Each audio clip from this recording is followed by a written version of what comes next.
at Chennai in 1982, inspired by the missionary zeal of the late Zachariah Mar Dionysius of blessed memory, the then Bishop of the Madras Diocese.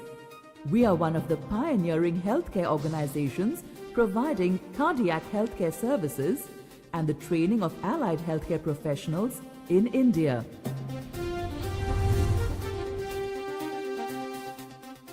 We established a medical college at the Union Territory of Pondicherry, the Pondicherry Institute of Medical Sciences, PIMS, in 2002 for its MBBS program with the motto to reach the unreached frontiers in healthcare, medical education and research. PIMS has grown into an 800-bedded academic medical center of excellence offering 150 seats for MBBS and about 60 seats every year in various postgraduate MD, MS and MCH programs in clinical and non-clinical specialties affiliated to the Pondicherry University. PIMS in 2004 established College of Nursing with the motto of Learn with Dignity and Serve with Loyalty. Affiliated to the Pondicherry University, the Nursing College offers 60 seats in the 4-year BSc, 30 seats in 2-year PBBSc and 20 seats in MSc in different specializations, in addition to the part-time and full-time PhD in nursing programs.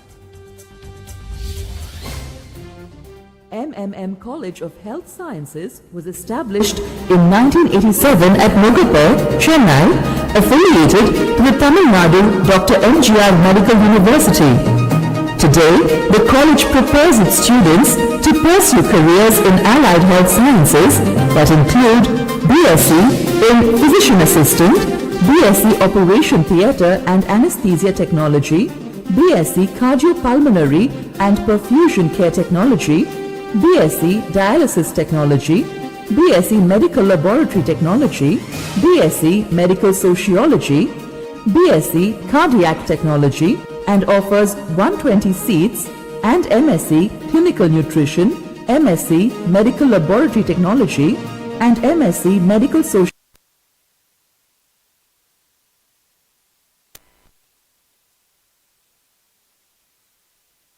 Also established in 2008 the MMM College of Nursing, which is also affiliated to the Tamil Nadu Dr. MGR Medical University at Nellambur in Chennai, within a short distance of its hospital campus. This college offers 50 seats in BSc, 20 seats in PBBSc, and 15 seats in MSc Nursing with the motto, Learn to Serve. The students receive their practical training at the renowned 350-bedded Triple M Hospital.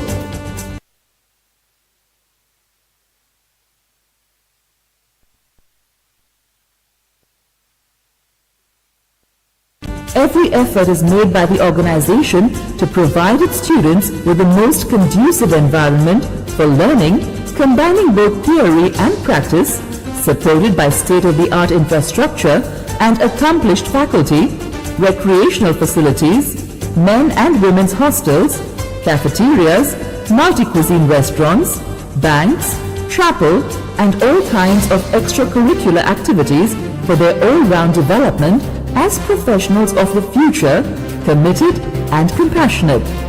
The Madras Medical Mission encourages those who want to study in a value-driven environment to become committed healthcare professionals to visit our webpage www.madrasmedicalmission.org for further details on courses offered and related admission procedures.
Good morning to one and all present here.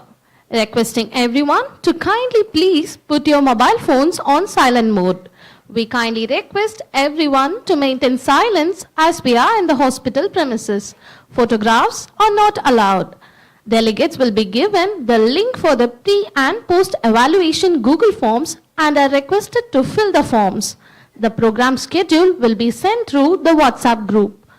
A warm welcome to one and all to the highly anticipated International Conference EDULAB 2025, organized by Madras Medical Mission College of Health Sciences by Department of MLT and IQAC in association with Horiba.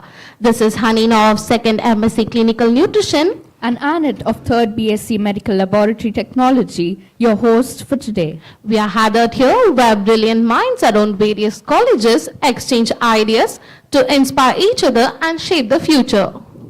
M College of Health Sciences, part of the esteemed Madras Medical Mission Hospital in Chennai, stands as a premier institution committed to delivering exceptional education in health sciences, offering diverse undergraduate and postgraduate programs.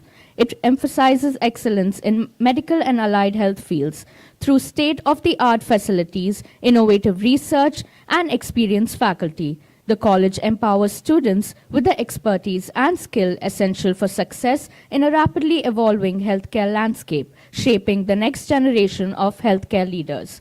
EDULABCON 2025 is an international conference focused on groundbreaking advancement in medical laboratory technology. The event will explore the pivotal role of laboratory technology in shaping the future of diagnostics. This conference aims to view, upgrade, and to uplift the interdisciplinary research and knowledge of students, scholars, academicians, and other professionals. The world we build tomorrow is born on the prayer we say today. Let us all rise up, close our eyes, tune our hearts to the heavens as we invite Kezia and team for the prayer song.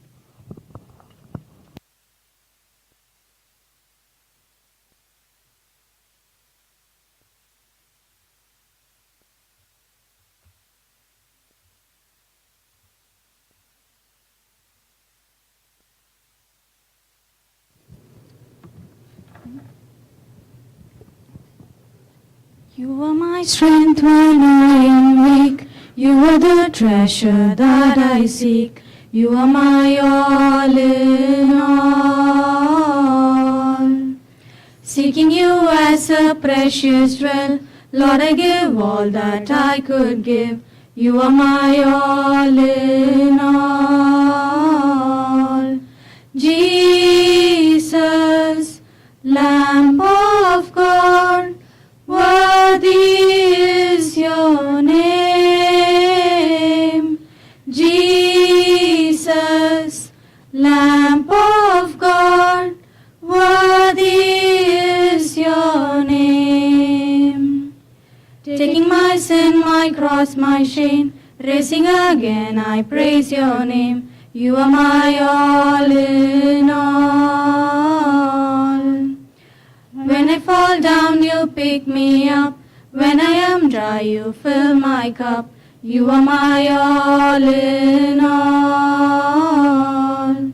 Jesus, Lamb of God, worthy is your name. Jesus, Lamb of God, worthy is your name. Thank you, team. Please be seated. Before we dive into today's insightful session, we will begin with pre-evaluation. This is not a test, but a simple exercise to understand your current knowledge on key topics we will be covering. The purpose of this evaluation is to help us measure how much you gain from the conference. At the end of the event, we will conduct a post-evaluation to compare the result and assess overall learning improvements. So, we request all participants to kindly pay close attention to all the sessions and to answer honestly and to the best of your abilities. Your response will remain confidential and will be used only for academic and quality improvement purposes. We kindly request all the delegates who are taking part in the conference to fill the pre-evaluation form for which the link has been sent in the WhatsApp group. The link will be available for only 5 minutes. Please fill out the form within the given time.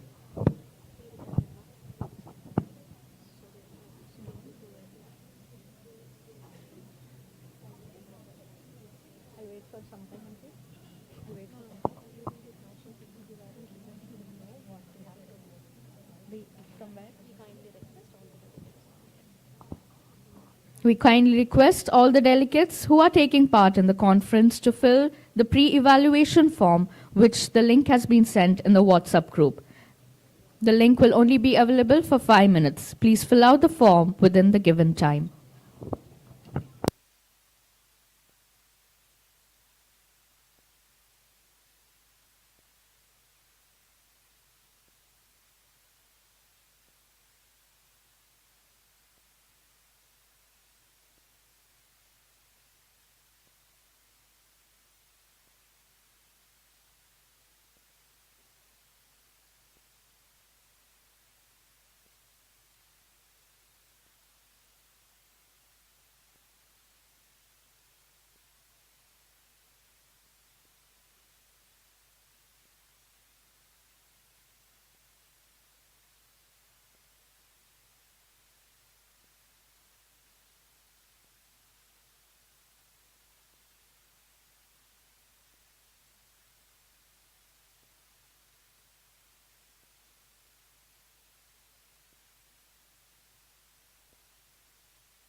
Moving on to the first scientific session by Dr. Parthiban Sir, Chief Faculty, Tamil Nadu State Director, Foundation for Quality, India.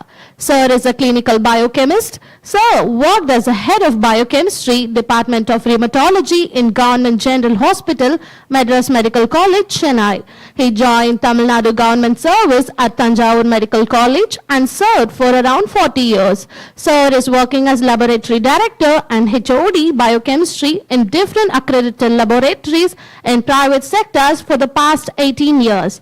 He is a team leader and technical assessor for accreditation bodies in India and other countries.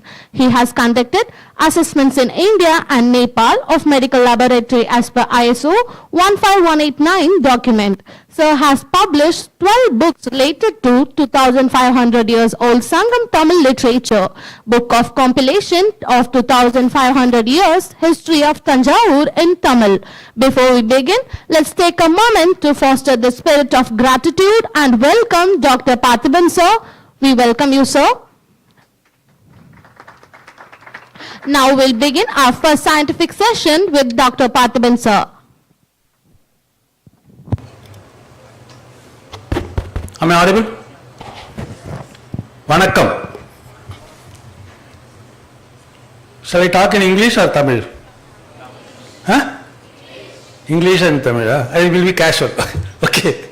Good morning, everybody. First of all, I thank the organizers of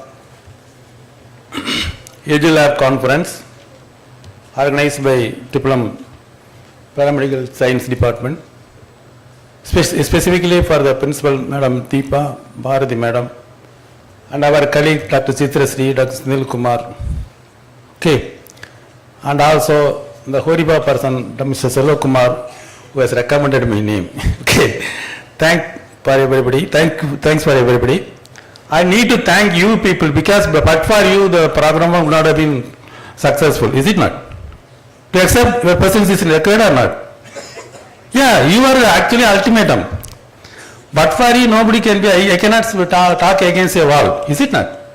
Okay, here I am going to talk about the quality assurance in medical lab. My talk will be covering overall what is a quality, what is a medical lab, okay, what is meaning of assuring the quality, okay, and all these things will be going on, okay. Suppose you have any, better you take notes. I will be covering only overall superficial idea only. Every slide will be a topic subsequently individually. But however, I will be talking superficially. If you have any doubt, you can note the doubts now itself. You can ask me as soon as I complete the top title. Okay. What is the meaning of quality? We don't know. No. First point, suppose you have a two cloth. One is made up of silk, another is made up of cotton. Which is having better quality or good quality?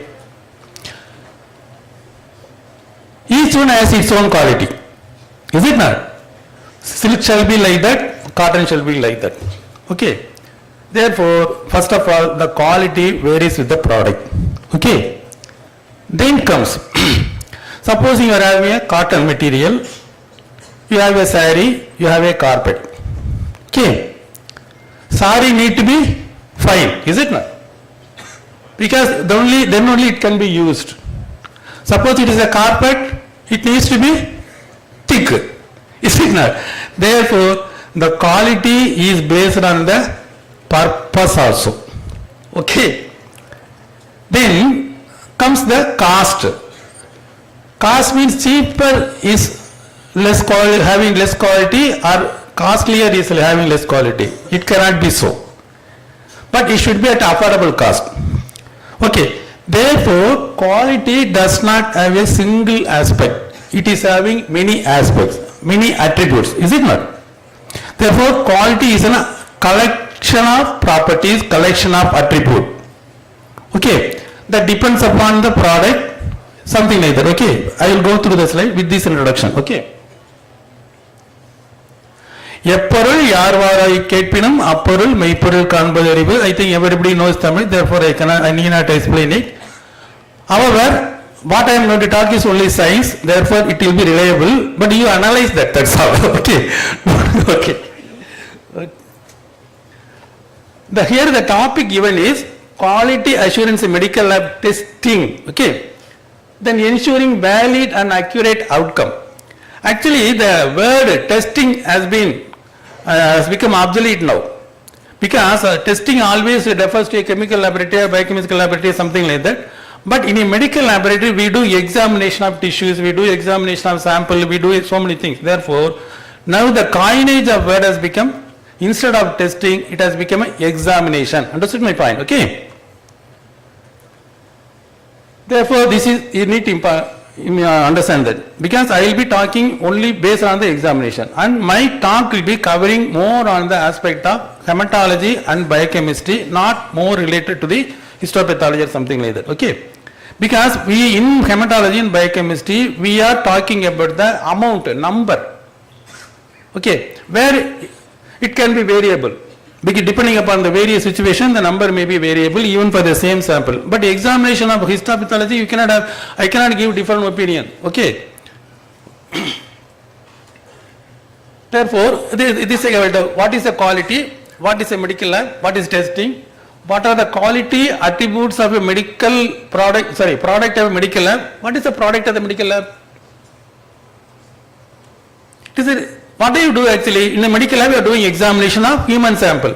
Therefore, the output is the result of the analyzed sample, is it not?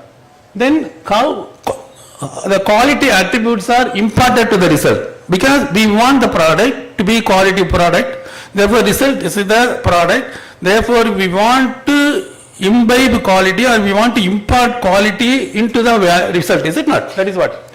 How it is ensured that the result is having expected quality. That means you have already imparted the quality. How do we know that the product is having quality? That we need to ensure. How the lab ensures that the result is on par with the global peer? You are doing an examination or doing an examination and producing a result in triple M. You are getting the result as a patient. How the same result can be reliable or valid across other laboratories, across Tamil Nadu, across India, across globally. Okay, that validity shall be across the globe. Okay, that is what. Therefore, how the lab ensures the result is on par with the global peer. Okay. Then what more is needed? That is what I want to talk actually. Maybe I may be taking plus or minus 5 minutes. If you want to close me, I will abruptly close, no problem. Okay. Therefore, what is quality now?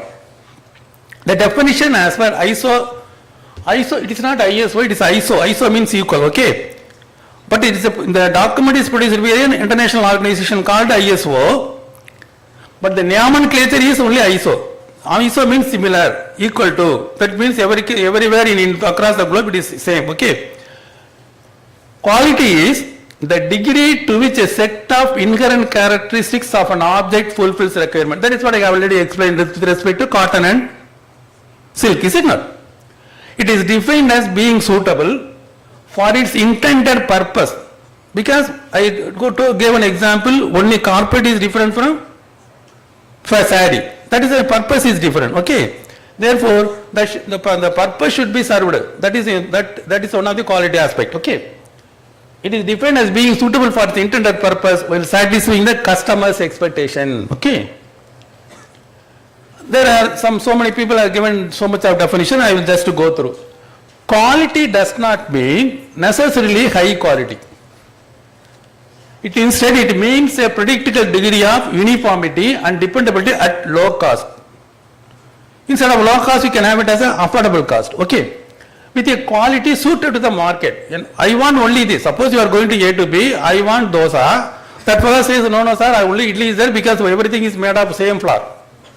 I will not accept it because I want that material only in the form of a dosa. Okay, that's what. That is suited to the market. Okay. Another person has defined like this. Quality is the product that meets the customer's requirement and expectation. Okay. A quality product does the job at economic price. Suppliers of a product kindly listen to here. Suppliers of product do not decide upon its quality, but the customers decide. Okay, therefore, from these PPT slides, you might have understood that quality is a collective property. Okay, quality is made of many attributes of the product and varies with the product and its use. Okay. Okay, then what is a medical lab? What is a medical lab? You are going to work in medical lab subsequently after the qualification. As per the definition by ISO 15189 2022 version, it is an entity, that's an institution, something like that, okay. For the examinations, materials derived from human body, okay. Why? For the purpose of providing information for the diagnosis, monitoring, management, prevention and treatment of disease or assessment of health, okay. Therefore, we are doing examination of human sample in a medical laboratory, at least that is the purpose. Now the human input is the human biological sample, the output is the examination result. The therefore, where the quality shall be in the result. But however, to produce a quality result, we should have a quality resources, okay. See, unless the thread is fine, you cannot have a fine saree. Unless thread is thick, you cannot produce a thick carpet, is it not? Therefore, raw material shall be of the same quality or relevant quality, okay. Then in the examination in a medical laboratory, what are the stages that are there? We are actually doing examination, is it not? For examination, what do you need? Human sample. Therefore, we need to procure the human sample. The procurement of human sample, for example, say biological material, probably mainly the blood, is done in a process called pre-examination process. Centrally, there is an examination process for which we require human sample, which is being carried in a pre-examination process. Then after the collection of the sample, you are examining the sample. When you are examining the sample, you are having the result. When you are having the result, you need to serve the patient, serve the user with the result. Is it not? That means you are cooking. Okay. After cooking, you are garnishing and you are going to give the result. Is it not? That is what. Therefore, post-examination, after producing the result, you need to review whether the result shall be reliable, whether the result is correct, whether the result is reliable, okay, whether the results are valid. That need to be taken care of. Review. Now it is ready that we are satisfied, the laboratory is satisfied that the results can be released. Therefore, now we can release the result. Then there is one more section called a non-examination area, which is not related actually to the examination, probably HR department, maintenance department, maintenance of equipment, etc. We are not bothered today about that actually. Okay. Therefore, there are mainly 3 examination processes, but in a medical laboratory, the error is going to happen. That is what you need to remember. Suppose a person working in a medical laboratory say, no, I don't do mistake. No, you will do mistake. There will be not even, if not mistake, there will be variation. Okay, whether that mistake can be allowed to go out. Okay, that cannot be allowed because that will affect the patient, that will affect the treatment, that will affect the life of the patient. Therefore, though many errors occur inside the laboratory, the effect of the lab error should not be sent out. Okay. Then if so, how many percentage of error occurs in various area? Actually, if there are 100 error, at least 70 errors occurs in the pre-examination area. At least 20% error occurs in the post-examination area. Only 10% error occurs in the examination area. Why? Because in the examination area, machines are helping us. Whereas in the pre-examination area, everything is done by manually. Therefore, when there is a manual involvement, we are bound to do mistakes. But in the examination area, even if you are operating the equipment will be a obedient servant. Suppose you are fool, it will act as a fool. Suppose you are wise, that will act as a wise person. Okay. Therefore, Ultimately, 70% error occurs in the pre-examination, 20% in the post-examination, 10% approximately in the examination area. You need to identify the errors. That is important. Before releasing the result, you should identify the error and take corrective action. Then only you need to release the result. Okay.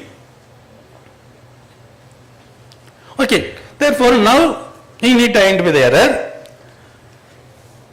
Then I have already mentioned the resources shall be quality oriented, then only we can produce a quality result. Okay. What are the resources? First of all, suppose so many ladies are there, suppose you are cooking, no? First of all, you need a cook, is it not? Suppose you are cooking, you need a cook. Then you need a kitchen. Then you need a grinder, mixer, etc. equipment. Okay. Then you need groceries, etc., rice, etc. as a provision, is it not? Therefore, what are the resources? Well, that is in the medical laboratory. First, you need to procure the resources in a quality manner. First of all, personnel, that means staff. Then facility, like equipment, devices, etc. So then facility means the provision of space, other temperature, humidity, required amount of other facilities, etc. is supposed to be the facility. Then equipment, then reagent. Therefore, you need to procure all these things in a appropriate manner or quality oriented manner. What I will discuss in the next slide. Then processes. Suppose you want to cook rice, how will you cook rice? Most of the people nowadays order only through Swiggy because they have forgotten to cook even. Suppose I ask one particular girl how to prepare a dosa, she does not know what are the ingredients of the dosa flour. Suppose after 10 years, no, what is going to happen? No, suppose her husband asks for hot water, wait, within 10 minutes, what is it? Somoto will bring. That is what going to happen now. Okay, it's not a joke. Okay, therefore you should have a process of examination. First we have procured the material in a quality manner. Now we are going to adopt a process for the examination. The process how it should be. The process shall be validated, verified, etc. that I will discuss later. Then everything is there. Somebody should monitor you. There should be a system how to do, when to do, what to do, which to be done, how it can be done. Therefore, that is called the management system. Therefore, three resources.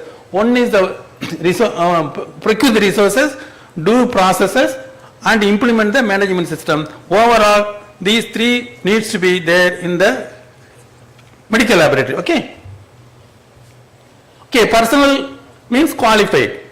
See, in a medical laboratory, there are personnel starting from the housekeeper or from the phlebotomist to the level of lab director, like principal or madam, or HOD professor, something who is cleaning the room.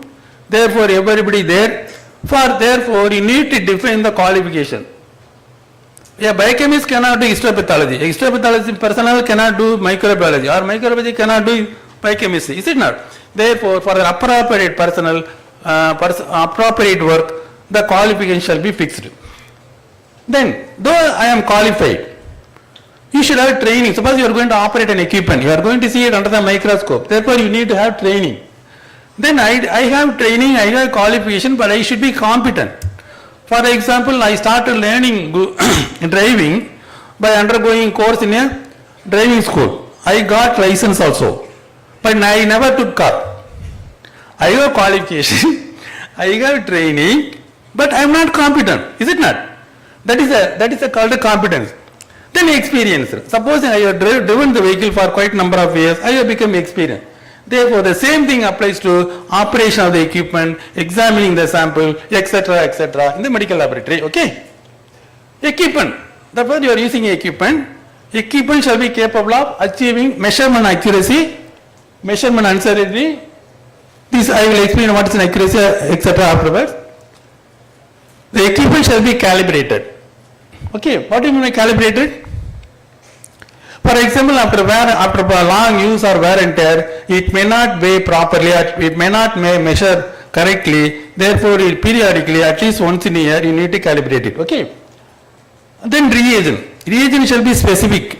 Reagent shall be repeatable and reproducible. What is repeatable? What is reproducible? Suppose you do at the same place once again and again, the same result shall come. That is called repeatability. Reproducibility means, suppose I give the same sample to another laboratory or another person, another equipment, if it is done, the same result is getting obtained, that becomes reproducibility. Understand? Then pre-examination raw material shall be good. Examination, we are going to use validated, verified examination procedure. Then results are going to be reviewed. Okay. Therefore, now resources are ready. Everything is ready. Now we need to produce a quality result. Is it not? Okay. What are the attributes we need to impart to the result? That is what I am going to. I am going to divide the quality attributes into two subdivisions. One is quality attributes ensured by the laboratory. That means I am going to produce precise result, I am going to produce accurate result, I am going to produce a comparable result, because I need to be there. It needs to be there. That is mandatory. Laboratory cannot avoid these three things. Okay. But the expectation from the user will be different. The clinician may require something, patient may require something, healthcare organization may require something. Therefore, there are two aspects in the expectation of the quality in the result. One is with respect to laboratory, other is with respect to the user. Okay. First, the other quality attributes ensured with that should be mandatory, that should be there, that cannot be avoided. Then the quality attributes required by the user. Who are the user? First is the clinician. Who are the clinician? The doctor who has asked for the result. Okay. Then the patient. Actually, patient needs to be have a result, good result, but at a low cost. Is it not? Then healthcare provider. Therefore, the quality attributes expected by the user will vary. That is also important. Okay. Therefore, now what are the attributes ensured by the laboratory? That is what I am going to discuss. First of all, remove, reduce, mitigate risk of harm to result. Whenever you are working in a medical laboratory, your idea is to minimize the level of variation, minimize the amount of risk, so that ultimately you are producing a result such that it does not make any harm to the patient. That means only when you are producing a valid result, that will not harm the patient. Okay. Then the generated results are valid. How the validity of the result is being proved? That is being proved when you are proving that the results are precise, results are accurate, results are comparable. Okay.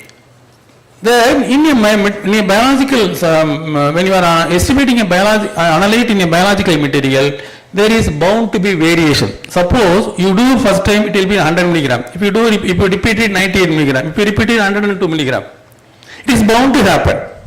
Why? Because there are variations. Therefore, even there is a variation.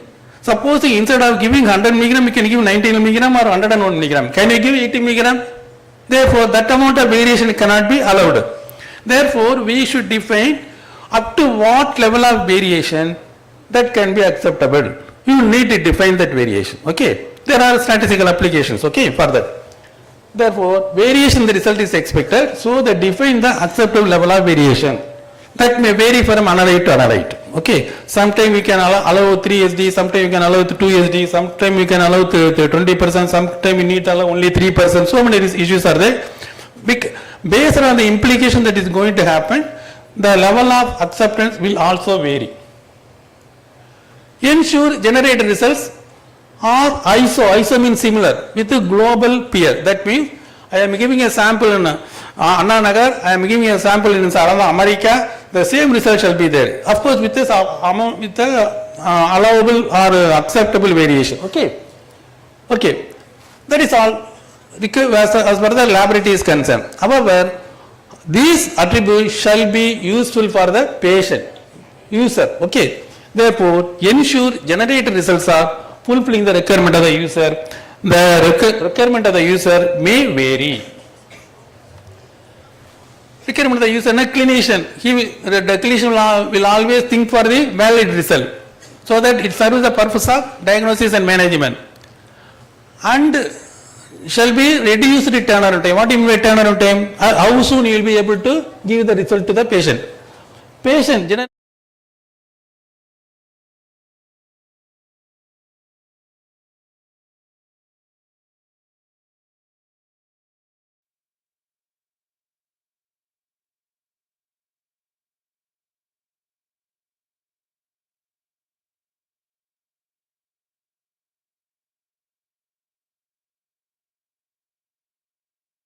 suppose I am doing the result, examine the sample in triple M, that should be acceptable by anybody across globe. Okay. Okay. Then therefore you first of all you need to first reducing risk. First of all you are doing the pre-examination. What are the risk in the pre-examination? Well, I have given some example. For example, suppose you are using non-vacuum that may harm the result in the pre-examination area. Suppose the phlebotomist is not competent to take the sample, he may lyse the sample. Okay. Suppose the equipment is not calibrated, that will give erroneous result. Suppose the laboratory is not participating in internal quality control or not performing internal quality control or not participating in external quality assurance, then also it will be giving false result. Okay. Therefore, you take according to this, you take corrective action to reduce these problems. Okay. First point. Then I have already mentioned there will be variation. That variation shall be brought to acceptable level. What is acceptable level? The variation result becomes unavoidable because of difference in personnel. Suppose I may be having better, I may be able to drive the vehicle only by 40 kilometers. Suppose I am giving the car to her, she will be able to drive the vehicle by 60 kilometers. Therefore, is it not? Therefore, depending upon the personnel, result may vary. Okay, depending upon the procedure, result may vary. Depending upon the equipment, the result may vary. Depending upon the environmental condition, result may vary. Depending upon the reagent, result may vary. Therefore, we are having all the variables there in the laboratory. Therefore, your value is bound to be variable. Okay, but however, the variation shall be brought to minimum. Okay. Another important point is the variation is the inherent property of the biological material. Is it not? Even though you make it everything constant, there will be variation because it is the inherent property of the biological material. Therefore, how far the variation shall be acceptable? Therefore, there is a statistical application. You calculate the mean. Mean means total divided by number of sample. Standard deviation. Suppose you calculate the standard deviation. In hematology, only up to 3 standard deviation is acceptable, plus or minus 3 SD. In biochemistry, plus or minus 2 SD is acceptable. Okay. Then you can calculate the coefficient of variation. Coefficient of variation is standard deviation in relation to mean. That is percentage of standard deviation in relation to mean. There are calculations, we are not going deep into it. Measurement of uncertainty. That is, if you multiply CV into by 1.96, that becomes a measurement uncertainty. How will you do this? To get these things, you are going to perform internal quality control in a laboratory. That is called internal quality control. That is the formula I have given for the standard deviation. It is there available in Google. You can check it. Okay. Now I want to tell you information. What is precision? What is accuracy? What is comparability? Okay. Anybody, are you having any idea about these two? Okay, anyway, I will explain. Okay. See, you are going to fire here. The target is at the center. Okay. There are 12 bullets. Out of 12 bullets, only one has reached it. Is it not? Others are scattered. Okay. When it is reaching the target, that becomes accurate. Okay. Even though it is outside the thing, if it is reaching the same place, that is called repeatability, that becomes precision. Okay, that I will explain. Therefore, here there is no precision, no accuracy, because everything is scattered, nothing, only except one, nothing has reached the central circle. Here, everything is at the same point, but it has not reached the target. Is it not? Now it becomes a precision. Therefore, precision is there. Previously there was no precision, there was no accuracy. Now everything has come into the target, therefore accuracy is there. Everything is repeatable, therefore precision is also there. First precision is there, next accuracy is there. Okay, this is what you need to understand. Okay, therefore our research shall be precise and accurate. But for this thing, we are proving that our system of examination is precise and accurate, but we are not repeating the sample. Every time we are not repeating the sample whether the result is produced is correct or not. By way of performing internal quality control and bringing it under the particular level of 2 standard deviation or 3 standard deviation and whatever the case may be, we are proving that our system of examination is precise. By participating in UCA program, we prove that our system of examination is producing accurate result. Since our system of examination is precise and accurate, our result shall also be precise, shall also be accurate. Never we repeat the sample and prove that it is accurate or precise. Okay. Therefore, first establish the accuracy of result. Okay, I already told you. Then, because we already mentioned we are doing different procedure, we are adapting different equipment. Therefore, supposing the same test is being repeated in different by different reagent or different methodology or different equipment or at different site, that shall be comparable. That the variation shall be minimum as possible. That is what. Therefore, by using IQC performance, participation in a inter-laboratory comparison external quality assurance program, we are making the results comparable. Therefore, the lab established that the produced result is valid. Okay. Okay, now we are satisfied. We have used the quality resources. We have produced a quality result. We have made a valid result also. How the other person will accept that? For example, today morning I got up, I dressed myself, I stood before the mirror, I felt that I was confident. I was trim. Okay. How do you know that others know I was trim? Somebody, madam, sir, you look trim, sir. Okay. That is what I want to get an opinion from an accreditation agency. When I am getting an opinion from an accreditation agency, they give me a certificate. Actually, madam has given a certificate that I have talked to today. Similarly, the accreditation agency is giving a certificate stating that this laboratory is following the requirement of certain guidelines, namely the ISO 15189 2022 version. Therefore, that certificate shows, therefore in our report, we put the emblem there as symbol there.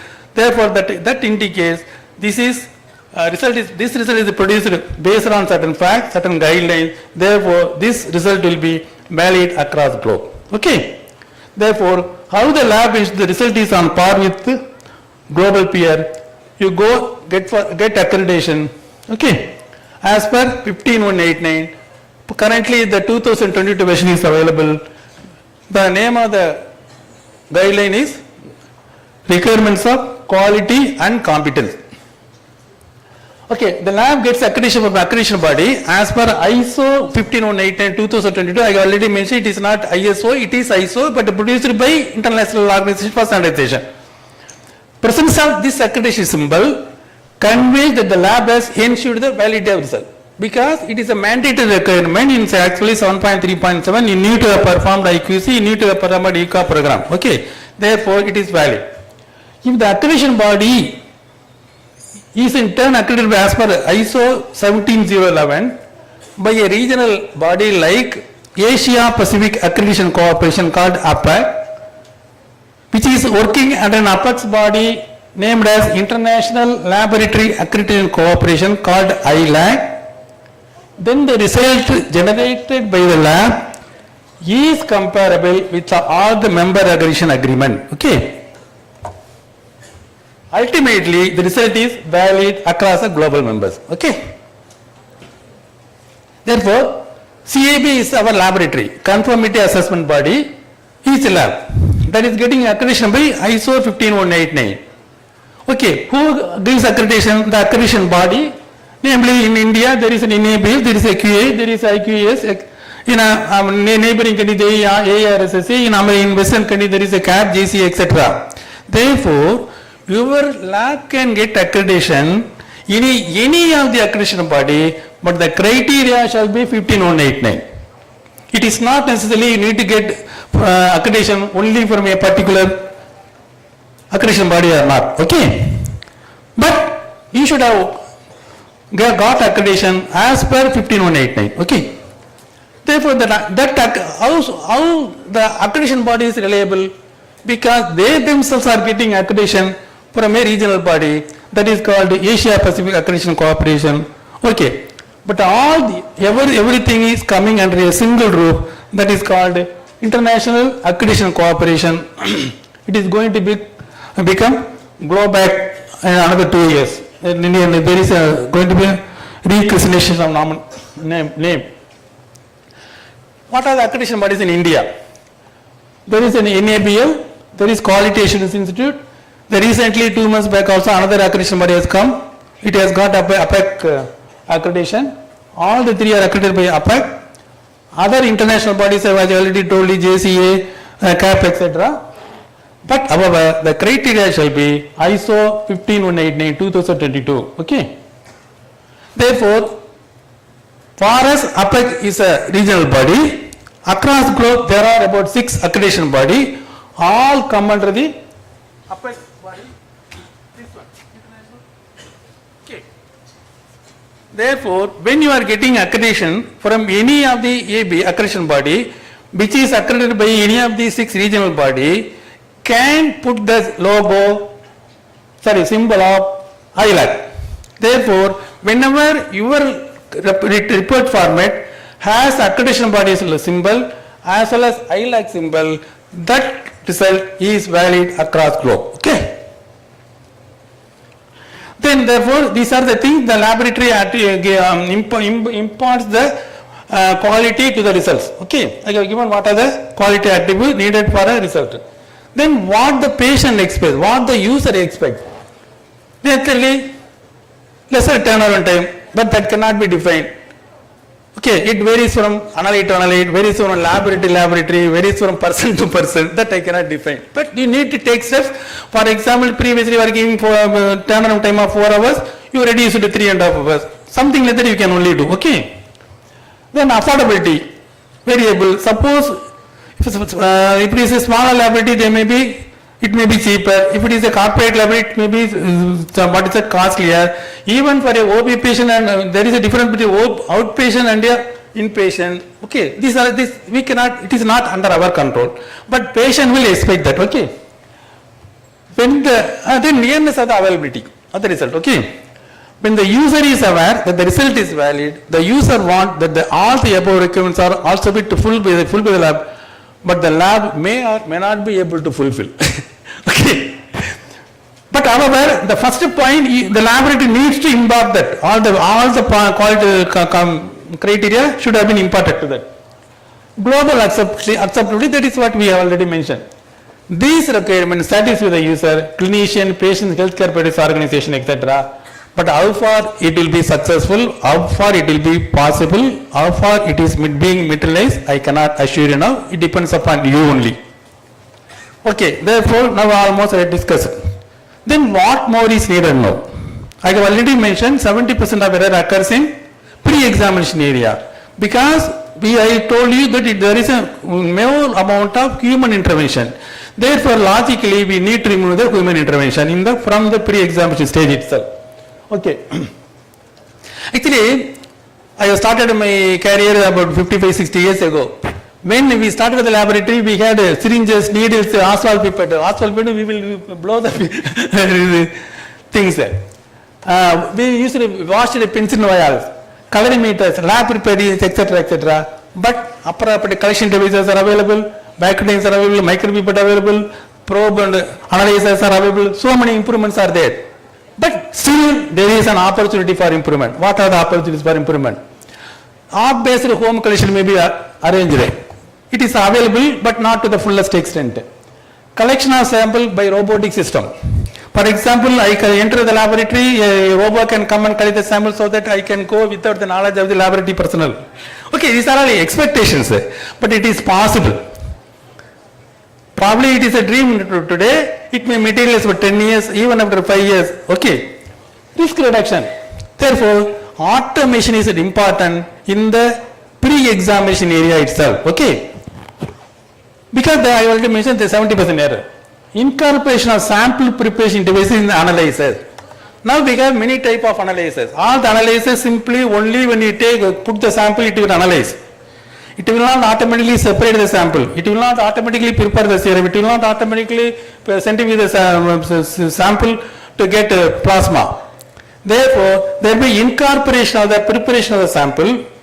There was already we are expected to prepare the collection of sample by automation. Okay.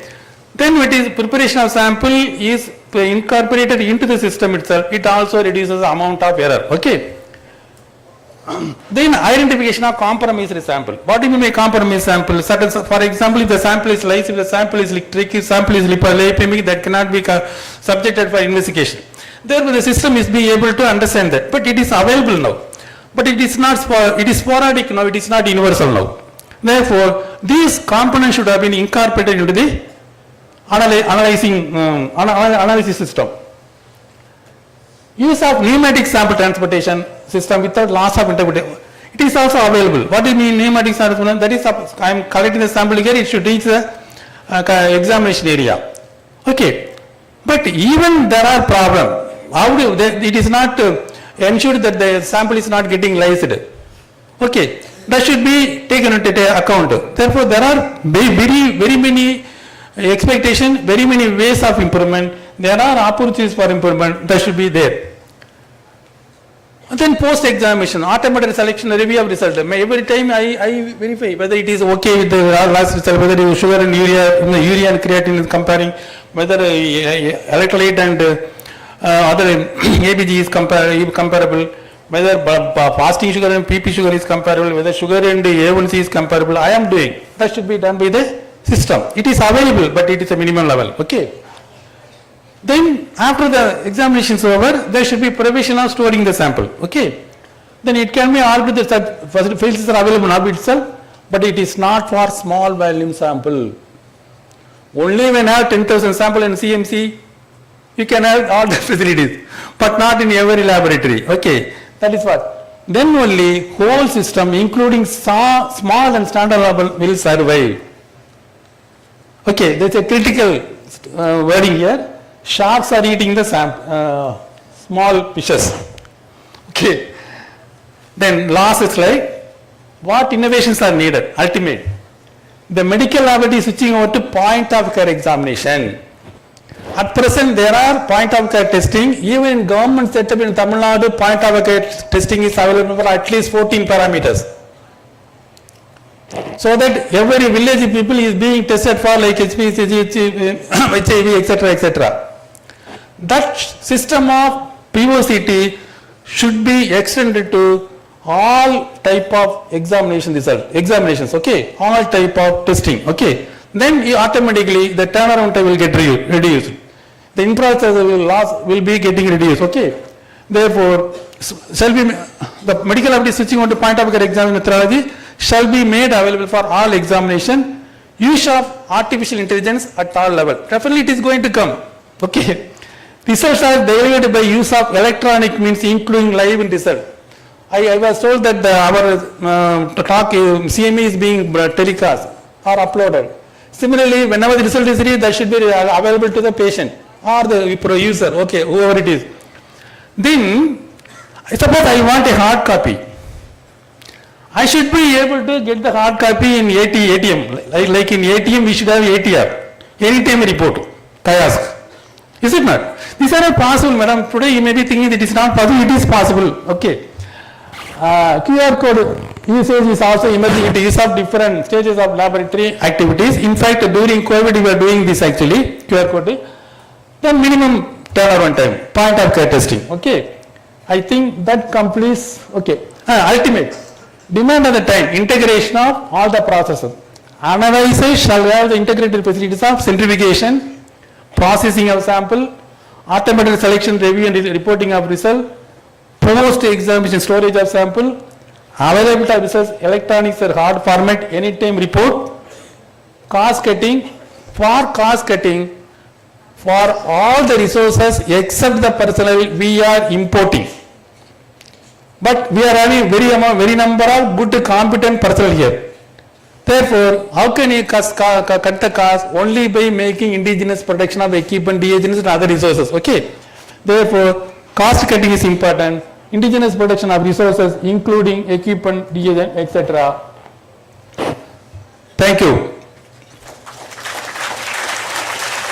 If you have seen, I have put here.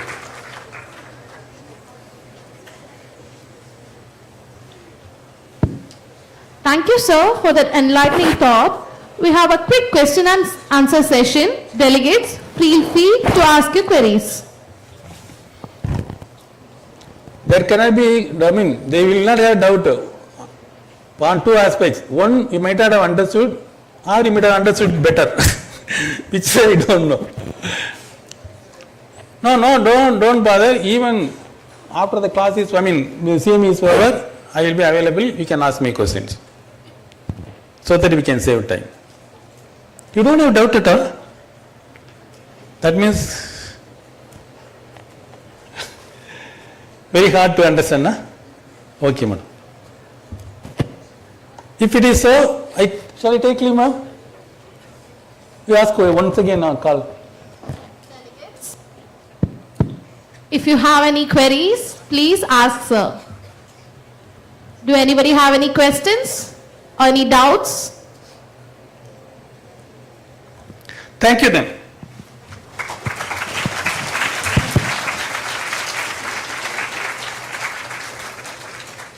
Sir?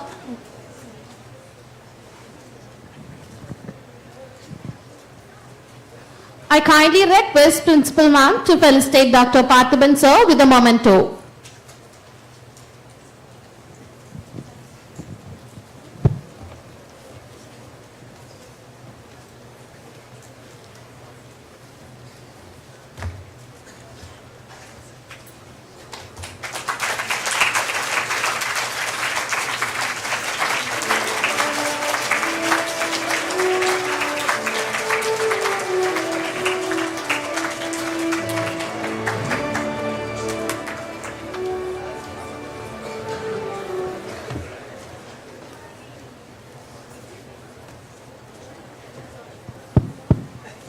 We have an important information for the delegates who joined late.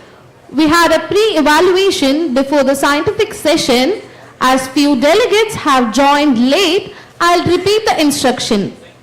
We request all the participants who joined late to kindly pay close attention to all the sessions and answer honestly and to the best of your abilities. We kindly request all the delegates who joined late who are taking part in the conference to fill the pre-evaluation form for which the link has been sent in the WhatsApp group.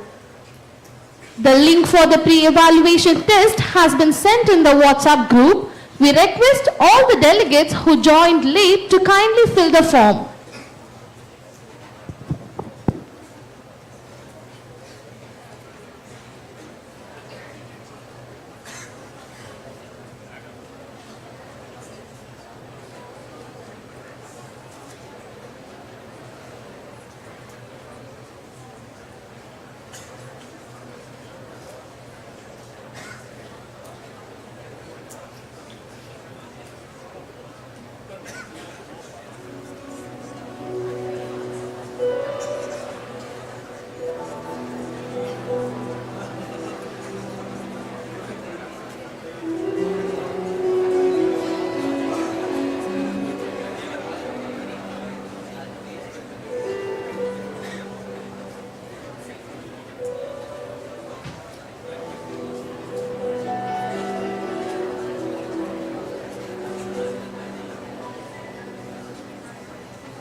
As there is a delay in the arrival of the chief guest, we will have an alumni talk. We have the honor of hearing from our esteemed alumni, Dr. Sambola Matthew Oladimeji, who studied MSc MLT in the batch of 2016 to 2018 and completed his PhD and is pursuing MBBS as an intern, internal medicine in Euromedic Specialized Hospital, Katowice, Poland. At this momentous gathering, we have the privilege of hearing from our esteemed alumni who has graciously agreed to share his experience and wisdom with us.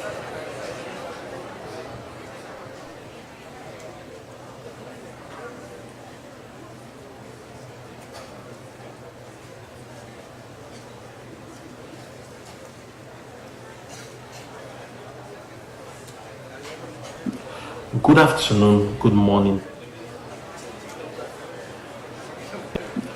Good afternoon, good morning, distinguished guests, fellow colleagues, ladies and gentlemen, and my fellow students.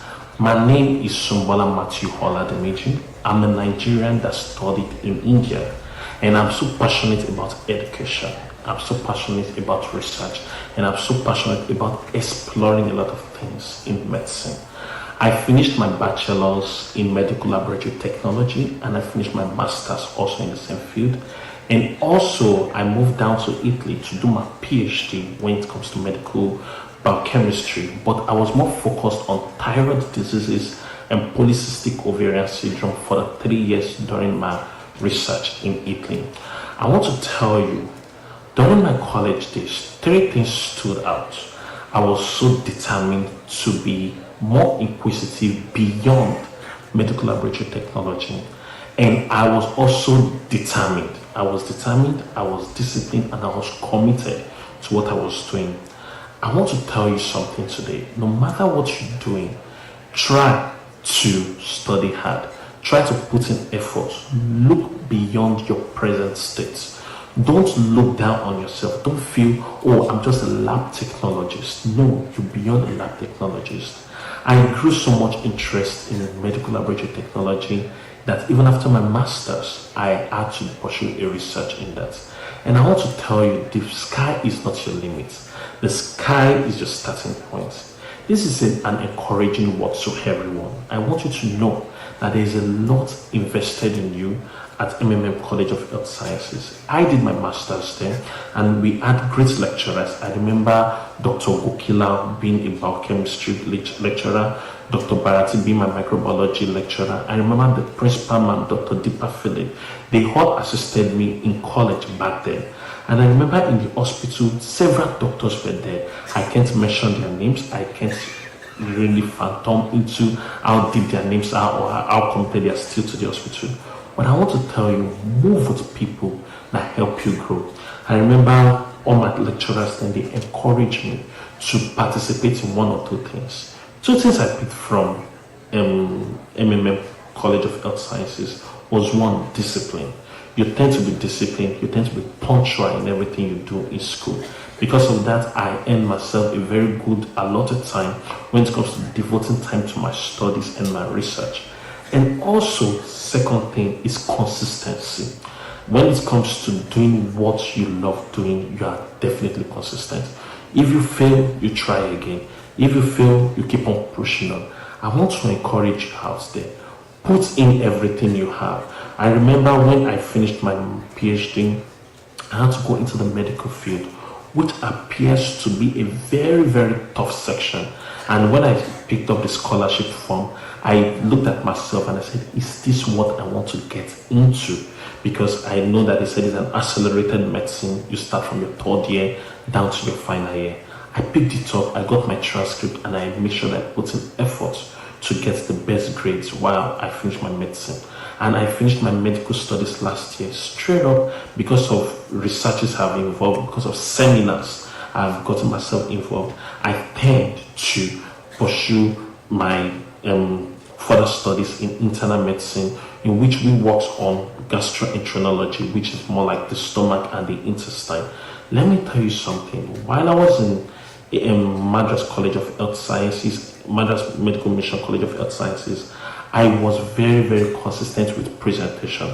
Presentation and speaking, public speaking, my confidence was built over there. I want to tell you something as my fellow students. Learn to build yourself. Learn to be strong. Learn to hold on to yourself. Learn to be yourself in everything you do. The sky is not your limit. The sky is your starting point. Whatever you do, put in more effort. Put in more energy. Make sure you drink everything that is within you to get to the peak of your career. You might not be a first-class student. You might not be a second-class student.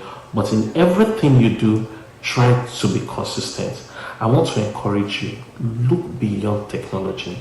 Build connection, alumni network. Build connection. Make sure you are in touch with people that push you to the peak. Make sure you are in touch with people that make you inquisitive about who you are in the future. Beyond medical laboratory technology, there are fields out there. When you finish that, you can go for your PhD in biochemistry, microbiology, and some other medical courses. And then, if you want to switch into medicine, it will be very, very easy if you come out with very good grades. And I'm telling you out here today, don't let anything hold you back. Don't limit yourself. And I believe you will get to the peak of your career. Thank you very much. Good afternoon. Thank you, Mr. Sambola, for the words of wisdom.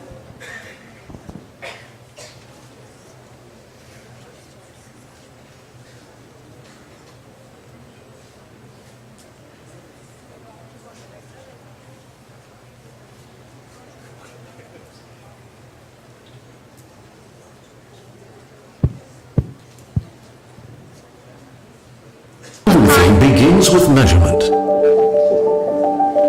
Horiba has been manufacturing analysis and measurement instruments ever since its foundation over 70 years ago. Since then, Horiba has continued to take on the challenges of our constantly evolving society with our one-of-a-kind measurement technologies.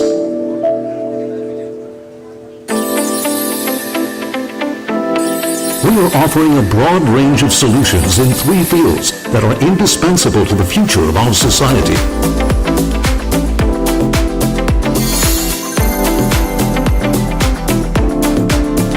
We are contributing to research and industry with the aim of utilizing sustainable new energy sources, including hydrogen, to realize a carbon-neutral society.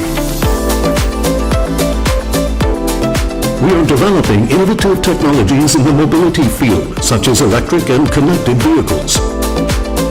Horiba's analysis and measurement technologies and engineering services are essential for protecting the global environment, including air and water quality.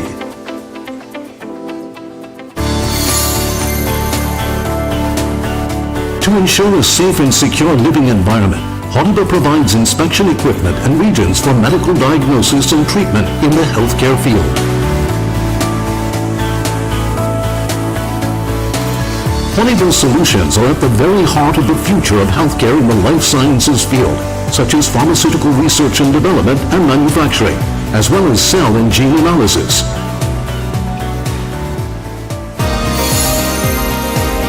Semiconductor devices are in increasingly high demand, driven by the growth of the advanced telecommunications society and the expansion of the Internet of Things.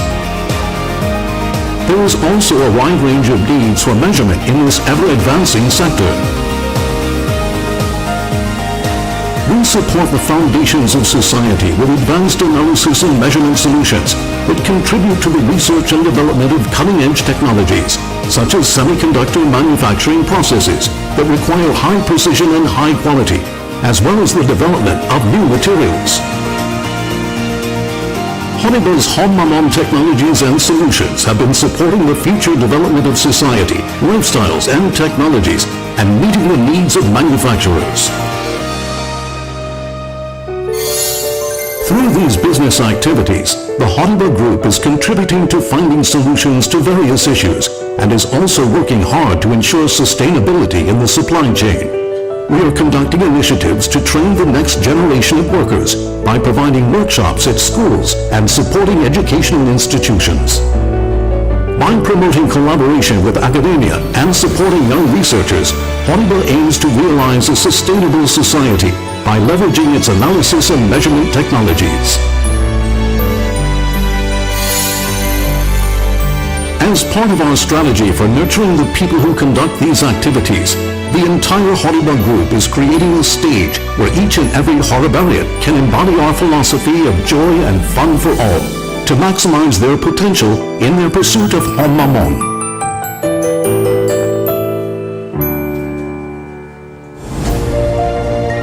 Horiba established our vision, mission and values in the form of our future in 2023. Under a vision of joy and fun for all, together with our colleagues around the world, we are aiming to realize a future in which all lives shine with reliable solutions.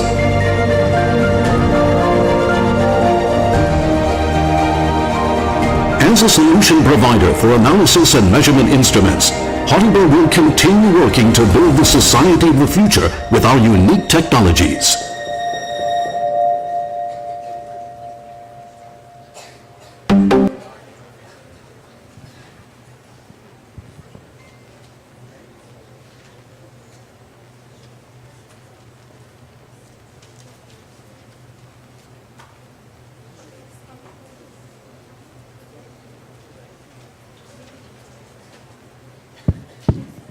Kind attention to the delegates. There is a stall organized by our sponsor Horiba in which you can view their products. The products displayed in the stalls are Micros ES60 3-part cell counter Umizan H500 6-part cell counter, Umizan CF40 semi-auto biochemistry analyzer, Umizan G200 coagulation analyzer, Umizan E60 electrolytes analyzer. Delegates can visit the stalls and look at the products during the tea break.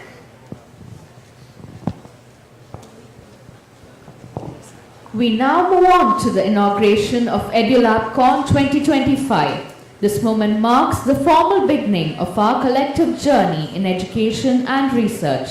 In this moment, on behalf of CHS, I take the privilege to welcome our Honorable Chief Guest, Dr. Pushkar D. Admani, MD Pathology, Businesses Head, West India, Head Scientific Horiba Technical Institute, International Training Center and Horiba Experience Zone.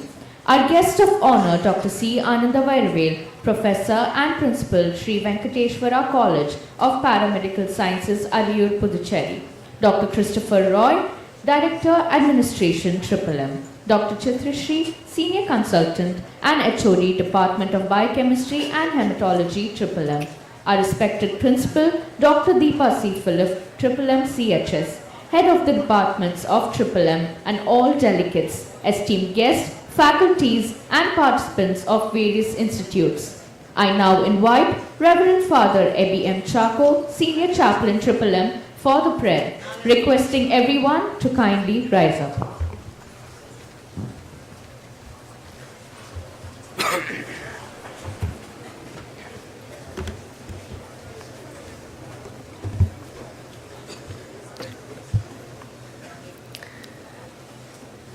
Let us look unto the Lord for prayer. Heavenly Father, gracious Lord, we gather today as leaders and students and innovators in the field of laboratory technology, united by a shared passion for advancing the science and art of diagnostics.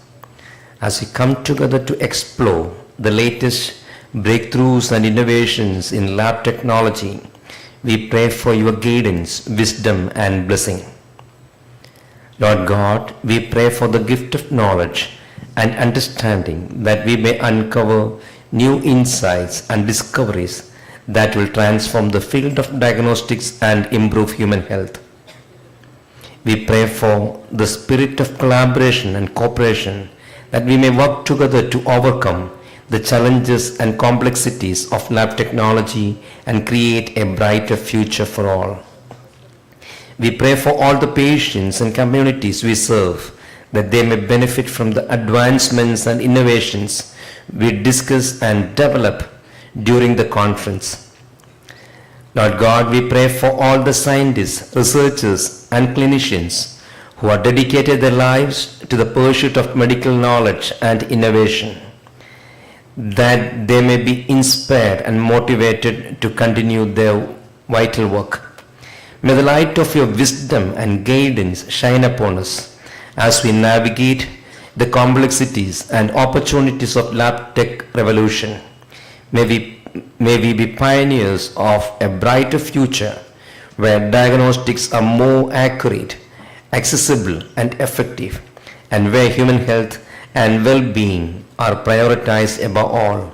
May the blessing of the Lord be upon each one of us now and always. Amen. Please be seated. Thank you. Thank you, Father. Light is a symbol of truth. A ray of light is a ray of hope.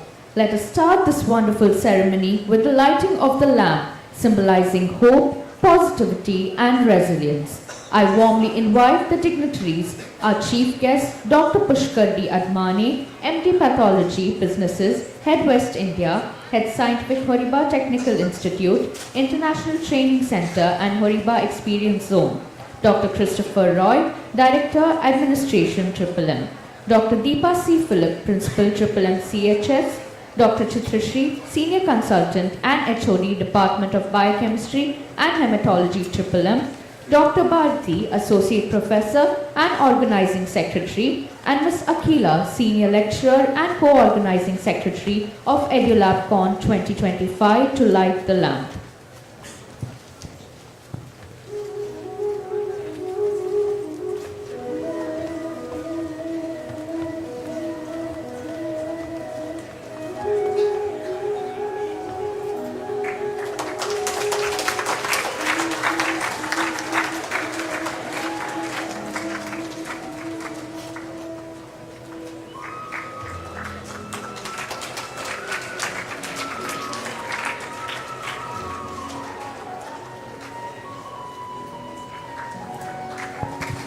I request Dr. Parthiban and Dr. Prakash to kindly join.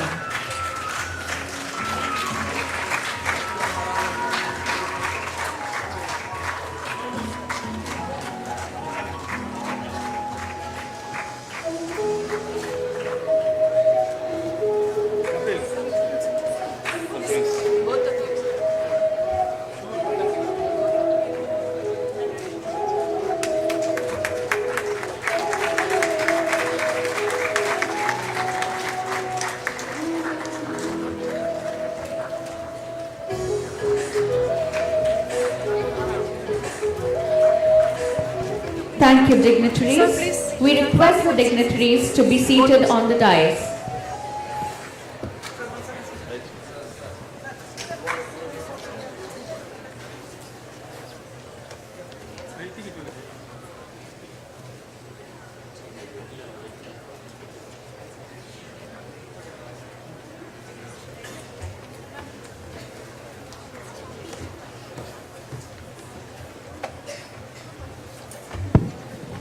We call upon our Honorable Principal, Dr. Deepa C. Philip, to address the gathering and unveil the theme of EDULABCON 2025.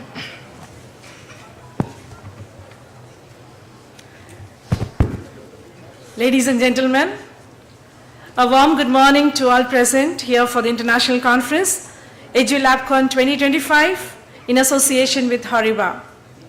On behalf of the organizing committee, it gives me immense pleasure to welcome you all to this conference. We are thrilled to have you join us as we explore the latest advancements in LabTech revolution. It gives me immense pleasure to welcome our guest of honor, Dr. Pushkar D.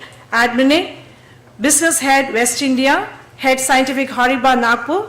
Thank you, sir, for taking time to be a part of this conference and also supporting the conference. The Management Committee of Madras Medical Mission joins me in extending warm greetings to all the speakers and delegates. I sincerely thank Mr. Joseph Abraham Kandathil, Honorary Vice President, Dr. K. Jacob, Honorary Secretary, Dr. Susan Thomas, Honorary Treasurer for their support. I warmly welcome Dr. Christopher Roy, Director Administration, Dr. Chitrashri, Senior Consultant and Head of the Department of Biochemistry and Hematology. I also welcome Father ABM Chako, Senior Chaplain, to our midst today. It's a great pleasure to have you all in our midst today. I happily welcome our eminent speakers for today's session, Dr. M. Parthiban, Chief Faculty, Tamil Nadu State Director, Foundation for Quality, Dr. Prakash Suvashia, Medical Scientific and Global Medical Officer, Hariba, France, Dr. Srividya Subramanian, Consultant Microbiologist, Head Laboratory Service Infection Control Officer from Apollo Specialty Hospital. We are honored to have you all to share your expertise with our audience today. Your participation will undoubtedly enrich our discussion and inspire new ideas. I extend my warm welcome to the guest of honor for the validity ceremony, Dr. C. Ananda Vairvel, Professor and Principal, Sri Venkateshwara College of Paramedical Science, Pondicherry. I also welcome Dr. Senthil Kumaran, Head of the Department of Transfusion Medicine and Senior Consultant of Biochemistry.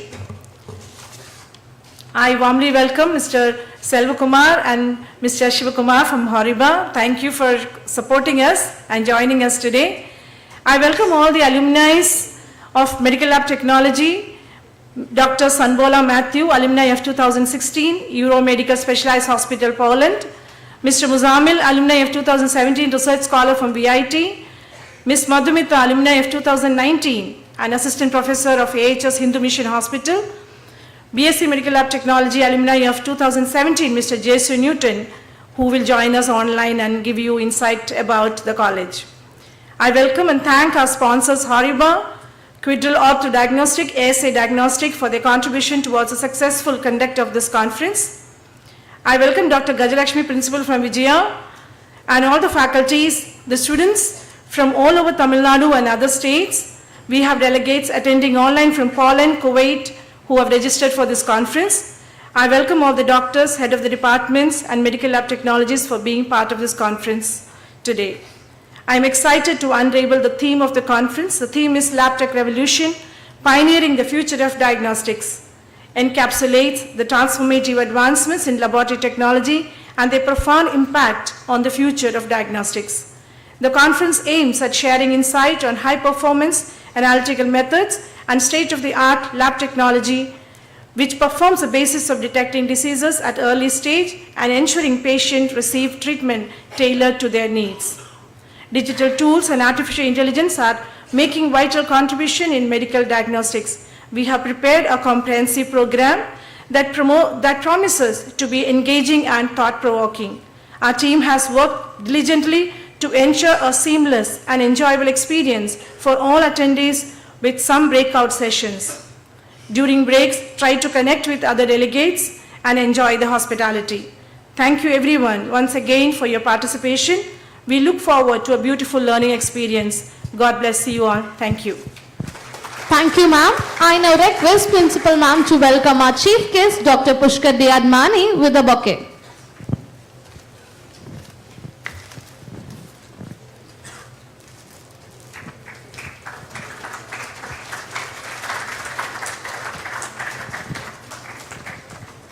I request Dr. Christopher Roy to felicitate Dr. Pushkar Admani with a memento.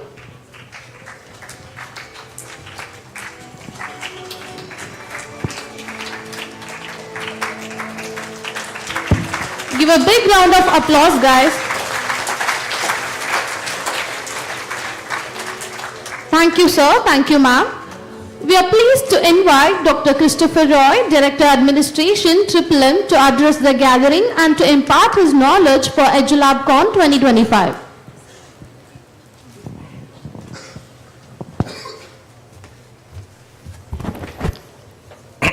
Respected Chief Guest, members on the dais, delegates for the conference, colleagues, staff of College of Health Sciences, and friends.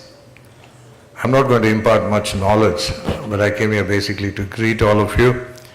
And when I heard that the theme of this conference is revolution in the lab processes, and I look around and I see there are so many revolutionaries, I think it's going to be a great success. Thank you for coming in good numbers to attend this conference. It's a matter of pride that the College of Health Sciences is conducting this conference, and it's a joy to see all of you here. Today we are caught up with technology on every front, and it's only right that in the field of medicine, in diagnostics, that technology comes in a big way. The buzzword today is artificial intelligence, it is ChatGPT, it's DeepSeek. All of you are familiar with words and the concepts behind that. When I finished my medicines almost 40 years ago, 1986, there were very few laboratory tests that we could fall back on. Most of it was clinical medicine and a limited range of tests. But today, when I look at the wide array of diagnostics which are possible, the ability to identify and pick up diseases at the earliest stage and to be able to interpret this to a great degree of accuracy and therefore impact the lives of patients is really amazing. The journey has been obviously very interesting for those of them who have been in the field of innovation and invention for diagnostics. I'm not going to take much of your time. I'm just going to greet all of you and I'm going to leave you to the discussions which are going to follow. And it's obvious when you have that much of knowledge with you, either from the medical community or from the diagnostic innovators, that you mingle and that you gain from one another. And I think that's the purpose of a conference where all of your ideas and inputs come together and you take away something and you contribute something. And I hope this conference proves to be something on those lines and that you will really gain from this. And with these few words, I'd like to take leave from you. Thank you very much. Thank you, sir. Please welcome Dr. V. Chitrashree, Senior Consultant and Head of the Department of Biochemistry and Hematology, Madras Medical Mission, to share her thoughts with us.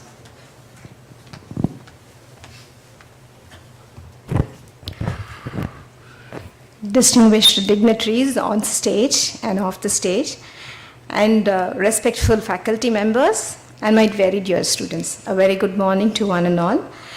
And on behalf of MMM College of Health Science and the Clinical Laboratory of Services of Madras Medical Mission, I would wish to extend very warm greetings to all the participants who have gathered here. And it's very overwhelming, as Director Sir was telling, it's very overwhelming to see the absolute participation by this fraternity. And I still remember some 2-3 months before when Madam Principal Ma'am, Dr. Deepa Philip, just while we were interacting, she told me that, Madam, we are planning for a conference, another 2-3 months, and it's going to be little big. But I did not imagine that it's going to be this big. What a dynamic presentation today. And very happy and overwhelming to see that the auditorium is full. And all budding fraternity as well as the delegates whom I see in future as research scholars or the professors, and not the least as lab technologists. Because the role of lab technologist is never going to be replaced at all. Because this era where the medicine itself is going more and more in terms of evidence-based, and the clinical innovations and the need, the demand for the society is just enhancing exponentially. And I see that the diagnostic world has a bigger responsibility of aligning to the need of the clinical side. And rightfully, at the correct time, we have the help of the accreditation standards, the guidelines. Sir was actually, morning Dr. Parthiban sir was mentioning about the accreditation status. And I think with all these support systems and the innovations that are happening in our field, no doubt that we play a very, very pivotal role in contribution of the healthcare and to a quality healthcare to the society. So, today when I was just sitting with sir and one of the students was expressing her concern, sir, with AI, what is going to be our future? Never mind. Sir was telling that you can never be replaced. Because as morning, and everybody knows that the pre-analyticals where people contribute more, persons contribute more is prone for errors, and that's going to get replaced. Well, like whatever, with robotics, inside the clinical side, it's never going to take away the competency of a surgeon, the competency of a physician. Same way, the automation coming in terms of complete automation. In fact, the pre-analyticals with the track systems and the automation, the clinical side and the analytical side with so much of equipments with inbuilt quality control processes, the QC softwares, and also service dreaming about the sample preparation being involved into the systems, and again the post-analytical with the interfacing and interpretations, what not.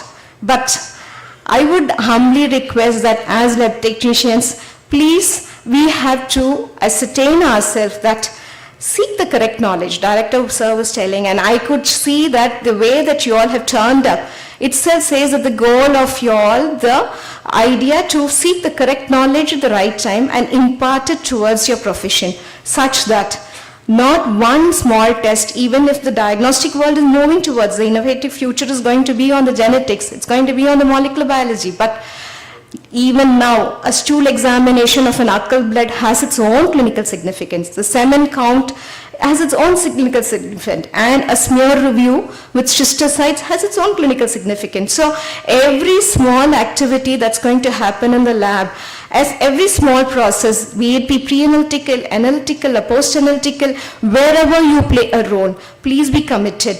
Please be inspiring, develop the passion, and contribute to the best of patient care. And I'm sure that this conference, with the topic of futuristic as well as the way that the subjects have been aligned, the topics have been aligned, so balanced, very, very balanced.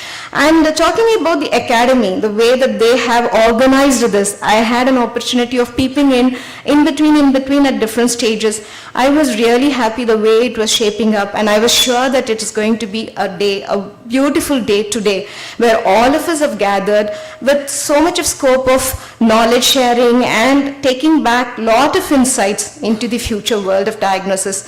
And just, I wanted to place on record that being here for a very long time, I also see that the legacy of this academy, the MMM College of Health Science, earlier we were conducting the bachelor degree on the lab technology. We were one among very few colleges, the hospitals, institutes, we were having a bachelor degree of the lab technology, because that has been the strength of this place. The clinical lab services, which is supporting a very huge tertiary care hospital, had always had the dynamic output of lab technologists under the affiliated to Sikkim Manipal University. And we also had a post-graduation degree at that time for the lab technology, and I would proudly want to place it that we were the first one to get approved by Tamil Nadu Dr. MJ University for the MSc MLT. I still remember that when we had designed the syllabus for the course, and today I see that the course is being handled at so many institutes, but we were the first batch to have the MSc MLT in our institute. So such is the legacy of this academic institute, and I'm sure that this contribution, and it was so inspiring to see Dr. Sanbola explain his pathway, his roadmap, and I see many, many Sanbolas here. Apart from Dr. Sanbola, we have come across so many talented students all along our journey as faculty members in this place, and I'm sure that this day is going to be a very, very successful day in all of you all, gathering lot of knowledge in futuristic as well as the present, and going to contribute it in your own way in your future journey towards your profession. And I think this day throughout I have seen very expertise sharing the platform today. Dr. Parthiban sir was there, and you have the rest of the faculties also, and especially the country head of Hariba coming here to have his own view on the technology, and the rest of Dr. Srividya ma'am to be delivering in the evening also. And I think that that's going to take you into a complete knowledge of what the diagnostic world is facing today. I wish all the future scholars of this place a very, very successful journey in the field of diagnosis. Best wishes to all of you all. God bless. Thank you. Thank you, ma'am, for your encouraging and thoughtful words. We have come to a very special moment in today's program, the release of the Souvenir. A souvenir is not just a compilation of memories, but a reflection of the journey, achievements, and aspiration of our institution and this event. May I now request the dignitaries to do the honors of releasing the souvenir. I request Dr. Christopher Roy, Director, Administration MMM, to hand over the first copy of the souvenir to our chief guest, Dr. Pushkati Admani, and share the same with all dignitaries. Let's give them a huge round of applause as they come forward for this prestigious moment.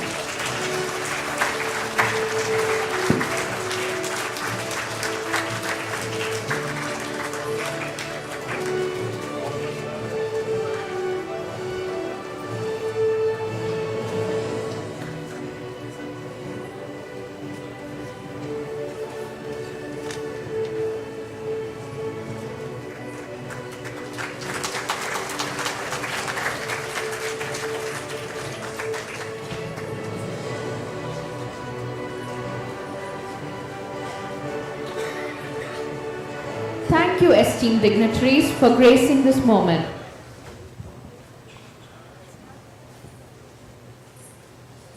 I request all the dignitaries to kindly come down and be seated in the front row.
Let us all sit back and get enchanted by a mesmerizing classical dance performance by the Vishri of 1st MSc Clinical Nutrition.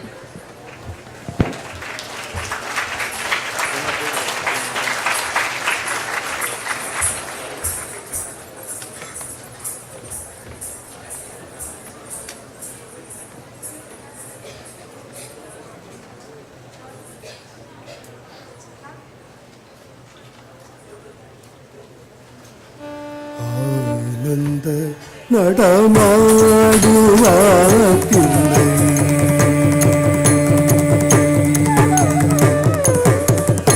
ആനന്ദ നടമാടുവാക്കില്ലേ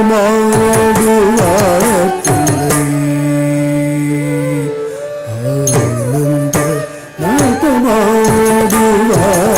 നടമാടുവാക്കില്ലേ സദാനന്ദ നടമാടുവാക്കില്ലേ സദാനന്ദ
ஆனந்தமில்லாத ரூபம், ஆனந்தமில்லாத ரூபம், ஆனந்தமில்லாத ரூபம்,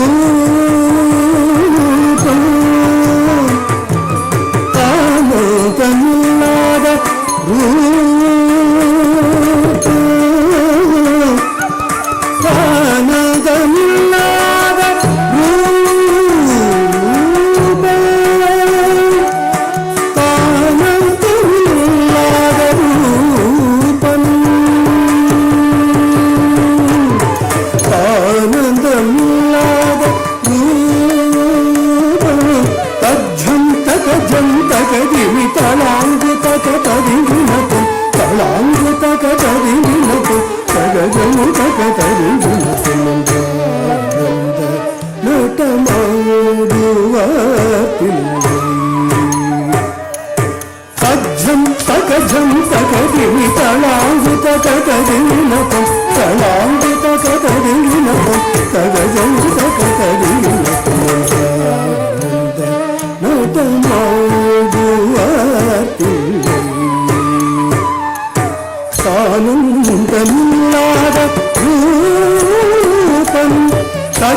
பாதி கரையுண்ட நீலகண்டமேன ஹரபுர ஹர சிவ சங்கர அருவர குருவர சுந்தர அன்பரு தீபம் மாறிட எழுதி செய்யு புஜ பாடிட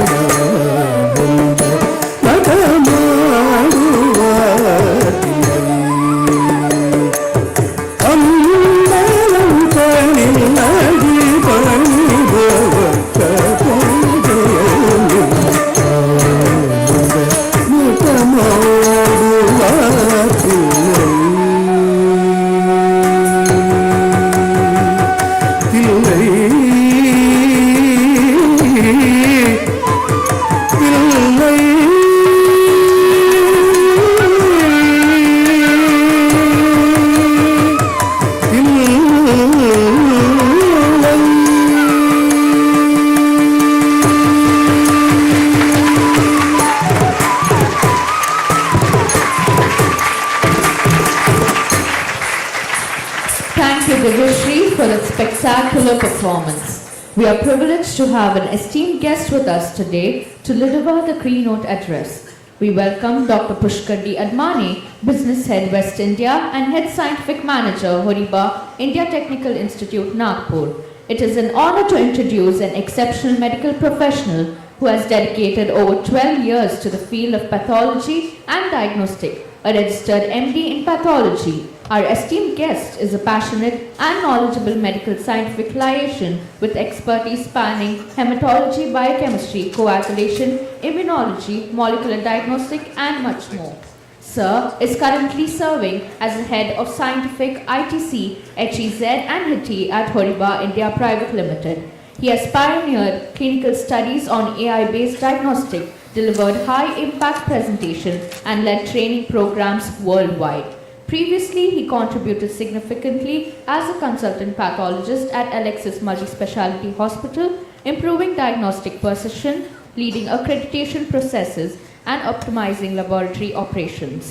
With a career spanning leadership roles in Dr. Lal Path Lab and District Government Hospital, he has driven innovation, quality improvements, and patient care initiatives. A graduate of the prestigious Maharashtra University of Health Sciences, he has also trained at IIM Bangalore and holds multiple certifications in management, operation, and leadership. His journey is an inspiration to aspiring medical professionals, demonstrating the power of expertise, innovation, and dedication to healthcare. We welcome you, Dr. Pushkar D. Admani, to address the gathering. Thank you. Thank you so much for such a generous presentation and introduction. And I really thank management of Madras Medical Mission and Dr. Deepa Philip to invite me here as a keynote speaker. I am really honored, and also thank Dr. Christopher Roy and Dr. V. Chitrasi to organize this grand event. I can say not in terms of the number of participants, but the quality of content and the quality of topics and the quality of the participants is really appreciable. So I have not seen any such conferences. I have attended so many, but I have not seen any such conferences having such a well organized and well thought of content. Really congratulations to you. So the topic given to me was like LabTech evolution. So LabTech can be anything. We talk about LabTech means like first thing come to our mind is like lab technology. But for me, my lab technologies are first. Wherever I work, my lab technologies were first. And I take the liberty of interpreting this topic for lab technologist, and I think a man behind the machine is always the first person and who is the most responsible person, and we should think of them as first and talk about them first, and then we can move to the technological aspects. So I take the liberty to talk about the career path and career of the lab technologist, what they can do what they are doing. So we all know we are going to get graduate from this college, from this esteemed college with lot of knowledge, technical knowledge, and academic environment is completely different than when you pass out and go and start your professional career. So when we pass out, when we get our degrees in our hand, there are few questions that we want to answer. Few people try to answer it before they get pass out, and few people try to figure it out once they pass out and go into the field. They take whatever the job and then they think of what to do. But it is important that before you get your graduation degree, or at the time when you get your graduation degree, your thought process should be clear. I know life takes different turns. I can take my own examples, but I think you should have some focus on where to go, what to do, and how to do. That will make your life more easier and planned. So I am taking these questions one by one and trying to answer them. It is not a complete answer, I know, but it is food for thought and a guiding principle for you to think on which lines you want to go. So these are the questions that we get when we pass out, like who I am professionally. Like we get the degree, but what professionally I am and what will I do? Where shall I work and what will be my career path? And what are the alternate pathways where I can build my career? And most important thing is how much I will earn. So let's talk about what I am.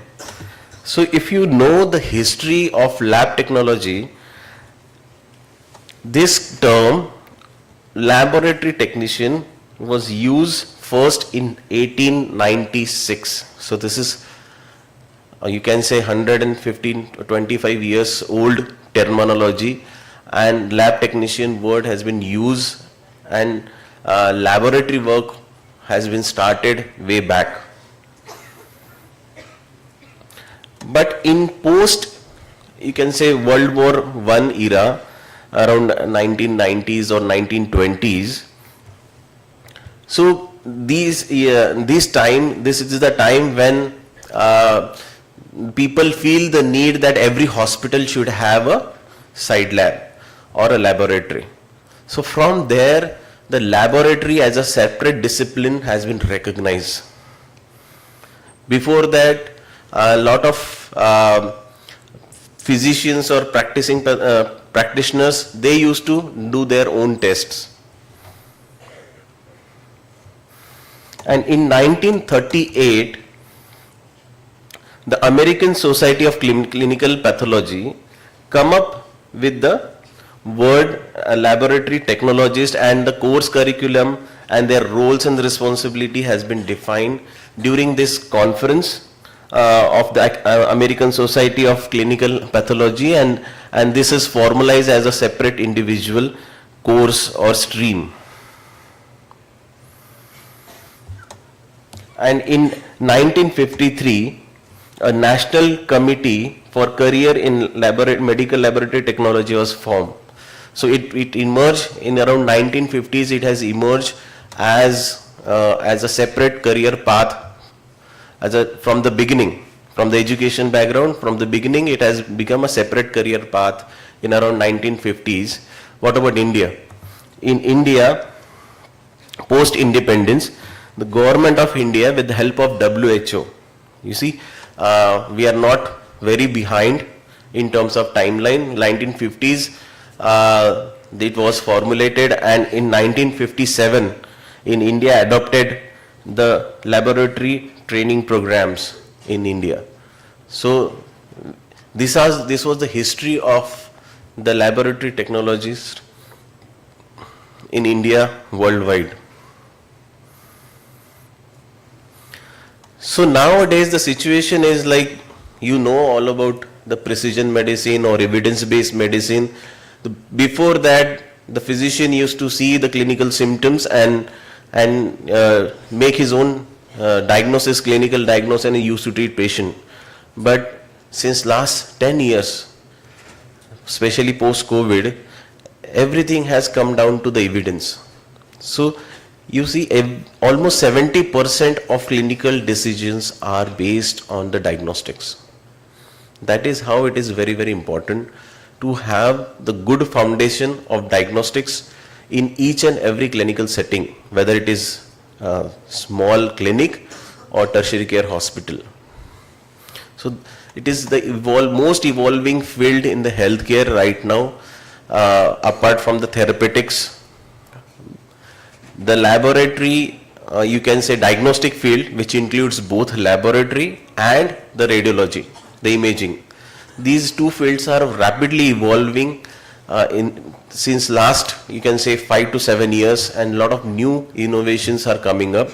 We'll talk about these in the later sessions, but this field is definitely evolving, and we heard about some concern about the AI will kill the career of laboratory technologist, but take my word, it is not going to go anywhere. You know, a lab was doing almost 30 to 40 samples or 10 samples on an average 10 years back or 15 years back or 20 years back. Now labs are doing thousands of tests.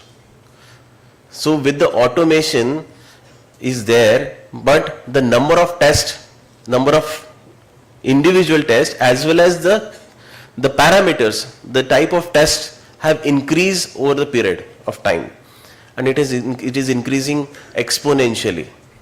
So there will be no dearth in the jobs or careers for laboratory technologists.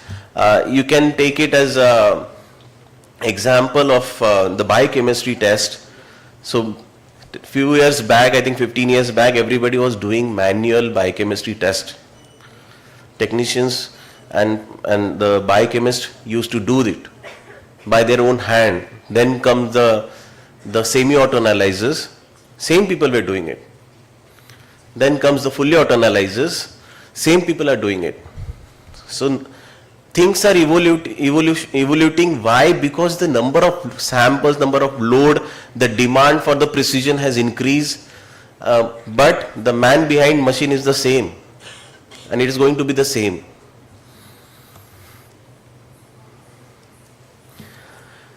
The importance of this and the laboratory technologist was really highlighted during the COVID period. And everybody know how difficult what is and fearful what it was to collect the samples of COVID patient, and laboratory technologists were the unsung heroes to risk their life and take this sample collections, sample processing upfront without fear of their own health. So I really appreciate this laboratory technologist for taking their foot forward during the time of need, during the time of disaster, or when we were going through a bad phase in our life. Everyone has experienced COVID, and the fear, especially in second wave and third wave, the kind of fever that we have seen was lifetime experience, you can say. Nobody else can have that experience again. But during that period, everybody stood up and everybody has contributed immensely during that period. So what is the role of lab technologist? Basically, the lab technologist is a highly skilled professional. So there are kind of skill grades. If you see, there are some areas or some fields where skills required are minimal, like people working as assistants, like some masonry work. So there the skill required, or you are carrying some material from one area to another area. That is a minimum skill level. Second level is the moderate skill level, like factory workers. So they require some skill to operate some machines. So that is a kind of skill worker, skill laborer, or skill force. Third level is a professional, where your skill cannot be copied or reproduced. It has to be learn and earn. So you are in highly professional skill areas where nobody can take your skills or learn your skills. I know people from in the lab, they work for those who are not professional or academically skilled. They work in the lab and they think that they learn a lot of lab work and they are now technologists. It is not the case. You have to have an academic background. You should know the theory at the grassroots level, at the foundation level. Then only you can work and understand what is happening. Otherwise, it will be a mechanical job to run the sample and give the results. It is not the work of the technologist or the skill levels of the technologist. It is much more beyond that. So these are the roles and responsibilities of the technologist. The primary role is to perform the laboratory test, but that is not the only role. The role of the laboratory technologist has ranges from various segments or domains of the laboratory. We talk about pre-analytical, analytical and post-analytical phase. So there are various roles that a laboratory technologist play in the laboratory sciences, like registration, collection and processing of the sample, pre-processing of the sample. So this is a pre-analytical part. Then processing of the sample and performing the test is the analytical part. Then evaluation the test result accuracy is the most important part, which can differentiate or which differentiate the laboratory technologies from other person. And as a laboratory technologist, you should have this orientation of whether the test is accurate or not, or whatever results you are giving is accurate or not. How you do that? You have quality control. Learn about the quality control, about the instrument results you are confident of. You should be confident of whatever results you are giving. Okay, so you should know whether the quality control is passed or not. You should know how my machine is performing. When the machine is performing, you know that the results are really correct, and I can depend on these results, because one wrong result may be 1 in 1,000 for you, but for patient it is only 1. Patient's life is at stake, patient treatment is at stake, patient diagnosis change drastically with your own results. So it has to be perfect every time. Second important aspect to understand is whether it is clinically correlating or not. Clinically is in two terms, like one is clinical symptoms of the patient. Second is the inter-test correlation. If you are doing, like for example, thyroid test or thyroid profile, you have T3, T4 and TSH, and there is a correlation on like T3, T4 goes down and TSH goes up. So but in some condition all three go down. If you are getting these kind of results, you should understand what is happening to the patient. You can reconfirm with the consultant or the providing physician what is happening to them, what are the clinical suspicions. This is the role of the laboratory technologist, to understand and to clinically correlate. Okay, especially the inter-laboratory test correlation, which is very, very important. Then the post-analytical part is this your data logging, data entering and all. Before that, we talk about there is one more point of operating sophisticated lab equipments. We talk about AI and automation and the evolution is happening, whatever evolution is happening in the laboratory world. But at the same time, when we talk about you are not going anywhere, you have a lot of career options. but at the same time you should make yourself relevant for the current situation or the current technology. If you don't know or you go away from it, fearing that this is not my path, or if I do this, I oppose like AI, if I oppose or complete automation, I oppose, what is my relevance? Because it is going to like hamper my jobs. It should not happen, because if you make yourself relevant to the current technology, current world, then your demand is always there. If you don't make yourself relevant, definitely you will be 4 steps behind. So make yourself relevant, understand, take experience and learn. There are a lot of ways to learn the new technologies. So learn it, how to we know how to do manual test, but we should at the same time we should know how to do quality control, how to check our QCs. We should know how to troubleshoot, how to understand the outliers, how to troubleshoot the machine. We should also know how to use LIS. Nowadays LIS has become very, very common. 5 years back it was not very common. Mark my words. Now every small lab also has the LIS. LIS is Lab Information System. They have a hospital information system, they have lab information system, they have integration, system integration. So all these things you should know how to work. You should know how to work on automated analyzers. What are the requirements of automated analyzers? So make yourself relevant for the current world. So from Horiba, we have taken a lot of initiatives through our educational vertical, Horiba India Technical Institute, to bridge this gap between the academics and the industry requirements. We try to conduct a lot of courses on that. But it is not only Horiba, but I think you can get the experience through online, through the laboratory. Visit the laboratory, see what is the current working scenario there. Or you can visit any reference laboratories nearby.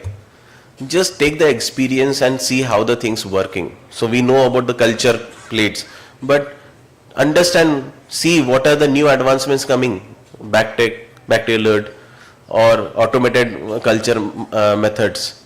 So learn about all these things and that will make you relevant. So there is one more example in IT sector. There was a lot of layout because of AI and algorithms, automated algorithms developed by AI. The lot of IT companies did not need the routine engineers. So there was a lot of layoff of engineers. But everyone thought of that there is the demand for the engineers has gone. But since last 5 years, the maximum IT people are hiring engineers to develop AI algorithm. So engineers have adapted to the situation. They have changed their course. They have changed the curriculum. They have changed what it is relevant as of now for me as a career path. So they take some courses on AI, that direction, and they get career opportunities. So things were shifted from routine coding to the AI algorithm. But jobs are there. So if you don't move out, you will be out. So learn the current scenario and current technology, which is very, very important. And these are the other areas like informing critical results and discuss with the physicians or the nurses there what is happening to the patient. And also, as I said, know your equipment. Equipment is your best friend in the lab. Best friend in the lab is your equipment. Have friendship with him. You should have your emotional bonding with the equipment. So I still love my first hematology analyzer. I started my career from Horiba Micro 60 and still love it. So have emotional bonding. Once you have emotional bonding with your instrument, you learn that instrument in and out. You know what is happening to the instrument. Oh, the MCV values are going high. Oh, this is happening with my instrument. Let me correct it. So you learn. So these are the different areas or fields in the laboratory domain where you work. We talk about, routinely we see biochemistry, coagulation is one field, hematology is one field, like microbiology is one field, molecular is the field which is very, very fastly upcoming field, very rapidly growing field. And we have other areas like urine analysis, we have virology clinics, we have blood banking, lot of blood banks are coming up. We have cytotechnologists and histotechnologists. The demand for cytohistotechnologies is also increasing because of the IHCs are coming up, and a lot of labs have started doing the histopathology in-house. So a lot of workload has also increased. So there is a good demand for cytohistotechnologies as well. So this is the conventional, I think there is some formatting issue, but just to understand that this is a conventional way of career pathway or career studies in laboratory technology field. You have certification, you have diplomas, you have graduation. I think most of us here are in this masters and graduation area, and some of us must be PhD. So I'm very proud to know that this hospital is the first one in Tamil Nadu for getting MSc, MLT. Really appreciate that.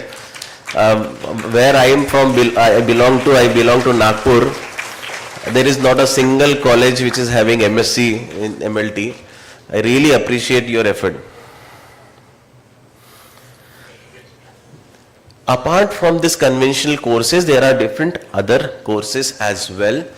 As a graduate or a postgraduate, you don't close your doors, or you can keep your mind open for other courses and other fields as well. Like we have masters in healthcare management.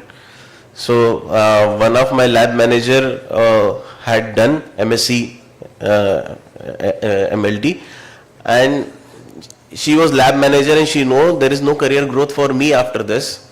So I encourage her to go for this masters in healthcare management.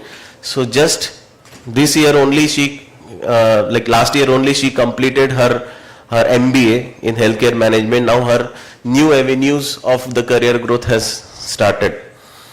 So that's how you have to think. It is not that you have to go full time. You can start your job, you can start your earning, and during the job experience also you can do certain courses. The more and more you do, you will go one step ahead.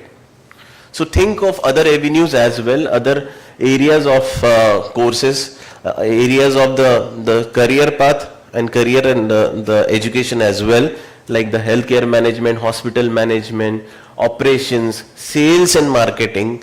We usually don't see this as a sales and marketing as a career option. We have Silva with us, who is now sales head for the South Zone in Horiba. He is from the lab technology background, and I am proud to say there are lot of people in Horiba who are doing various roles. They are from lab technology background, but they are doing various roles in Horiba as a IVD company,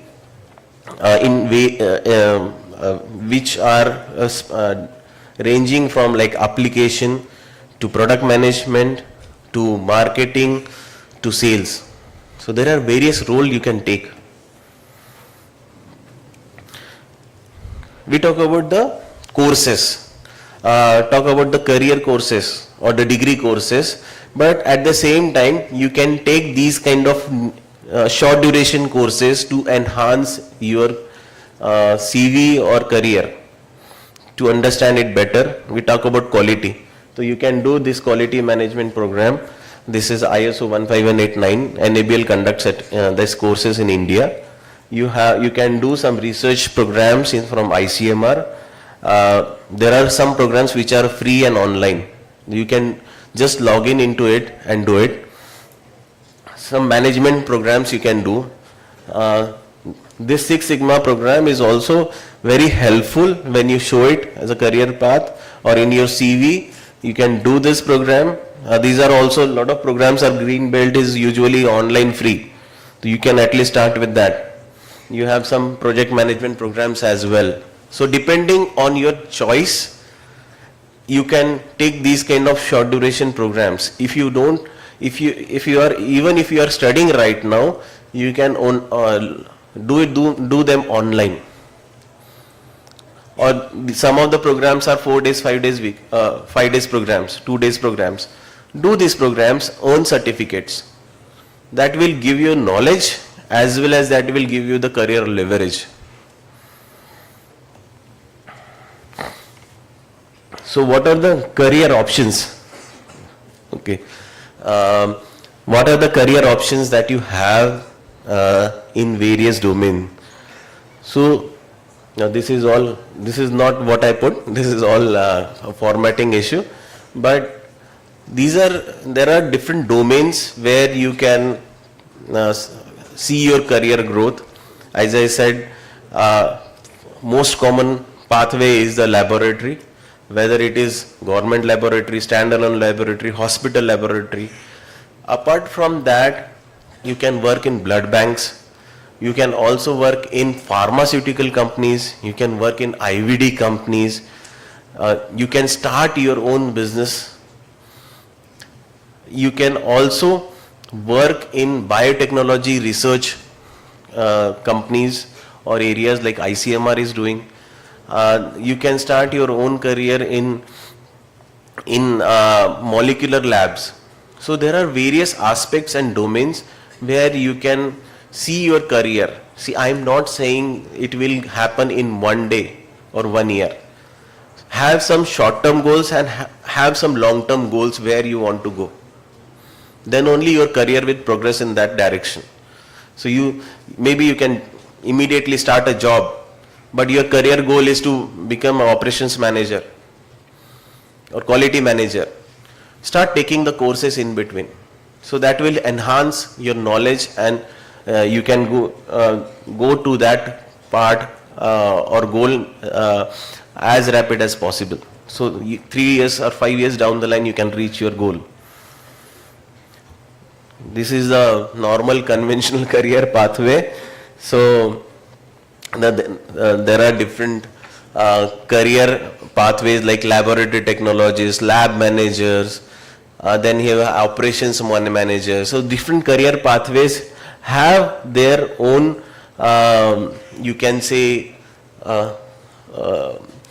career progression. Like once you are masters, you can start as a lab manager.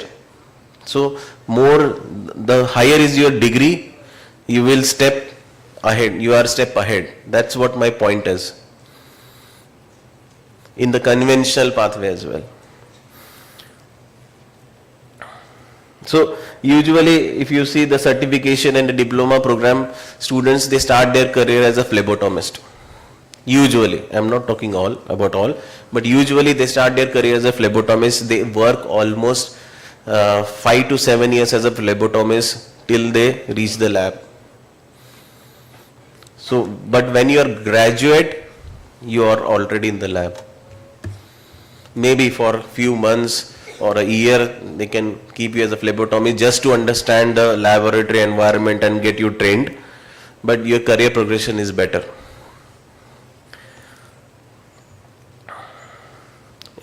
In academics, you have, in academics field career, it is one of the career option.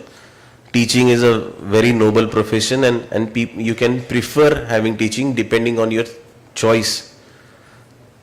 So you can start as a assistant professor, then associate professor, then professor, head of the department.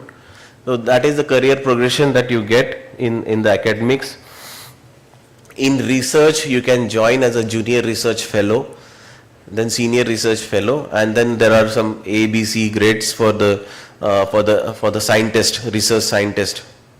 So you can progress in that, and one of the areas where you can go is ICMR, or central institutes. In ICMR affiliated institutes, a lot of institutes are there pan-India. So you can approach those areas or institutes for the career progression. These are research avenues. Then there are some new trends in IVD industry. As I said, in Horiba itself, we have a lot of people from the laboratory technology background. I talk about Silva. Silva, please stand. Yes, so he is from the laboratory technology background and he is doing sales. So you can choose your career the way you want. Don't keep your vision narrow, keep your vision open. So in IVD industry, as I said, application, marketing, sales, okay, even you can go for service. So there are a lot of aspects where you can work. Then, as I said, you can start your own business journey. Some of the our distributors for IVD instruments are from laboratory technology background only. So they start their business as a small to begin with, but now they have grown, they have good turnover in crores. So they are doing really good business. So you can start your own business as well.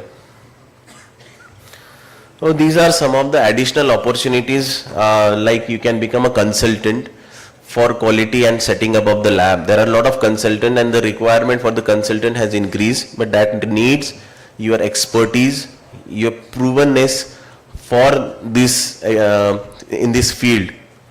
So over the period of time you can think of this. Then as an administrator, not only don't think about the laboratory, you can become administrator in the hospital as well. You can take that career path as well. With hospital management programs, you can become healthcare coordinator or healthcare administrator in the laboratory as well as the hospital. Then this outreach coordinator, LIS consultant. So once you have the knowledge of laboratory information system, you can deep dive into that field. You understand it, and you can become part of that IT field as well as an expert. Then definitely education consultant. So this is from online,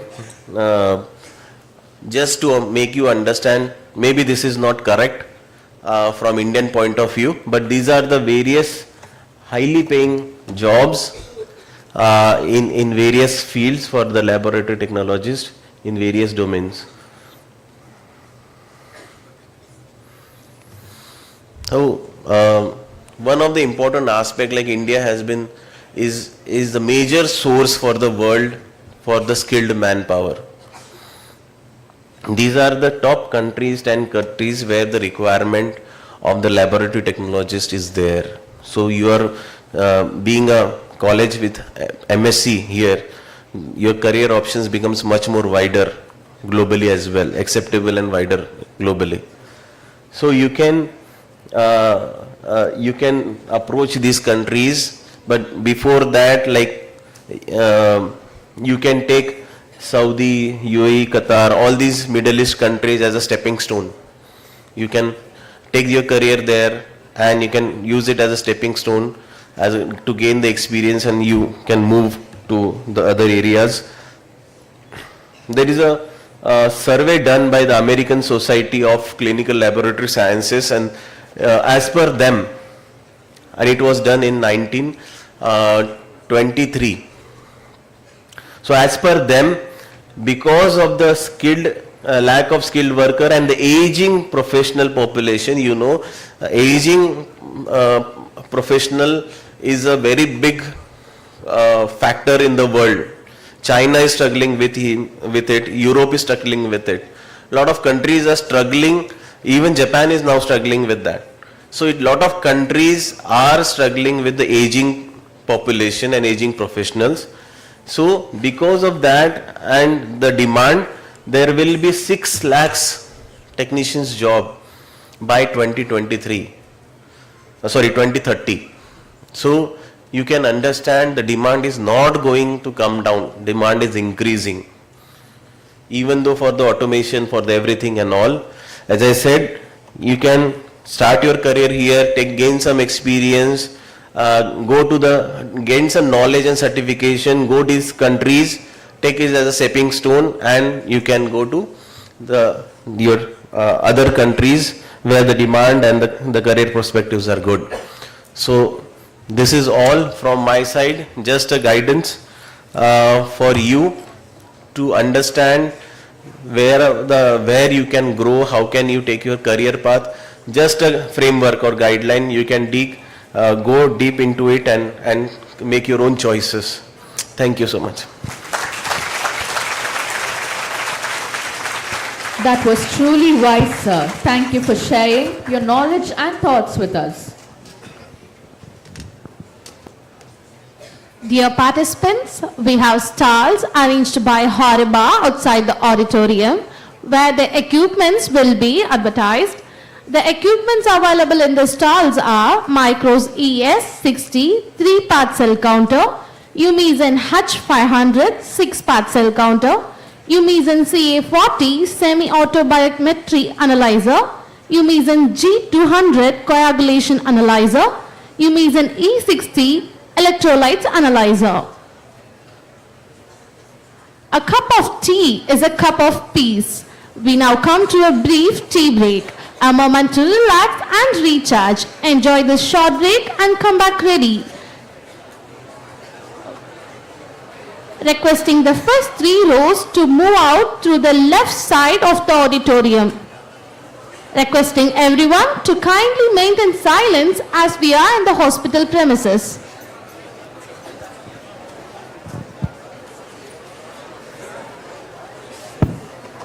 Participants can make use of both sides of the auditorium.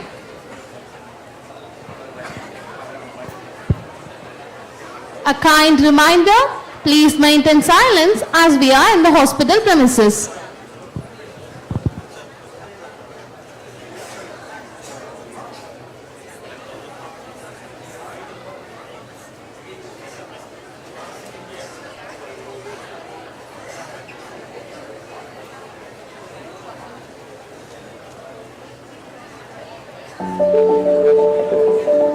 Everything begins with measurement.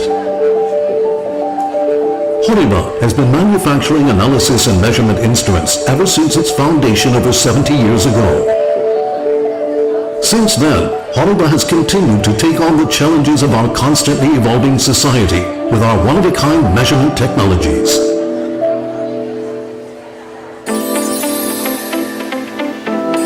We are offering a broad range of solutions in 3 fields that are indispensable to the future of our society.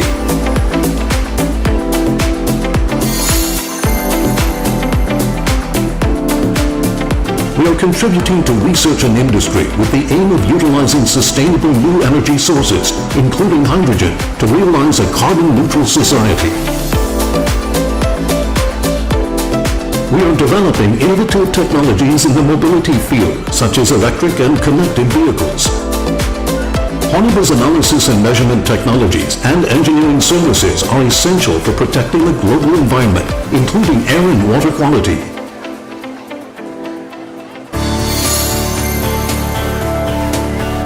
To ensure a safe and secure living environment, Horiba provides inspection equipment and regions for medical diagnosis and treatment in the healthcare field.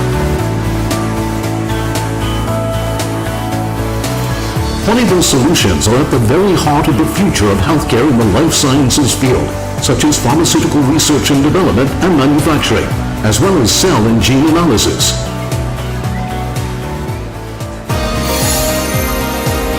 Semiconductor devices are in increasingly high demand, driven by the growth of the advanced telecommunications society and the expansion of the Internet of Things. There is also a wide range of needs for measurement in this ever-advancing sector. We support the foundations of society with advanced analysis and measurement solutions that contribute to the research and development of cutting-edge technologies, such as semiconductor manufacturing processes that require high precision and high quality, as well as the development of new materials. Honeywell's Hommamon technologies and solutions have been supporting the future development of society, lifestyles and technologies, and meeting the needs of manufacturers. Through these business activities, the Honeywell Group is contributing to finding solutions to various issues and is also working hard to ensure sustainability in the supply chain. We are conducting initiatives to train the next generation of workers by providing workshops at schools and supporting educational institutions. By promoting collaboration with academia and supporting young researchers, Honeywell aims to realize a sustainable society by leveraging its analysis and measurement technologies. As part of our strategy for nurturing the people who conduct these activities, the entire Honeywell Group is creating a stage where each and every Horibarian can embody our philosophy of joy and fun for all to maximize their potential in their pursuit of Hommamon.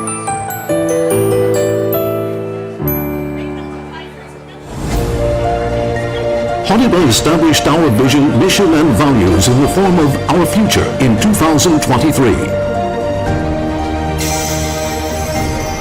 Under a vision of joy and fun for all, together with our colleagues around the world, we are aiming to realize a future in which all lives shine with reliable solutions.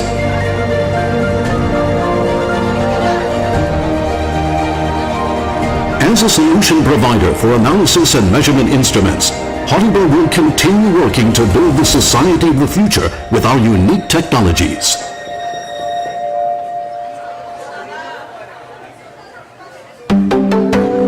Horiba.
Hello, hello, hello.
begins with measurement.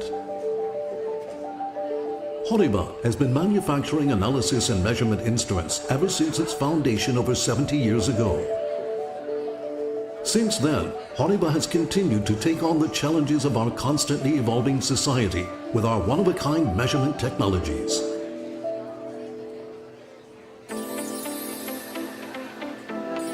We are offering a broad range of solutions in 3 fields that are indispensable to the future of our society.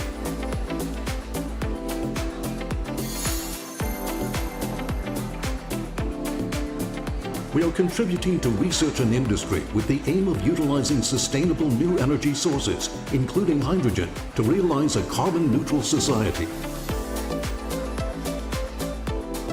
We are developing innovative technologies in the mobility field, such as electric and connected vehicles. Horiba's analysis and measurement technologies and engineering services are essential for protecting the global environment, including air and water quality.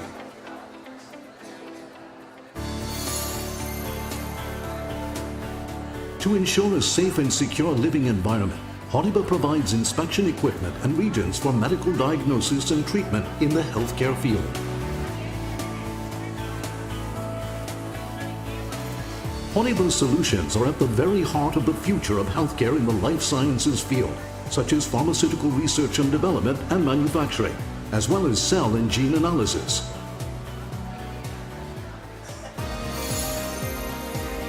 Semiconductor devices are in increasingly high demand, driven by the growth of the advanced telecommunications society and the expansion of the Internet of Things.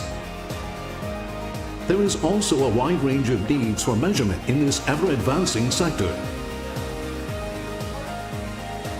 We support the foundations of society with advanced analysis and measurement solutions that contribute to the research and development of cutting-edge technologies, such as semiconductor manufacturing processes that require high precision and high quality, as well as the development of new materials.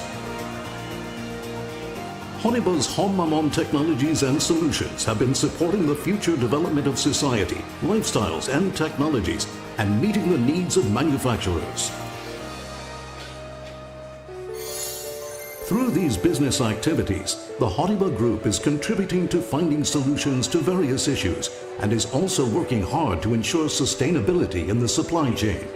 We are conducting initiatives to train the next generation of workers by providing workshops at schools and supporting educational institutions. By promoting collaboration with academia and supporting young researchers, Horiba aims to realize a sustainable society by leveraging its analysis and measurement technologies. As part of our strategy for nurturing the people who conduct these activities, the entire Horiba Group is creating a stage where each and every Horibarian can embody our philosophy of joy and fun for all to maximize their potential in their pursuit of Hommamon.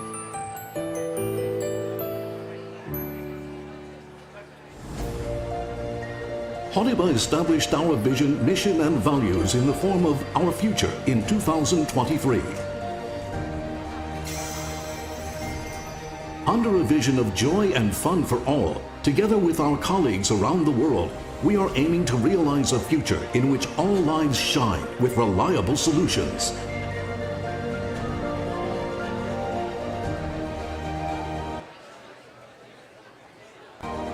As a solution provider for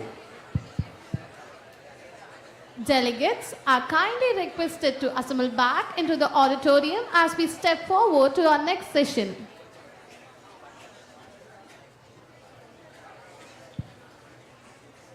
Now it's time for the second scientific session by Dr. Prakash Chouesia, sir, Medical Scientific and Global Medicals Officer of Horiba, France. Sir has an MBBS degree with 1-year rotational internship studied at Maharashtra Institute of Medical Education and Research, Pune. Sir has completed diploma and fellowship in pathology in College of Physicians and Surgeons, Mumbai. Sir has a master's degree in DNB pathology and residency in hematology, histopathology, clinical pathology. He is now a medical and scientific officer, country manager, head scientific affairs and product manager, Scientific Marketing Manager, Global Medical Affairs, Scientific Marketing Activities, Study Planning and Protocol Designing, Branding Activities, Support R&D, Clinical Quality and Regulatory for Medical Inputs, Support KOL, Support to Global Communication on Scientific Activities and Content Write-ups at Horiba, France. He was a clinical assistant in Hematology Department at PD Hinduja National Hospital and Research Center and was a consultant pathologist at Micron Metropolis Private Limited. Let us dive into an enlightening session by Dr. Prakash Shivesia. I kindly request sir to take up the dais.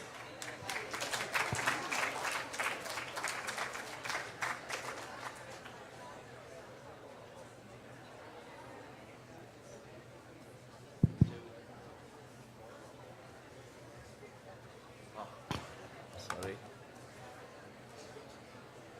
Okay. It's 12 o'clock, right? So good afternoon.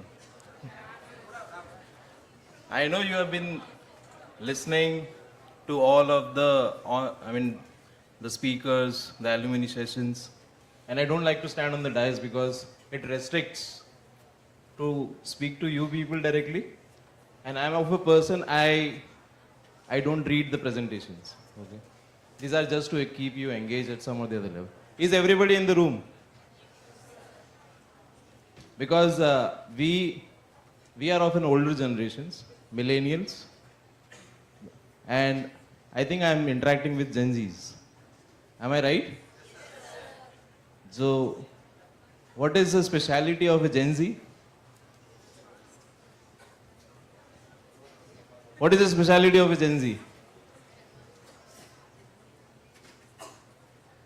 Okay, how many of you don't use a mobile phone?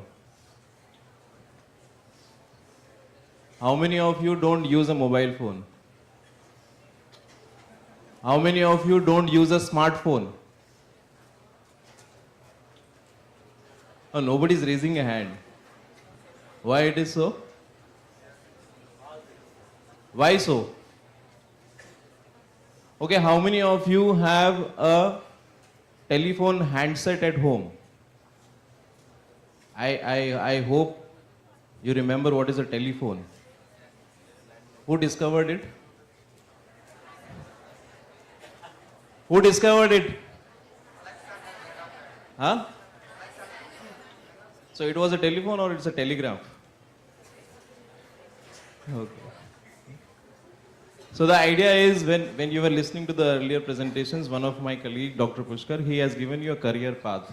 Okay, and there were so many things which you could actually take it ahead. And I'm talking something which is more futuristic. When we say futuristic, our grandparents, our parents used to say, you are the future. We are the future. So I am with the futuristic crowd across here, and it is, I think you should have the round of applause for yourself, because it is very important that Gen Zs are not only loud on social media. This is what the first speciality of a Gen Z is, but they should also be loud in the field where they are in their career paths. And being the lab technologist, I have been grown myself with lab technologist. I am a doctor, I am a pathologist, but if I am the brain in the lab, you will be all my what? Eyes, ears, nose, hands, legs, because everybody keeps on running here and there. You should, how many of you visited a laboratory? Very few hands. Everybody, right? It's easy. I mean, you have been sitting here since what, 3 hours, right? So you can stretch your hands. Just a gentle exercise to be engaged with the activity what we are doing.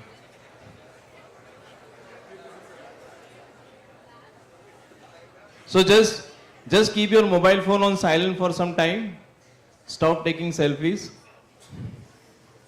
I know it's a very, very beautiful crowd across and very beautiful people around. So yes, you can take selfies with all of us also. Okay. So my topic is something called as digital pathology and digital pathology in the field of clinical practice. How many of you know what is clinical practice? I think you listen to some lectures, but in some lectures you need to talk. So what do you mean by clinical practice? Any idea? What is a clinical practice? Or are you going to put it on a social media? What is clinical practice? No, na? So how many of you have gone to a doctor? Cough, cold, fever, whatever. What do doctors say? Take medicine. Or take rest. Take medicine, right? He checks you, he puts some stethoscope, respiratory rate, thermometer. Does the doctor take your blood? The doctor whom you are visiting, does he take your blood? Does he take your urine? Does he take any sample from your body? And then, even on your symptoms, he says what? You are suffering from inverted commas. It can be this. So you need a validity, you need a scientific validity or a verification of your symptoms, which is done by whom? How a disease is confirmed? Lab test, right? Be interactive, because if you are not interactive, then it is a problem. Otherwise, I can just run all the presentation. There are around 40 slides. You will sleep. So I don't want you to sleep, so I need you to be interactive, okay? Okay, this is whatever it is. So how many of you know what is pathology? Anyways, I had put the answers to you. Can you read it out? I am enjoying this. After a very long time. It is like I am taking ragging in. It's like in the worst ragging you can have is in medical sciences. The worst you can have is in MBBS. Because you never know when the ragging has finished, even though you pass the entire degree. You still feel you are getting ragged. You are getting ragged by your patients also. Because they keep on telling lies, you know. They always say lies.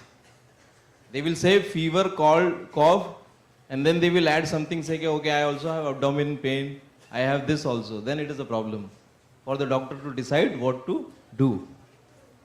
So what is the pathology? You are all lab technologists, huh? You need to support me. I am also a lab technologist at the end of the day.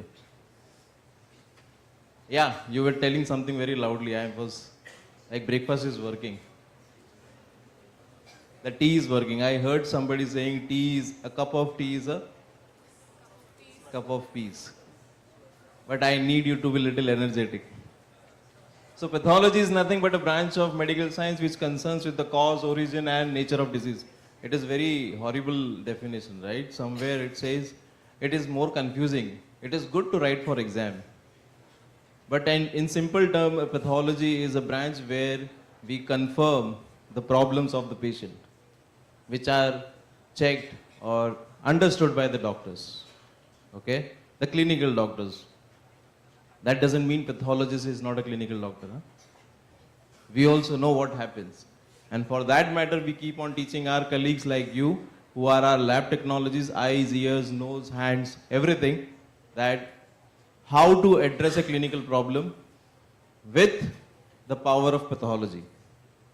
And this is why it is very important. Nowadays, everything is backed by a lab test, okay? And most importantly, the thing is you have, it is green in color, sorry, it cannot be projected. But anyways, most of the lab tests are around 70 to 80%. And nowadays, doctors doesn't give you just medicine like that. They give you investigations, 2 to 3 days fever, they will say, okay, look for viral infection, malaria, dengue, whatever. And it cannot be judged by the clinical knowledge every time. But yes, you have to do some tests to confirm it. So 70 to 80% of the medical testing have increased in the field of pathology from last, I say, 10 years, 10 to 15 years, because we haven't seen so much of investigations happening nowadays. And these are few branches of medicine, the lab department, hematology, biochemistry, microbiology, histopathology, immunology, cytopathology. These are very common department what you will see. There are many more departments nowadays. The evolution of pathology is unstoppable. There is a very famous song, no? Everybody puts as a ringtone. What is that? I am unstoppable. By Sia. Okay, that means I am still connected to you all, your generation. So yes, the field of pathology is unstoppable, and because of that, we have also evoluted with the evolution of technology. And that is why we will be dealing with something called as digital pathology. But I will need to keep your minds open to understand certain definitions, because without definitions there is no science. And I always used to say, why there are so many definitions in science? The moment you open a chapter, there is a definition. Why they are there? Because they define the thing, and that is why you need to understand the thing later. So the definitions are important. This is a favorite thing to me. I mean, who is a pathologist? And what do pathologists do? You know, when I was doing my MBBS, it was when I took the branch of pathology. Sometime I started feeling very much complex. You know how many branches of post-graduations are there after MBBS? Any idea? Any idea? Post-graduation branches, clinical branches. Around 52, if you keep on segregating them. You will come to something which is like, and I took a pathology. So you know where the complexity was? So when you meet your friend circle, who are not from medical background, but they always think what doctor you are. I say, okay, I am doing MD pathology, you know, it's a post-graduation. Acha, tell us, what do you do? What should I say? I think the same question will come to you someday. Or it is coming, right? In everybody's mind, especially when you meet your friend circle and very casually say, I am doing this, you know, it's MSc, MLT. Achha, tell me, what is MLT? I understand MSc. So when I say I am doing post-graduation, okay, very good. Brilliant. But the problem was to define who a pathologist is. And I really thank one event in this world which we all witnessed. What is that event? COVID. I really thank that coronavirus. I mean, it is bad on other side, but coronavirus helped people know who are the pathologists. Actually, I'm not joking, and this is the truth and the reality. Now people know, the common man who is standing outside the doctor's clinic knows what is an importance of a pathology lab. What is an importance of my blood sample or urine sample or stool sample, whatever sample. They are curious about the report, just like, are they going to get a medal or they are going to get a red line. So the importance of every one of us has increased. So tomorrow, if somebody in your friend circle is telling, okay, I am not well, I did this blood test, and I have this report, I don't know what they say, then you can say, what do you say I don't know in Tamil, but sometime I use a Kerala word called da. Hey da, here's the report. I'll tell you what it is. So that should be the pride when you actually start practicing, and this is why an impact of pathology, lab technologists, or as we all are there as professionals of laboratory medicine in general, that should have an impact on the society. And we are impacting, because now I think out of every 100 people whom you meet, 10 people are not well. And out of every 10 people, 2 or 3 people have a report which they keep on carrying. And all thanks to WhatsApp. They keep on forwarding to every experts in the world. And now, all thanks to whom? No, Google is like, it's a millennial technology. Chat GPT. They tell you everything. I don't know what am I doing here. If you would have written digital pathology, it would have given you an essay of what? 1,000 words. No need of Dr. Prakash, just chat GPT. But again, as Dr. Pushkar said, it is always the man behind the machine. What you are searching, it comes from your mind. It is human intelligence. It is a human thought. It is not an artificial thought. I want to look for this. So you will type. That is how Google works. That is how ChatGPT works. So somebody is developed, and that too is a human who developed the algorithms.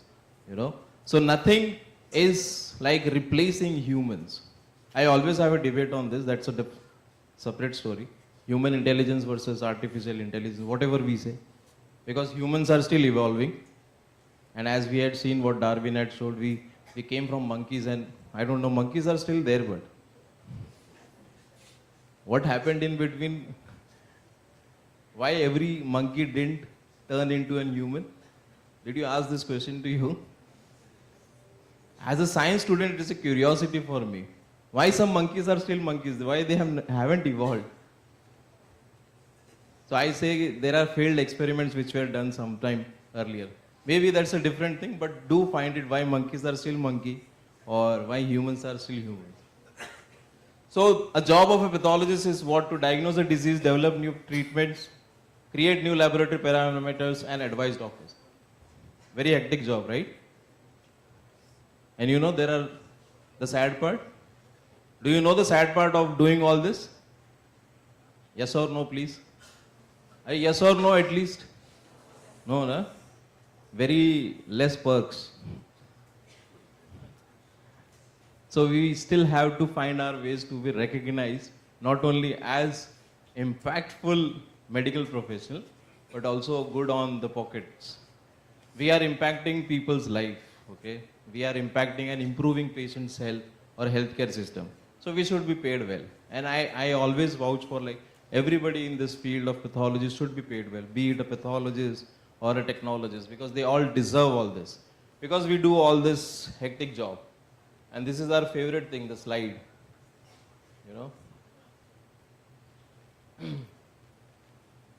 So why have we gathered here? I mean, where are we leading today or tomorrow?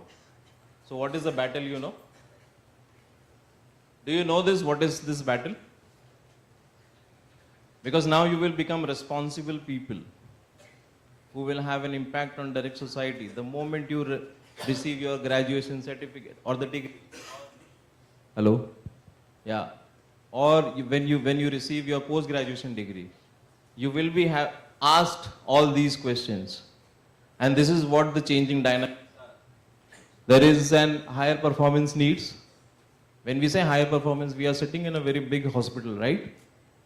The patient here is not coming to pay for the services which are underserved. He will need everything faster. I am paying this because we all have that human urge of I paid it, I should get it. And I paid for the best, I should get the best.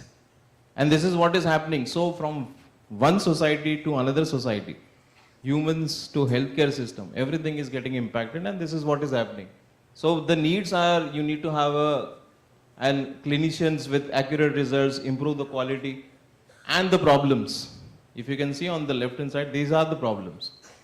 The problems are decrease in the skilled labor force, which is what I think Dr. Pushkar addressed, because we are never going to be out of the business in pathology, because we are the only skilled people here who can manage the laboratory business. Laboratory business in the sense, everything, be it education, private practice, or hospital practice, technology practice, everything, okay? And this is what has been putting as a pressure. Second thing, when you go into the business, these are the problems. So my topic is going to come later on, because nowadays what is happening, when you go for a movie, the movie name comes before the interval. So you might be wondering what is happening here. So I'm just giving you an introduction and a background from where we have come, what are the things, and where we will go. So yes, when you work in any bigger hospital like this, you always have to keep on discussing with the managements, and managements have their own things because they feel, okay, everything should be the way what people wants, people are paying, people are coming. So you need to have an improving efficiency, quality, connectivity, proficiency. Nobody wants to sit at one place. I need to be known across the globe. I should have multiple branches.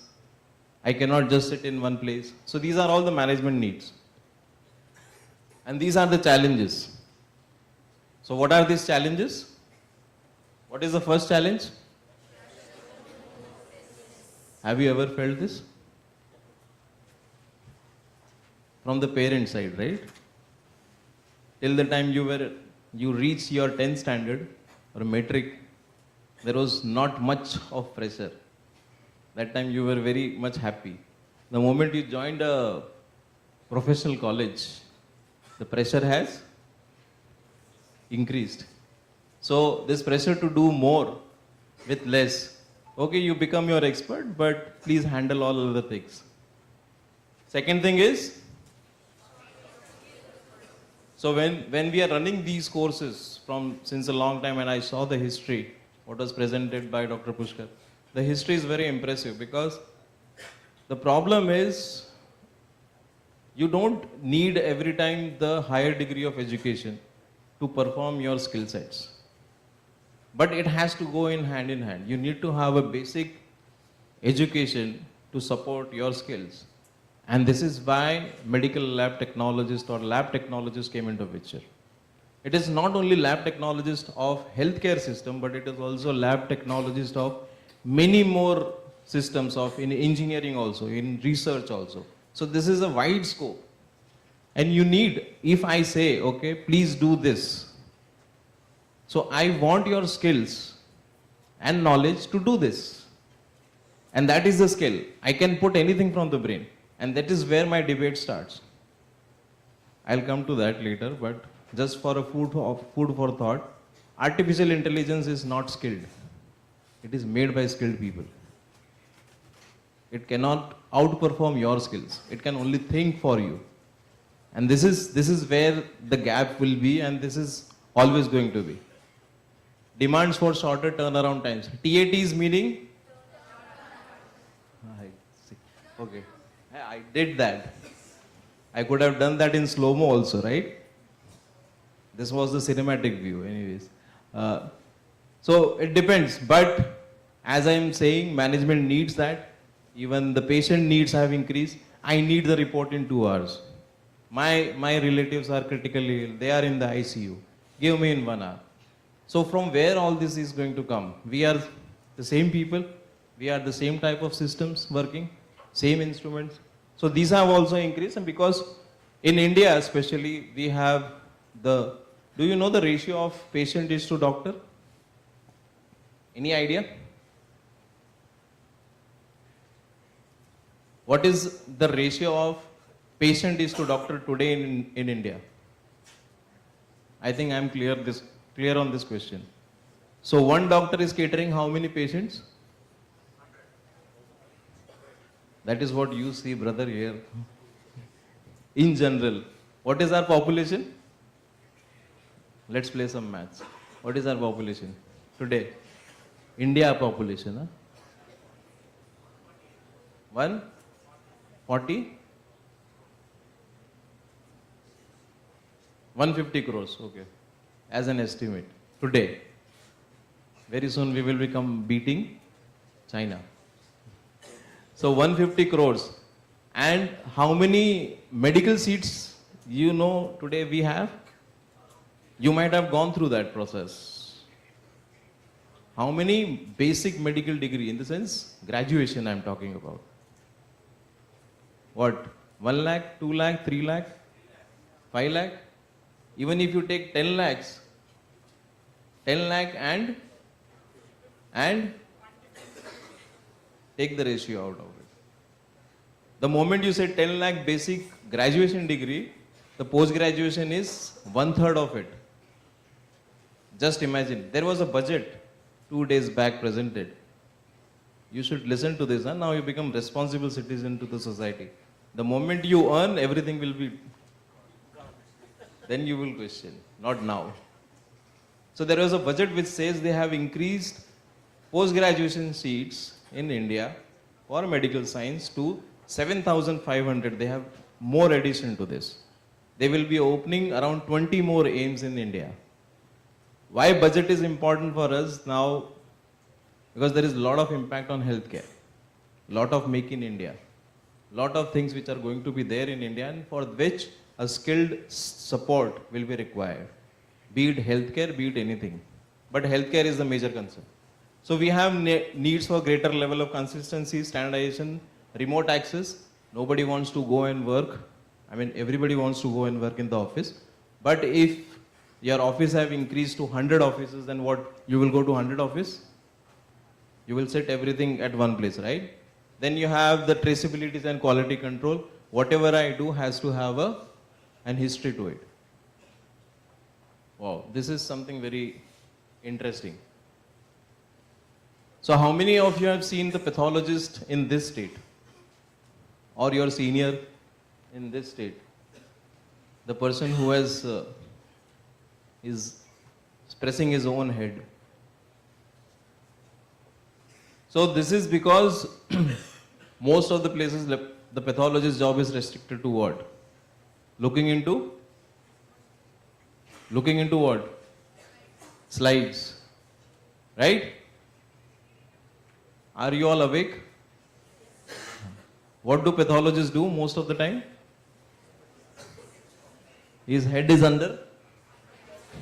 He never comes out. If there is a lot of patients, then obviously his neck is almost gone for the day. So this is the problem, and again we had spoken about all this: abnormal slide, laborious staff, turnaround time, standardization, images, blah blah blah blah. So we need a solution for this. So what has happened in the last few decades because of improvement in the technology? So this is a story of an automation. When we say a story of an automation, it is like how do we reach to automation? So remember one thing, as I told, we are a science student. The definitions are important. Automation is not artificial intelligence. Automation is automation. If any manual process is there, like today we did a light lamping, it was a manual process. If I have to automate, what should I do? I will create something where some candle is coming, it will burn and it will go out, right? This is automation. Did it require artificial intelligence? It was just a thought, right? So automation is something which we want to improve or fasten the process of instrumentation. And this is what the things are.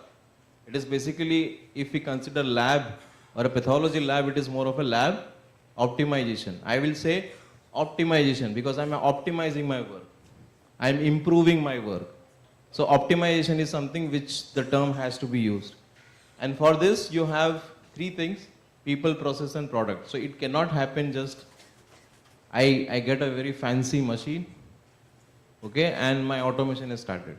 There has to be a person to put in, there has to be a person to know it, there has to be a person to process it, there has to be a person to interpret it. So this is not just one single thing. Because these are all associated, because product come with technology, people come with processes which they know and which they have to know, and all the people should be educated enough or knowing enough or skilled enough to use the automation. Otherwise automation is of use if you don't know how to use it. So I am just going through some slides which you will understand. I use optimization over automation every time because it is optimizing my work, it is improving my process flow. So phlebotomy techniques have changed from needles to acutainers, and now you might have seen some videos also where one robotic arm comes and it takes the blood and goes away. Don't worry, to operate it there is a person sitting. There has to be somebody to put on the switch also, no? To start. To monitor, there has to be one person. So nothing is getting replaced. Okay, I always feel we were having managers over people. Now we will have managers over machines. That this is my machine, I will have to manage. Logistically, do you know what is the logistic things what we are working on nowadays? Oh wow, what is this? How many of you have read an article which came during the time of COVID that a drone was used first time ever to collect sample in Dehradun from one hilly area to another, which took only 30 minutes over 2.5 hours. So improvement is not only one. Even to run this logistic challenges, you know what are the logistic challenges to transport the sample? The cold storage system. The sample has to be properly kept, properly labeled, and for that you need a skilled person. If you just send anything, it is not going to help. So nothing is replacing us in any sense. In fact, it is making us more aware about the processes. This thing changed when computers came into picture. Okay? So computers were usually used by banking systems long back when Microsoft created the first computer. Most of the banking solutions have come into picture, but these computers have also changed the way pathology is seen. So this is a part of automation. This is not artificial intelligence. Please, if somebody is sleeping, get up. This is not artificial intelligence. This is still automation, which works on the process of instrumentation and computers. Okay? And we are talking about patient management, data management, and lab management. You might have heard the word LIS.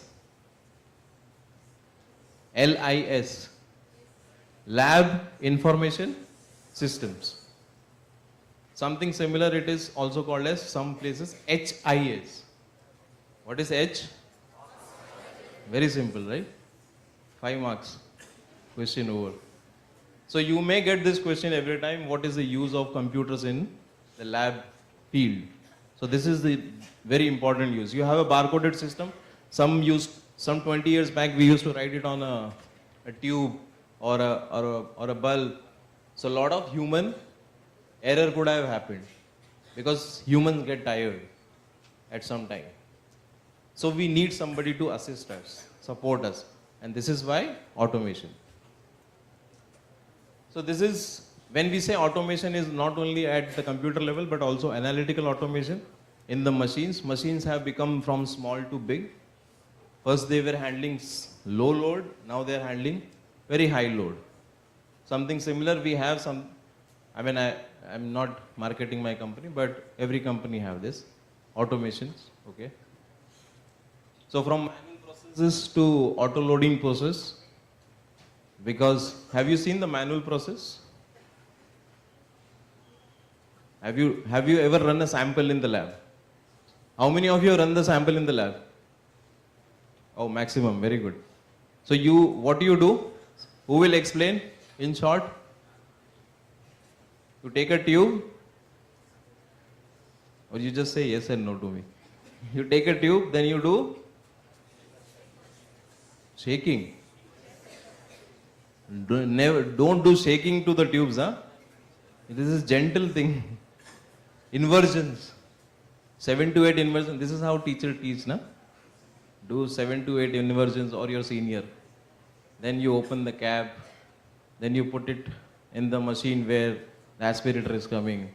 That is the manual process when you put by your hand.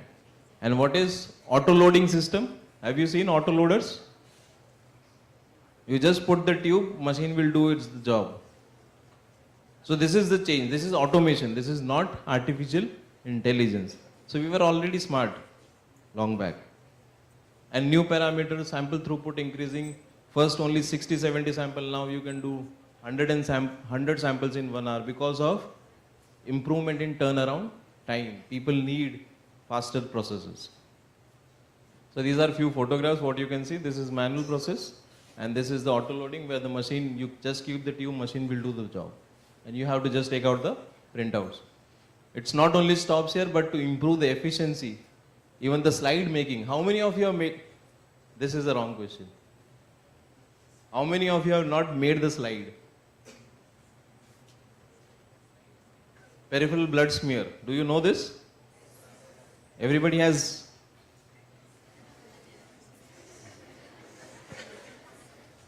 What is this?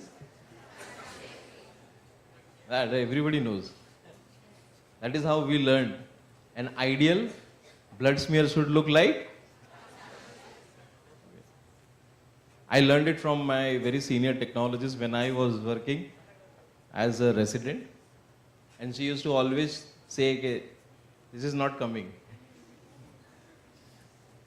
Tried a lot, but this is not coming. Hello, okay. Some people are good for their jobs and their work. So I told, okay, you do your job well. I can't. So everybody has made the smear, right? Now there are machines who are making smears and there are machines who are staining. So you have done staining also, right? What staining? How much time you keep the stain?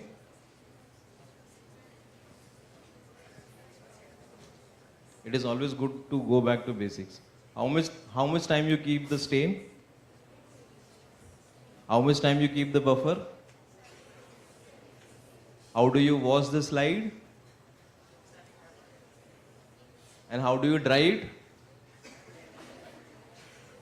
Now everybody have a dryer, right? Never use that. It will remove the small areas because it is heat. So there is a word in Daisy and Lewis, right? Daisy and Lewis book, okay, hematology book for practicing. So it says air dried smear. You know air drying, right? Let the air do the job. And we don't need automation for that. It's free. So that was smearing, and now coming to something from microscopy to digital microscopy. When we say digital, I'll come to this in some time.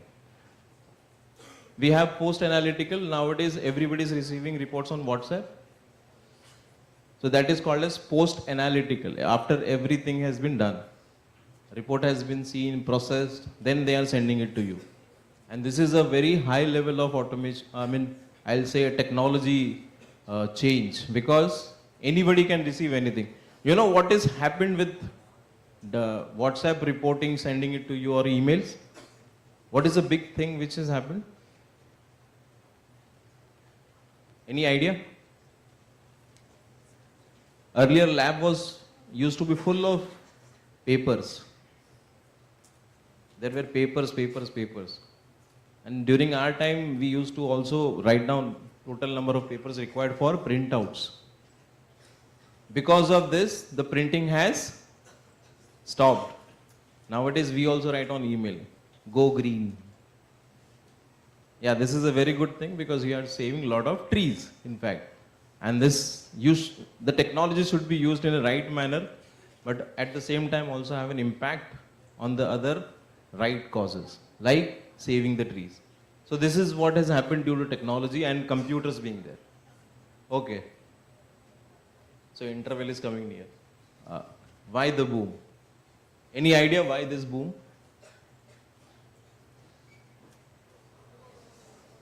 Our dear friend. Or I always put it as I would love to have a friend who can project me and put me on a very limelight stage, which nobody did for so many years, even though we were doing cancer diagnosis. We were doing a lot of research work. We are doing so many papers. We are the only branch which knows from head to toe. There is no other branch which can say. So pathology starts from like head and neck, neurological, eye pathology, ENT pathology, chest pathology, heart pathology, whatnot pathology, all the organs, and there is pathology. So we are the only branch who knows everything. So you should be very happy when you meet your friend circle next time. You don't know what I know, like that. So what is this? B. Do you need one more cup of tea? I can ask people. What is this? Okay, good. Okay, what is this? What is this? The happy time, baking time, cooking time, cultural time, selfie time. So many people became so big YouTubers, you know. They are earning in crores now from that day. Anyways, that is not a profession. Huh? I keep on saying to my son every time, don't be, whenever I ask him what you need to study to do something. But this YouTuber also have a good life, na? So I don't know what is an impact which is happening. So what is this? This is equal to? This is equal to what? I don't have a chocolate, but still. Any guesses? There was one word which got very famous. Arey, be louder.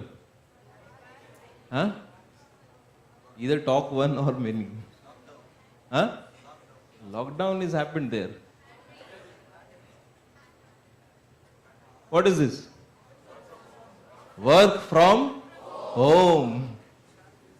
Everybody was so excited when we started working at home. Then after 1 or 2 months I realized it was the worst thing which has happened.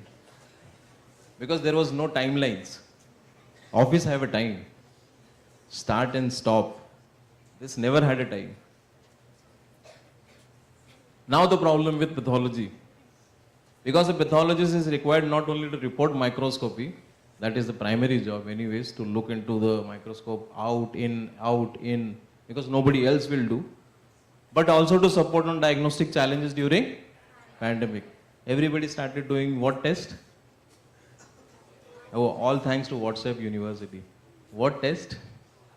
This test should never be forgotten to people, whoever was there to eyewitness what were these tests. RT-PCR. So everybody might be knowing the value also, cutoff. What was the cutoff? 32? Okay, depends, different instrument, different cutoffs. CRP test? CRP you remember? NLR you remember? D-dimer? Highly in demand. So COVID made some old heroes or old villains to new power. So from there it was like CRP, nobody was using it. D-dimer, no, this is not my test. This is only a specialized test. But everybody did all of this, and everybody knows by doing WhatsApp or Google. But this is the problem. So when we started working at home, we started doing what? Adopting the digital pathology. Okay? And this is why the boom of digital has started. It is just 3-4 years back, not 15 years or 10 years back. It is just started. So digital pathology adoption has remarkably increased post-COVID era. So we are lucky to have 2 eras witnessed. Pre-COVID and post-COVID. So we are already in history, you know. After 100 years, if somebody opens a book, this happened during that time. So there were people who were having a life pre-COVID, and the same people had a different life after post-COVID. So we are a part of history. You should be very happy. So this is why we also started choosing it. But why digital? I'll go very fast. For me, digital is nothing from analog to digital. You know analog systems? Have you seen cameras? Old cameras, photographers. That was an analog system. They used to say, okay, don't move, sit straight. Okay, don't do here, there. And then they click the photograph. Come tomorrow to take your photograph. That was an analog system. It has its limitations. So any analog system will have a limitation. Limitation in terms of numbers, storage, connectivity, accessibility, everything, traceability. That used to be done on film. Have you seen that film ever? How many of you have seen that film which used to go into cameras? that negative used to come into positives, means the photos. You cannot keep it for long, you know that? It gets destroyed because it is plastic and ink is there and so many stuff. But with digital, you can keep it forever. Even generations coming 500 years later will also have then access today, data. So this is why digital. So it is nothing but represents or processed meaning digital technologies, virtual reality, books, music, apps, whatever you want to say. So whatever is there in your hand today it's digital. Huh? If you want to find them analog, where you will go? Suppose you want to listen to music. If you are in an era of 1980 or 1990, where you will go? You will have to go to a music store, buy the cassette or the CD player. Then you have to put in too much of limitations because you only have 10 songs. With digital there is nothing you cannot do. So this is what digital is. So digital applies to everything wherever there is media, mobile apps and marketing. It also describes to the technology because it is related to technology. And most important part is you can find all this anywhere. Okay? So we need to have a concept clear. So that is why I am going slow. If the concept is not clear, you will never understand what the entire process was. So we should know what do you mean by digital and electronic devices. Because we keep on talking this, but most of the time we forget what exactly it is. So digital and electronic devices are nothing but your smartphones, cameras. What you are using is, they are electronic devices. They are nothing artificial in this. Okay? Then you have signals, you have media, and most important thing is the data. In today's world, this is the gold mine for tomorrow. If you have a data with you, and a good data, substantially good data which is relevant to make anything, you can sell it off and you can become whatever money you want. So digital data is something, and this is what is happening, and this is what companies every time do. They keep on calling you, take your data. They give you a survey, they take your data. You download all free apps, they take your data. Just imagine the people who are working with this mindset, they are only generating data from us. And this is what digital data is, easy to store. Do you think it is easy to write down in books that Dr. Prakash is staying here, he likes this, he wears this clothes, he go to this. So this is what is happening in the digital world. So this is the new normal practice in the field of pathology.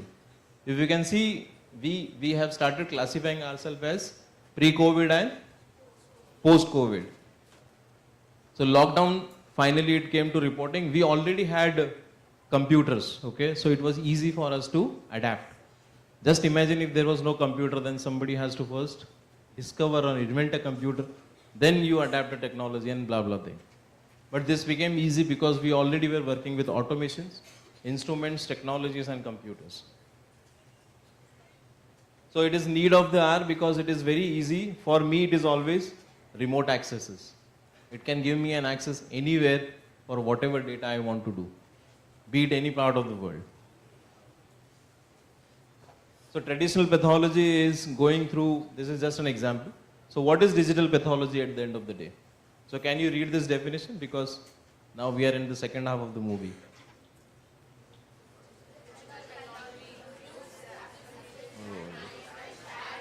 If I had a camera, I could click that. Somebody is sleeping there. I hope the balcony level people are still awake. Because I can see you very clearly. So what is the definition? Let the balcony people say.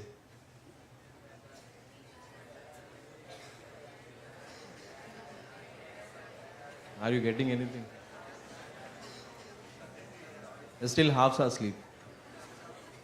Okay, it is nothing but including the acquisition, management, sharing and interpretation of pathology information.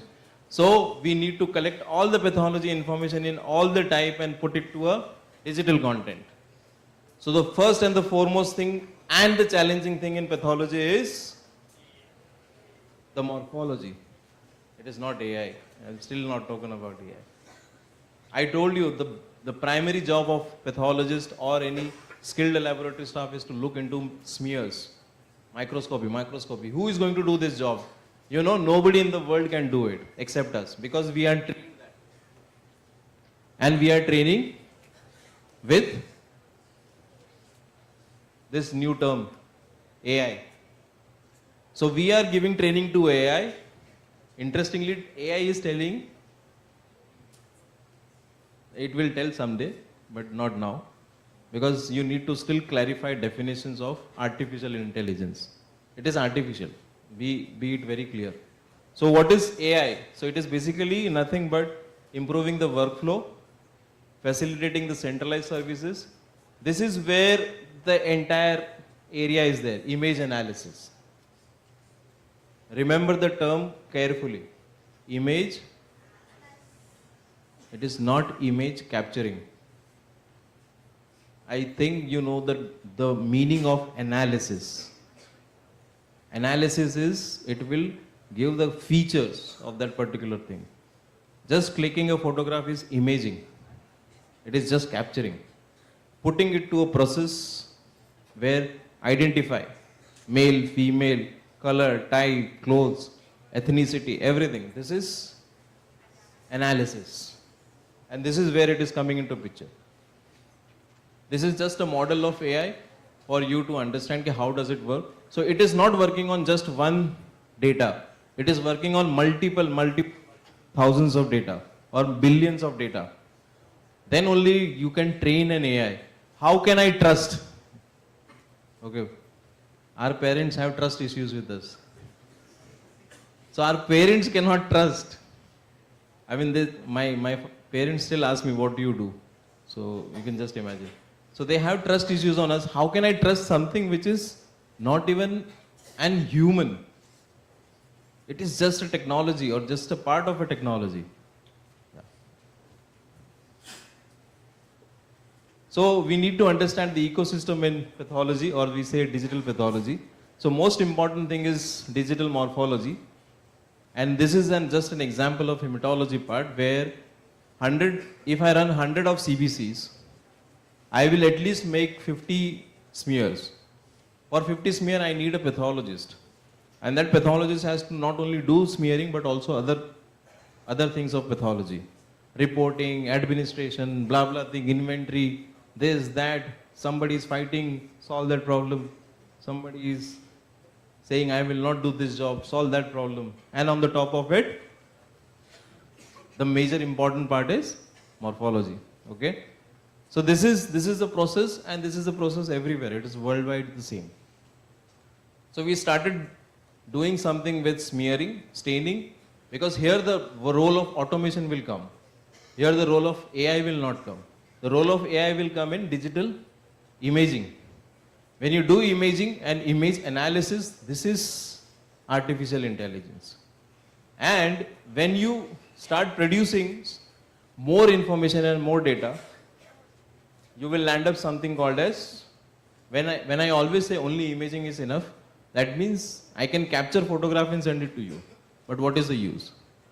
Again, I have to do the same job, looking into it. So I started adding AI. So it was not only AI, but there is something called as, the machine has to learn what I say. The machine has to learn and give the feedback to you. Okay, I did, you gave me this feed, I done my job, and I'm giving you back. So this is machine learning and artificial intelligence, which is the need of the hour.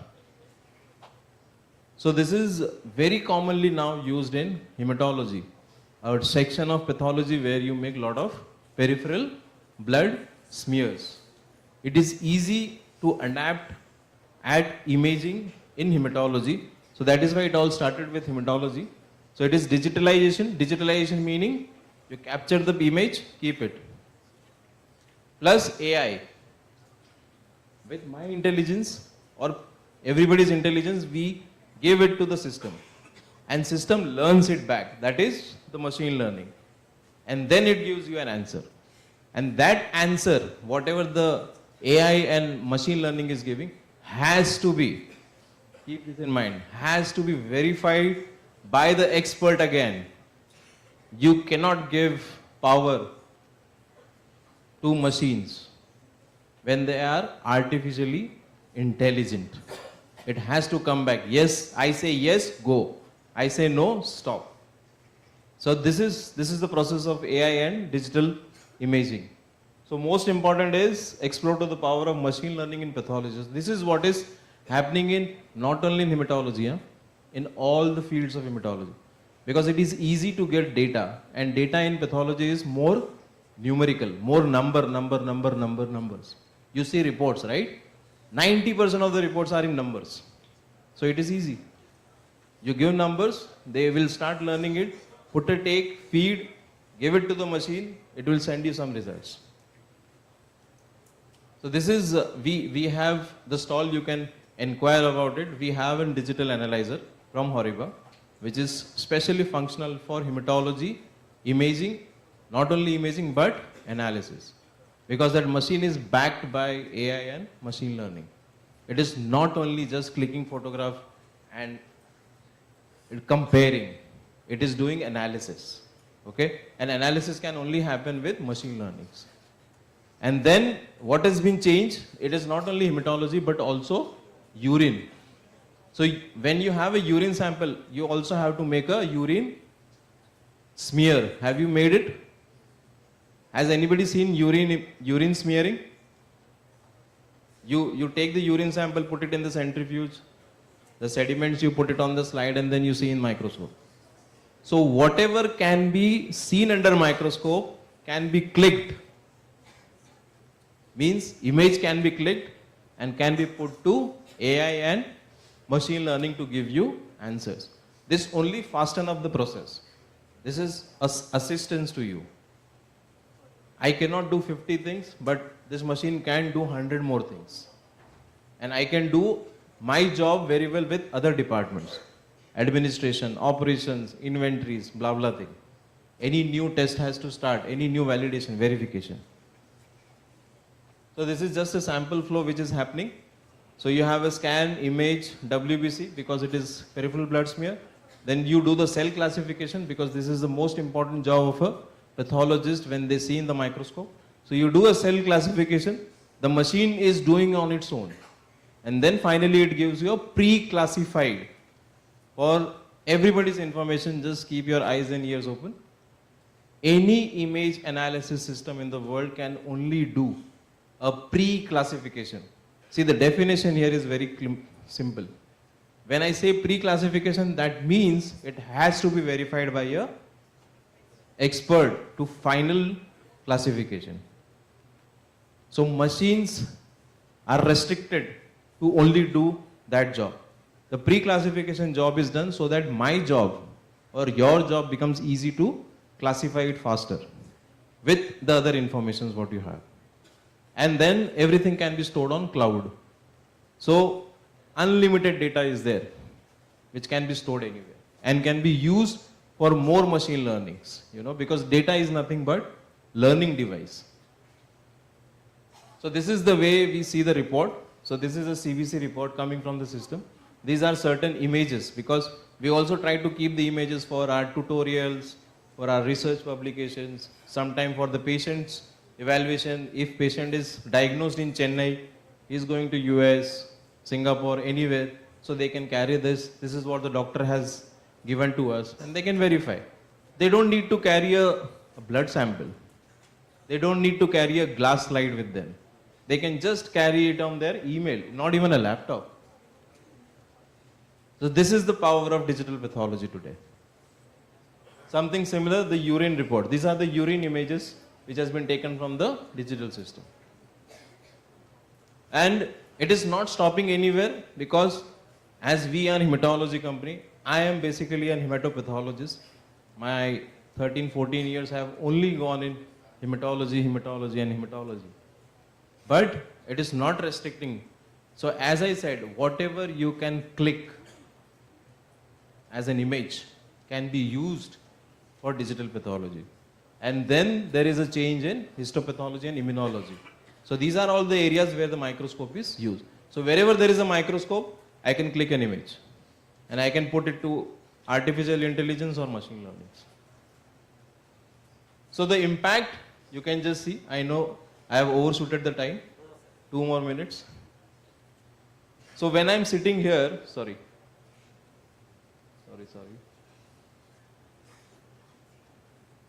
So when I'm sitting here with a regular microscope, I will not be able to deliver the patient care or long-term saving implementation because I am at the manual process. I need to adapt.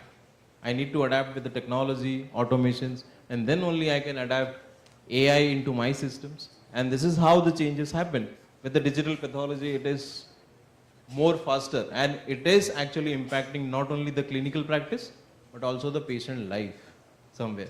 Things have become more faster. If I am not able to diagnose, suppose, any case which I haven't seen, I will send it to somebody in US, UK, anywhere. What? Just at a click. And in 5 minutes or 1 hour, I'll get the report, which would have taken me months. So this is what I wanted to say. Not only this, second part, India is more of the rural states around. So you might be knowing tier 1, tier 2, tier 3s. The problem is not the metro cities or tier 1s. The problem is tier 2, tier 3 and the grassroots level, the primary health centers. Just imagine if the AI systems become cheaper and they sit in the grassroots level, the primary health center, it will be much more faster for them to get the better patient care than us who we are already in the metro cities. So do I need this? Not exactly. So the most important need lies where? In the grassroots. And this is where there is something called as the challenges which are there today. Because if we overcome these challenges, and always there is a challenge of economic issues, then regulations and blah blah thing, because this is related to patient information, data, and lot of money investment. The moment it becomes economically viable or adaptable, the healthcare system will change from grassroots. We think differently, many people, from top to bottom. I have a thought, it should start from grassroots to up. We have good doctors in Chennai, in Mumbai, Delhi, anywhere. But have you heard any names which are more tribal areas or Naxal areas or any places where there is no healthcare system? And you know, this is just in a computer system you can just build in. You don't need a team of people.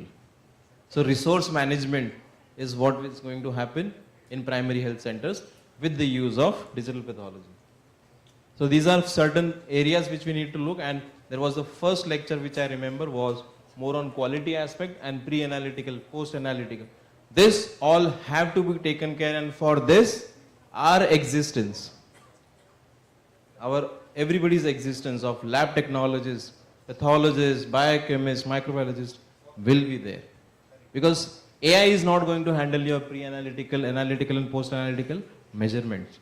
It will be the person who is going to report, not the machine. Machine is going to only assist. Anyways, digital imaging needs automation.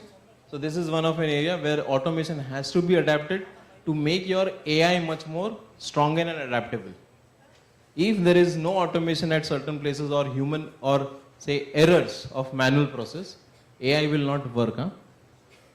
As I told you at the first level, what you want to search on Google should come from your mind rightfully and thoughtfully. Then only you will get an answer. So we come to the same part with the digital pathology, the change. And what is this digital ecosystem? So digital pathology will improve the operational efficiency. So pressure will be less. Shortage of skilled staff, digital pathology will have a new era of skilled staff which is going to operate the digital systems. Why we should have basic education of graduation and post-graduation the traditional way? because it is the stepping stone to move ahead. If I don't have a basic knowledge, I cannot talk to you. If I directly go and learn digital systems, yeah, and one day just electricity goes off, we have to go back to manual processes, right? Remove the book, start writing it again. So that is why traditional education is important. So that is why the step is there, graduation, post-graduation, and the things ahead. So the demands will obviously start being catered. I will not say reduced, but we can cater it by the systems what we have, automation, optimization, AI, and all other stuff.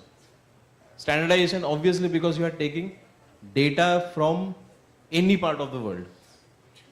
Initially, when we were writing on the books, it was only the basic information of the data. I would have only restricted to Chennai city. But today I can go to have data with this. If I have the entire Tamil Nadu data, it will be very different. New level of connectivity because I can work from home. Interestingly, I cannot only work from home, but I can work for home, which is what has happened. So I can prepare good biryani, good tea, I can get my son ready for school, I can do everything.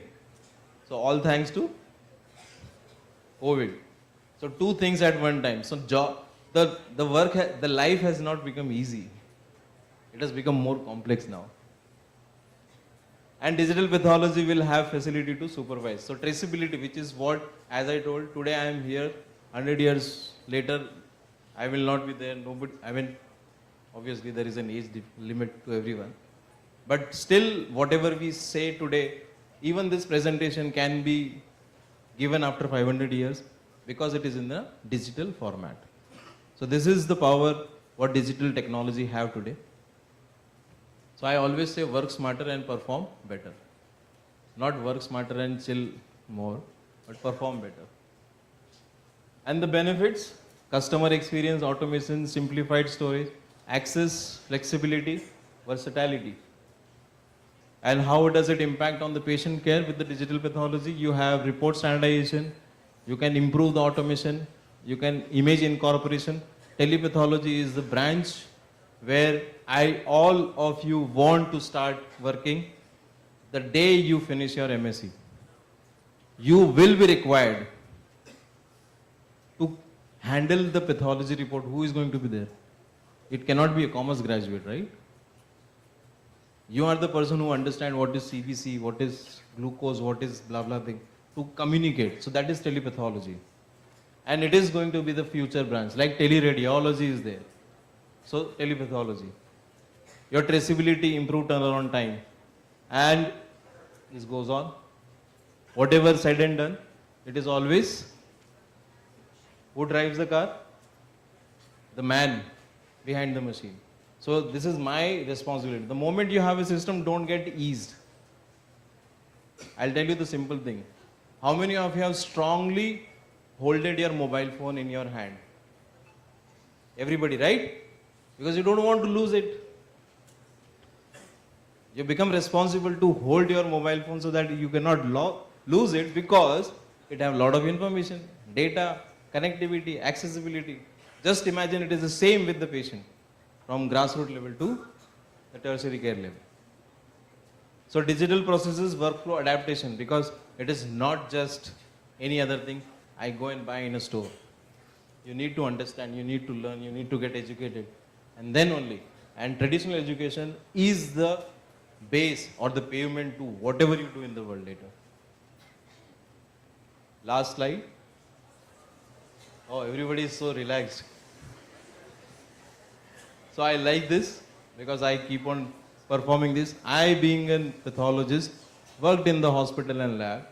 I have joined an in vitro diagnostic company like Horiba, where I can give my medical expertise or inputs to develop anything new, to do any new research, to support in doing any new studies, you can say, and a talk like this. So it is not the strongest of the species that survive, but the adaptable one. This is very true to Indians. We adapt anywhere. Stay Zen. Zen is a Japanese term, and we are a Japanese organization. So Zen means a cup of tea is a cup of peace. So Zen is peace. Thank you so much for being so kind and attentive. Thank you, sir. That was really informative and engaging. Now there is a question and answer session. Delegates, feel free to ask your questions. There is. So, do you have any question? Are there any questions which were unanswered? Yeah, I will get a. So I have a digital system with me who will transfer. So see here I will require.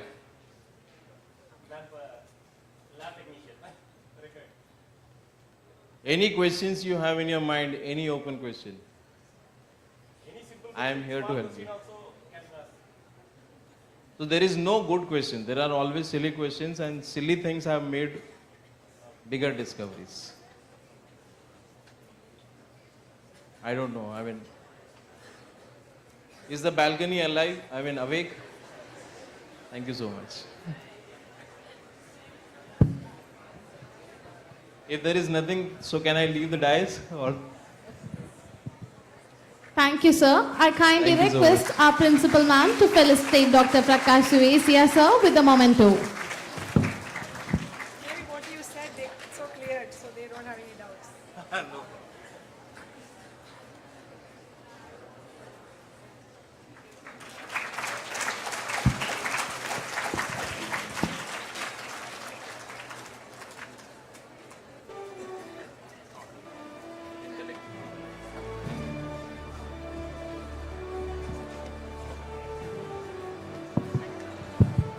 Thank you, sir and ma'am. Important reminder for the e-poster presentation students to kindly be ready and to be present after lunch. Please arrive at the comparing desk and meet Ms. Hema and Mr. Vinod, sir. Ms. Pooja S., Ms. Janani S., Mr. Kesavan B., Ms. Danica Fernandez, Mr. Sachin A., Mr. Arvindan S., Ms. H. Harita. Kind attention to everyone. A feedback form is kept in the kit given to you. Kindly fill the forms. Volunteers will collect it from you later. For delegates who do not receive the feedback form in the kit, kindly fill the feedback form through the link sent in the WhatsApp group. For delegates who are also attending online, kindly fill the Google form sent in the WhatsApp group. Destiny may ride with us today, but there is a not reason for it to interfere with lunch. Now it's time for a well-deserved lunch break. Enjoy this time to relax and recharge for the afternoon session. Kind information. As far as the cleanliness of the hospital premises is concerned, delegates are requested to put the waste in the dustbin and not in the floor. The veg counter is served on the right side of the auditorium. Non-veg counter is available in both sides of auditorium. Kindly join back sharply at 2:15 p.m.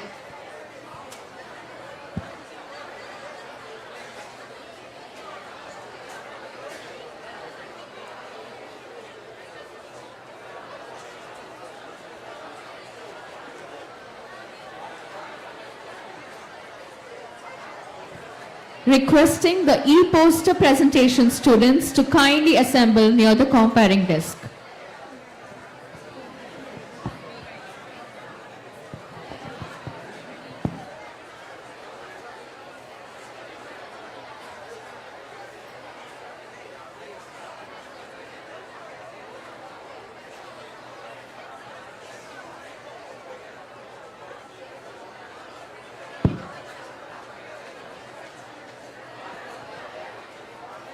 Requesting all the delegates to kindly go collect the lunch. The veg counter is available in the right side of the auditorium and the non-veg is available on either side of the auditorium. Delegates are requested to handle the tokens to receive the lunch.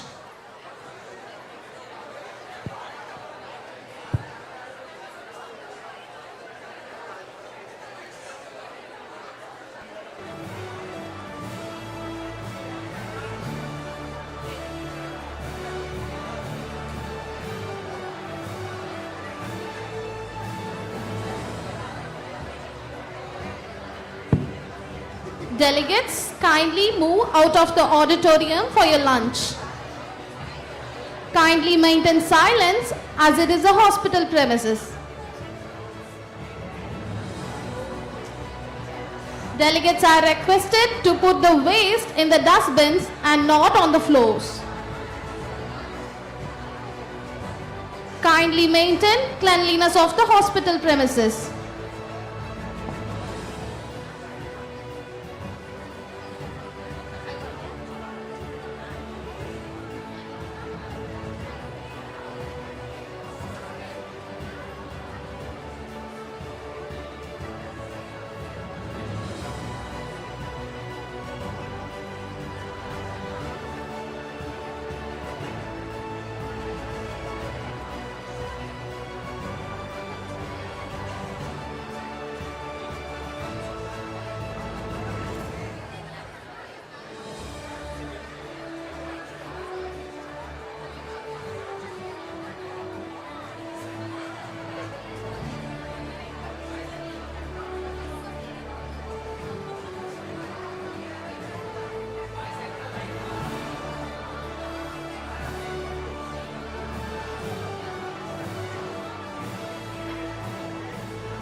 போடவா?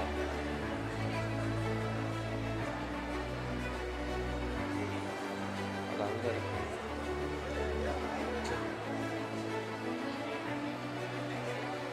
அது அங்க இருக்கு.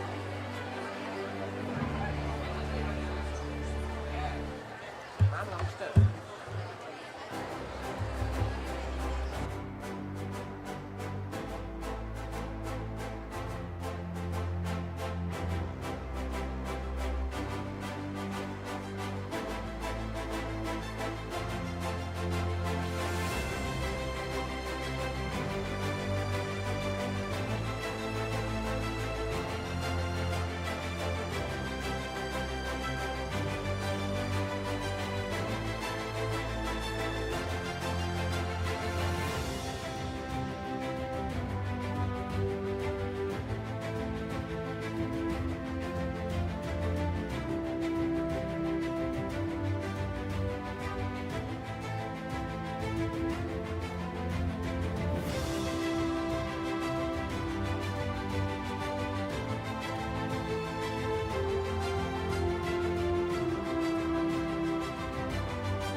In a world that is increasingly less straightforward, in a climate brimming with tasks, possibilities, and yet uncertainties, in an environment where the most natural choices are often the most complex,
kind information, we request the Excel group of students to come to the left side of the auditorium.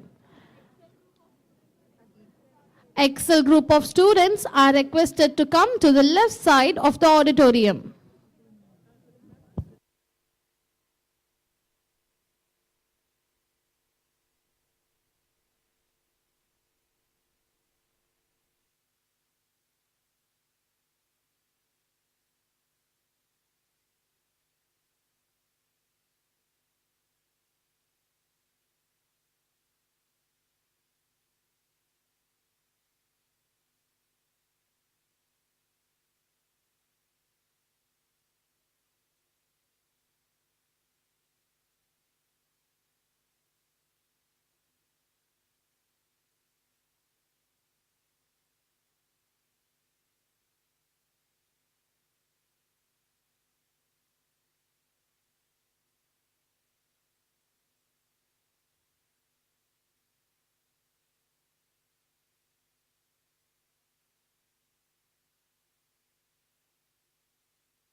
Here we have Dr. R. Shivakumar, Senior Regional Business Unit, Head Trade, Horiba, to present about Horiba.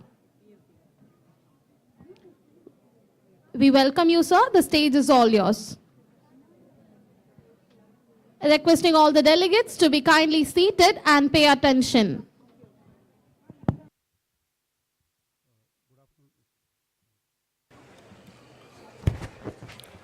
Good afternoon to everyone. Myself, Dr. Shivakumar from Horiba India Private Limited, Chennai. I will give you a small presentation about our company, Horiba. So, Horiba is a Japanese multinational company.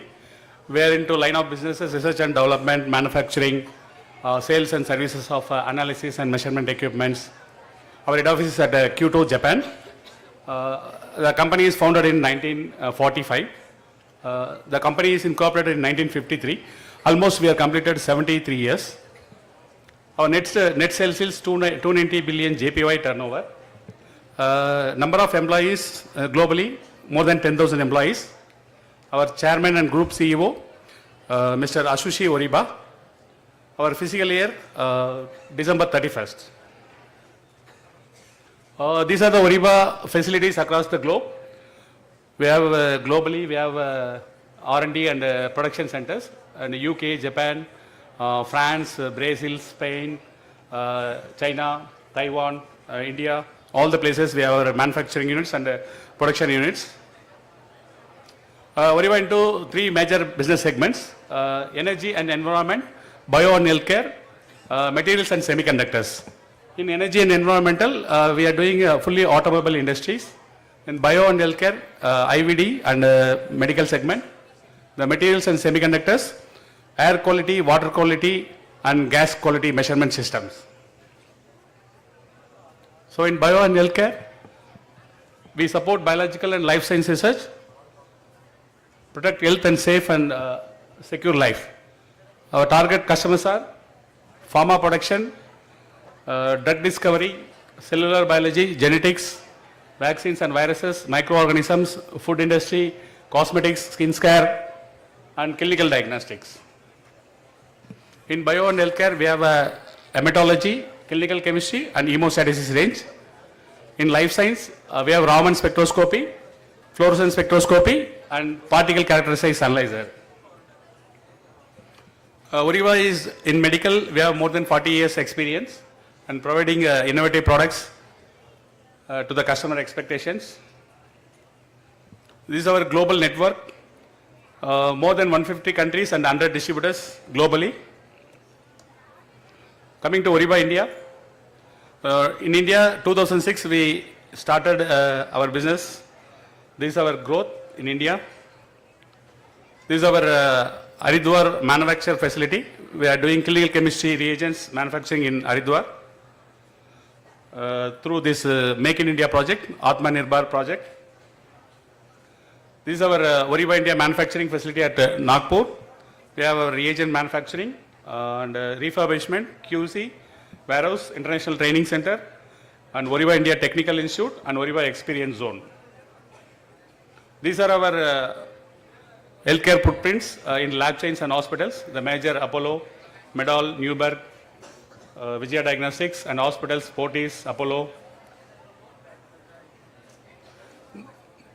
They are our key opinion leaders, Dr. Anil Andu, Dr. Neeraj Jain, Dr. Sukesh Nair, Dr. Parag Tarab, Dr. Aparna Jairam. Apart from India, we are doing nearby SAARC countries also, Nepal, Bangladesh, Bhutan, Sri Lanka. Our product ranges, hematology analyzers, 3-part, 5-part, 6-part and 9-part analyzers. And we have a high-end hematology system, Hello, Umizan 2500. Then staining and digital morphology solution. We have a Stains Mini, Raw Stain and Bone Marrow Stainer. And Umizan D20, this is a digital cell morphology. Then CellaVision. And coming to the clinical chemistry range, we have a semi-auto analyzer, fully automated analyzer, and electrolyte analyzers.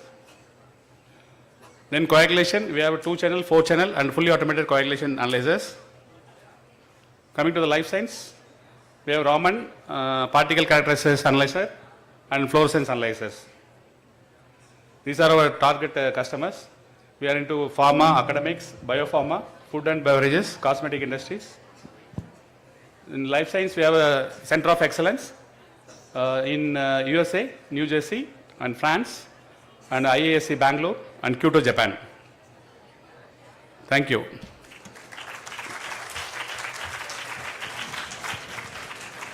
Yeah, எல்லாம் ஒரு இங்கிலீஷாக இருக்குல்ல okay இந்த ஒரிபாவோட presentation எதுக்கு காமிச்சோம் அப்படின்னு பார்த்தீங்கன்னா இதில் something what is in it for மீன்னு ஒன்று இருக்கும்ல இதில் உங்களுக்கு என்ன இருக்குன்னு தெரியணும்ல ஓகே நாங்கள் we are very happy to announce that we are signing MOU with Tribulum Health Institute of Health Sciences for the training all the BSMLT as well as MSMLT students. We are conducting yearly 4 workshops and 1 IV visit to Nagpur facility. So you can see all the hematology analyzer manufacturing reagent எப்படி பண்றாங்க அதே போல எப்படி work பண்றாங்க எல்லாத்தையுமே வந்து நீங்க அங்க டைரக்டாவே பார்க்க முடியும் okay so thank you madam for your support and we happy to announce we are collaborating with Tribulum HS. Thank you.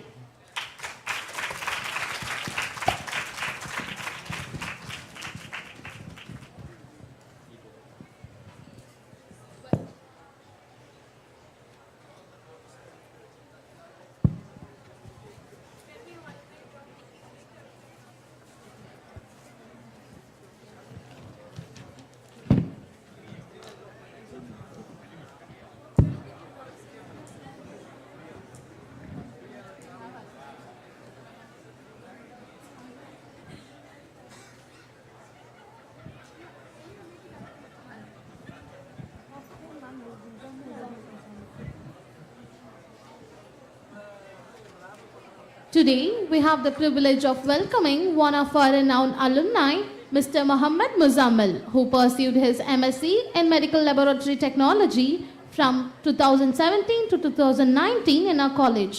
He is currently serving as a full-time internal research scholar in the field of genetics of autoimmune diseases at Vellore Institute of Technology, Vellore, Tamil Nadu.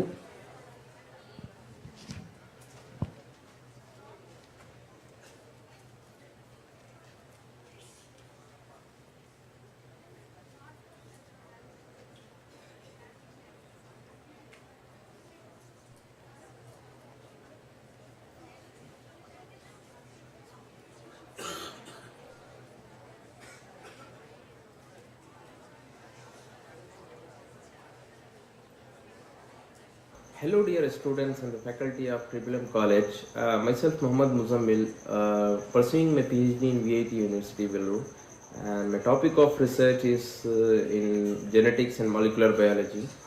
I was a part of Tribulum College from the batch 2017 to 2019. I completed my master's in medical laboratory technology. MLT helped me a lot because it covers the vast topics such as pathology, biochemistry, molecular genetics, etc.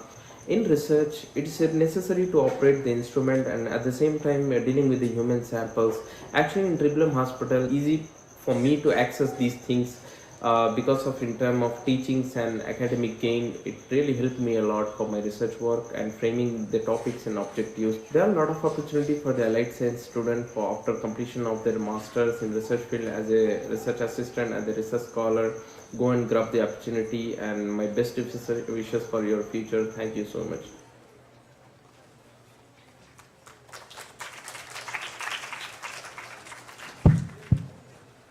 Alumni are idols. I am honored to invite Mr. Jesu Newton of batch 2017 to 2021 who studied BSc MLT, currently working as a blood bank technologist at Al Adan Hospital, Kuwait. Let's hear how our alumni who has led his life with the education and experiences he gained from this very institution.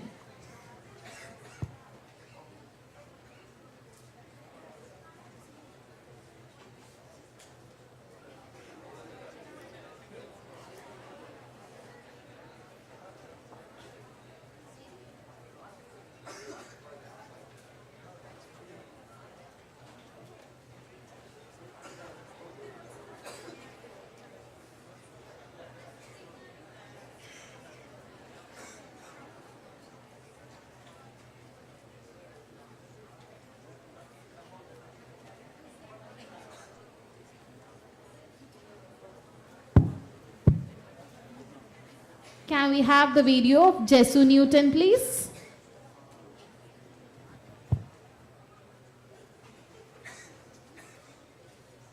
Hello everyone, this is Jesu Newton, an alumni of Tribulum CHS. I am working as a blood bank technologist in Al Adan Hospital, Kuwait. I am so thankful to Dr. Bharati ma'am, our principal Deepa Philip, and all our staff, teaching and non-teaching staff, to give me this wonderful opportunity to share all my experience with you guys. Now, I'll speak in very convenient language, our convenient language, Tamil la pesala.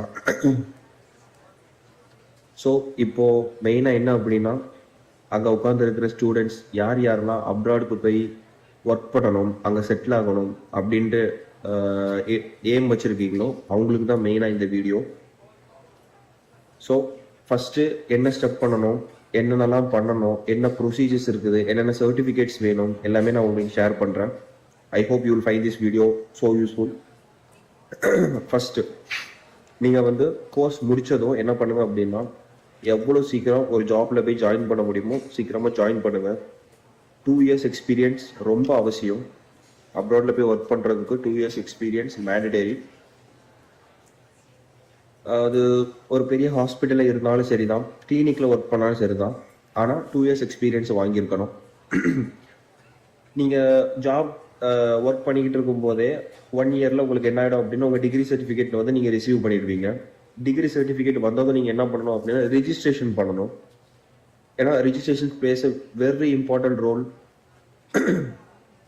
எல்லா abroad ஜாபுக்குமே first எல்லா கம்பெனிஸும் கேட்குற ஒரே கேள்வி, registration வச்சுருக்கிறீங்களா அப்படின்னு தான் கேட்பாங்க.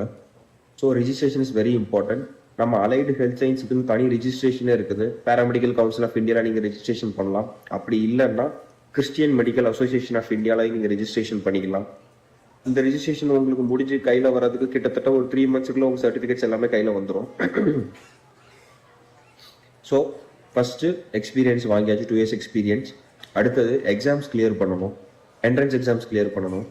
எல்லாரும் நினைக்கிறீங்க இந்த entrance exams two difficult, clear பண்ண முடியாது, ரொம்ப கஷ்டம் அப்படின்னு நினைக்கிறீங்க. அந்த மாதிரிலாம் எதுவுமே கிடையாது. ரொம்ப அட்வான்ஸாவோ ரொம்ப அட்வான்ஸ் மிஷினரி பற்றி நீங்கள் எதுவுமே படிக்க வேண்டாம். பேசிக்ஸ் படிக்கணும், மெயினாக பேசிக்ஸ் படிக்கணும்.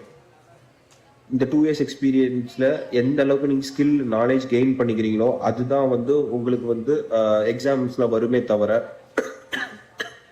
வேற எதுவும் டிஃப்ரெண்ட்டாக வராது. நீங்கள் நினைக்கலாம், நான் இப்போ பயோகெமிஸ்ட்ரியில் ஒர்க் பண்ணுறேன், ஆனால் மைக்ரோபயாலஜி பற்றி நீங்கள் எக்ஸாம்ஸில் வருமே, நான் என்ன பண்ணுறது? நீங்கள் இந்த 2 years கேப்ல என்ன பண்ணோம் அப்படின்னா உங்களுக்குள்ளே நீங்க ப்ரிப்பேர் பண்ணிக்கணும். மெயினா எந்த மாதிரி கொஸ்டின்ஸ் கேட்பாங்க அப்படின்னா எம்சிக்யூ கொஸ்டின்ஸ் தான் வரும். வேற பேராகிராஃப் ரைட்டிங் அந்த மாதிரி கொஸ்டின்ஸ் எதுவுமே எம்சிக்யூ கொஸ்டின்ஸ் தான் வரும்.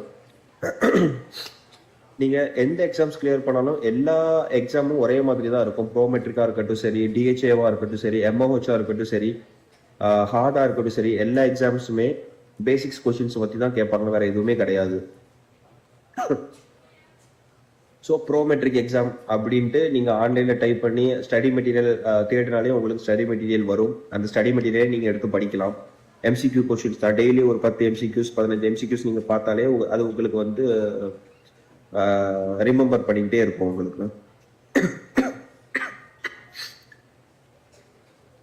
ஸோ எக்ஸாம்ஸ் கிளியர் பண்ணதுக்கப்புறம் இன்டர்வியூ வைப்பாங்க.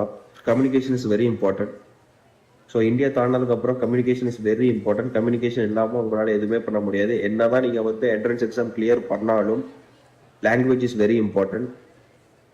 ஃபேஸ் டு ஃபேஸ் இன்டர்வியூ வைக்கும்போது உங்களோட இங்கிலீஷ் ப்ரொஃபிஷியன்சியை வந்து அவங்க செக் பண்ணுவாங்க. So up to the mark நம்ம இருக்கணும். ஸோ லாங்குவேஜையும் வளர்த்துக்கோங்க. இந்த ரெண்டுமே இருக்கணும். அதே மாதிரி இந்தியாவில் வந்து நிறைய ஏஜென்சி உண்டு. இந்த மாதிரி நீங்கள் எக்ஸாம்ஸ் கிளியர் பண்ண வேண்டாம், இத்தனை அமௌண்ட்டு மட்டும் நீங்கள் பே பண்ணுங்கள், நான் அவங்களை அதை கொண்டு போய் விட்டுருக்கேன் அப்படின்னு நிறைய பேர் சொல்லுவாங்க. அதை எதையுமே நம்பாதீங்க. எக்ஸாம்ஸ் கிளியர் பண்ணாமல் ஃபேஸ் டு ஃபேஸ் இன்டர்வியூவோ இல்லைன்னா இந்த மாதிரி வீடியோ காலில் இன்டர்வியூ வைக்காமல் எந்த அப்ராட் கண்ட்ரீஸ்லேயுமே உங்களை வந்து ரெக்ரூட்மெண்ட் பண்ண மாட்டாங்க. இல்லை உங்களுக்கு அங்கே இன்ஃப்ளூயன்ஸ் இருக்குது, நான் அங்கே போய் ஒர்க் பண்ணிப்பேன் அப்படின்ட்டு நீங்கள் அங்கே போனாலும் 6 months டைம் தருவாங்க. எக்ஸாம்ஸ் கிளியர் பண்ணணும். இல்லை கிளியர் பண்ணல அப்படின்னா திருப்பி இந்தியாவுக்கு அனுப்பிடுவாங்க. ஸோ நீங்கள் பெஸ்ட் இங்கே இருந்தால் நீங்கள் கிளியர் பண்ணிட்டு போங்க. இல்லை நீங்கள் ஏஜென்சிஸ் மூலியமாக ட்ரை பண்ணுறதா இருந்தாலும் சரி, பரவாயில்ல, ட்ரை பண்ணுங்க. ஆனால் எந்த ஏஜென்சிக்குமே எடுத்த உடனே அமௌண்ட் பே பண்ணாதீங்க. அவங்க சொல்லுவாங்க நீங்கள் பே பண்ணுங்க அப்படின்னு சொல்லுவாங்க, ஆனால் பே பண்ணாதீங்க. நீங்கள் பேசுங்க, எனக்கு வீசா வரட்டும், வீசா வந்ததுக்கப்புறம் நான் பே பண்ணிக்கிறேன் அப்படின்னு சொல்லி. வீசா வந்ததுக்கப்புறம் நீங்கள் அவங்க எவ்வளோ அமௌண்ட் பே பண்ண சொன்னாலும் பே பண்ணிடுங்க. ஏன்னா வீசா தான் உங்களுக்கு வந்து இம்பார்ட்டன்ட் டாக்குமெண்ட். நீங்கள் அங்கே போறீங்க அப்படிங்கிறதுக்கு வீசா தான் உங்களுக்கு வந்து எவிடன்ஸ். ஸோ வீசா வந்ததுக்கப்புறம் அவங்க எவ்வளோ அமௌண்ட் பே பண்ண சொல்கிறாங்க நீங்கள் பே பண்ணிக்கோங்க. இல்லை எனக்கு கல்ஃப் கண்ட்ரிஸ் வேண்டாம், நான் யூரோப்பியன் கண்ட்ரீஸில் போய் நான் ஒர்க் பண்ணணும், அங்கே போய் நான் செட்டில் ஆகணும் அப்படின்னு நினைக்கிறவங்களுக்கு வந்து என்ன அப்படின்னா, யூரோப்பியன் கண்ட்ரீஸில் வந்து ஒர்க் பண்ணணும் அப்படின்னா ஓவர்சீஸ் எக்ஸ்பீரியன்ஸ் ஏதாவது இருந்துச்சுன்னா ஈஸியாக நீங்கள் யூரோப்பியன் கண்ட்ரீஸுக்குள்ளே போயிடலாம். இப்போ கல்ஃபில் ஒரு 2 years எக்ஸ்பீரியன்ஸ் வச்சுருந்துருக்கீங்க அப்படின்னா நீங்கள் யூரோப்பியன் கண்ட்ரீஸில் ஒரு ரெஜிஸ்ட்ரேஷன் எடுத்து நீங்கள் உள்ளே போயிடலாம். இந்தியாவிலேருந்து நீங்கள் யூரோப்பியன் கண்ட்ரீஸில் ஸ்ட்ரைட்டாக போய் ஒர்க் பண்ணுறது கஷ்டம், ரொம்ப கஷ்டம். அந்த சான்சஸுமே ரொம்ப ரொம்ப ரொம்ப ரொம்ப லோ. இப்போ இங்கேருந்து நீங்கள் ஸ்ட்ரைட்டாக யூரோப்பியன் கண்ட்ரீஸில் போய் ஒர்க் பண்ணணும் அப்படின்னு நினைக்கிறீங்கன்னா, இன்கேஸ் நீங்கள் பிஜி எடுத்துகிட்டு யூரோப்பியன் கண்ட்ரீஸில் போய் படித்து முடிச்சதுக்கப்புறம் அங்கேருந்து அங்கே அப்படி ஒர்க் பண்ணலாம்.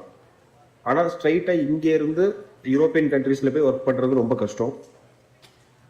யூரோப்பியன் கண்ட்ரீஸில் எல்லா கண்ட்ரீஸுக்குமே தனித்தனி ரிஜிஸ்ட்ரேஷன் இருக்குது, லைசன்ஸ் இருக்குது. இதில் முக்கியமான ஒரு விஷயம் என்ன அப்படின்னா, நீங்கள் டிகிரி சர்டிஃபிகேட் வந்தது என்ன பண்ணணும் அப்படின்னா, நம்ம யூனிவர்சிட்டியில் வந்து இப்போது எல்லாரும் எந்தெந்த யூனிவர்சிட்டி காலேஜஸ் அப்படிங்கிறது தெரியல. நீங்கள் உங்கள் காலேஜுக்கிட்டேயோ இல்லை யூனிவர்சிட்டிலேயோ என்ன பண்ணணும் அப்படின்னா டிரான்ஸ்கிரிப்ட் வந்து நீங்கள் கேட்கணும், ரெக்வஸ்ட் பண்ணணும். டிரான்ஸ்கிரிப்ட் தருவாங்க. ஏன்னா டிரான்ஸ்கிரிப்ட் ரொம்ப இம்பார்ட்டன்டான ஒரு டாக்குமெண்ட். ஸோ முக்கியமான விஷயம் எல்லாரும் என்ன பண்ணணும் அப்படின்னா, பாஸ்போர்ட் அப்ளை பண்ணிடுங்க. பாஸ்போர்ட் கையில் வாங்கிடுங்க. பாஸ்போர்ட்டுக்கு லேட் பண்ணாதீங்க. ஃபஸ்ட்டு பாஸ்போர்ட் எடுத்துக்கணும். Degree certificate, 10th certificate, 12th certificate, registration, 3 வருஷம் mark sheet, college first year, second year, third year 3 வருஷம் mark sheet, experience certificate, still working certificate. Still working certificate எங்கே கிடைக்கும் அப்படின்னா, நீங்கள் ஒர்க் பண்ணுற இடத்துலையே நீங்கள் கேட்டிங்க அப்படின்னா அவங்க ஸ்டில் ஒர்க்கிங் சர்டிஃபிகேட் தருவாங்க. இது எல்லா டாக்குமெண்ட்டையுமே சிங்கிள். அதுக்கப்புறம் உங்கள் ரெஸ்யூம் மெயினாக இருக்கணும். ரெஸ்யூம் வந்து 4 பக்கம் 5 பக்கம்லாம் இருக்கக்கூடாது. ரெஸ்யூம் வந்து சிங்கிள் பேஜில் தான் இருக்கணும். எல்லா டாக்குமெண்ட்டையும் அட்டாச் பண்ணி ஒரு பிடிஎஃப்ல வச்சுக்கோங்க. சரிங்களா? இது வந்து அப்ராடுக்கு தேவையானது நான் சொல்கிறேன். முக்கியமான விஷயம் என்ன அப்படின்னா, நீங்கள் அப்ராடுக்கு ட்ரை பண்ண உடனே ஃபர்ஸ்ட் அட்டம்ப்ட்லாம் யாருக்குமே கிடைக்காது. எனக்கு இது வந்து 20th attempt.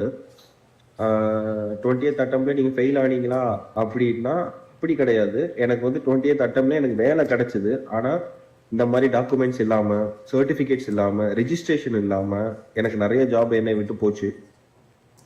நிறைய கஷ்டங்கள் வரும். நிறைய செட்பேக்ஸ் வரும். ஒரு பர்டிகுலர் பீரியட் ஆஃப் டைம் நம்மளே பிரேக் டவுன் ஆகி எப்படி இருக்கும் அப்படின்னா நமக்கு இதெல்லாம் தேவையா அப்படிங்கிற மாதிரி மைண்டு வந்து நம்மளை வந்து கிவ் அப் பண்ண சொல்லும். ஆனால் எதுக்குமே கிவ் அப் பண்ணாதீங்க. இதுக்கு எல்லாத்துக்குமே என்ன அப்படின்னா அப்ராட் ஜாபை பொறுத்த வரைக்கும் உங்கள் மைண்டில் வந்து ரொம்ப ஸ்ட்ராங்கான ஒரு கோல் இருக்கணும். அந்த கோல் இல்லை அப்படின்னா உங்களால் அந்த ஃபெயிலியரை வந்து தாங்கிக்க முடியாது. கிவ் அப் பண்ணிடுவீங்க, நீங்கள் ஈஸியாக கிவ் அப் பண்ணிடுவீங்க. அந்த கோல் இருக்கணும், அந்த கோலுக்காக ஓடணும். அந்த கோல் மேபி லவ்வாக இருக்கலாம், ஃபேமிலியாக இருக்கலாம், உங்களுக்காக கூட இருக்கலாம். எனக்கு அந்த மாதிரி ஒரு கோல் இருந்துச்சு. அந்த கோல் தான் என்னை வந்து இவ்வளவு தூரம் என்னை கொண்டு வந்துச்சு. இன்னும் என்னை கொண்டு போயிட்டு தான் இருக்கிற அந்த கோல். ஸோ உங்களுக்குன்னு ஒரு கோல் வச்சுக்கோங்க. அண்ட் முக்கியமான ஒரு விஷயம், ட்ரிபிள்எம்ல படிக்கிற ஸ்டூடெண்ட்ஸ்க்கு சொல்கிறேன், நீங்கள் லாக் புக்குன்னு ஒன்று வச்சுருக்கீங்கல்ல, அந்த லாக் புக்கை தயவு செஞ்சு கடைசி வரைக்கும் வச்சுக்கோங்க. தானமாக கொடுக்கறது, அப்புறம் வேற யாருக்கிட்டையாச்சும் கொடுக்கறது, அதான் முடிஞ்சு போச்சு அப்படி கிழிச்சு பறக்க விடுறது, அதை எதையுமே செய்யாதீங்க. ஏன் அப்படின்னா நான் அப்படி பறக்க விட்டவன் தான் நான். அந்த லாக் புக் ரொம்ப அவசியம். என்ன அப்படின்னா இன்கேஸ் உங்களுக்கு வந்து திடீர்னு மேனுவல் ரிமெம்பர் பண்ணுறதோ இல்லை ஏதாச்சும் ஒரு ஸ்டெப்பு ப்ரொசீஜரை வந்து நம்ம திரும்பி ரீகால் பண்ணுறதுக்கும் அந்த லாக் புக் தான் ரொம்ப இம்பார்ட்டன்ட்டு. அதனால லாக் புக் வந்து நம்ம காலேஜிலேருந்து நம்ம கிட்டேருந்து வாங்கிக்கோங்க. ஸ்டடி மெட்டீரியல்ஸ் என்றைக்குமே யாருக்கிட்டையுமே கொடுத்துடாதீங்க. ஜூனியர் பசங்கள்டையோ யாருக்கிட்டையுமே கொடுத்துடாதீங்க. ஸ்டடி மெட்டீரியல்ஸை பத்திரமா வச்சுக்கோங்க. அதுக்கப்புறம் நல்லா ஹார்ட் ஒர்க் பண்ணுங்க. ஃபேமிலி பார்த்துக்கோங்க, ரெஸ்பான்சிபிளாக இருங்க, ஹார்ட் ஒர்க் பண்ணுங்க. Thank you.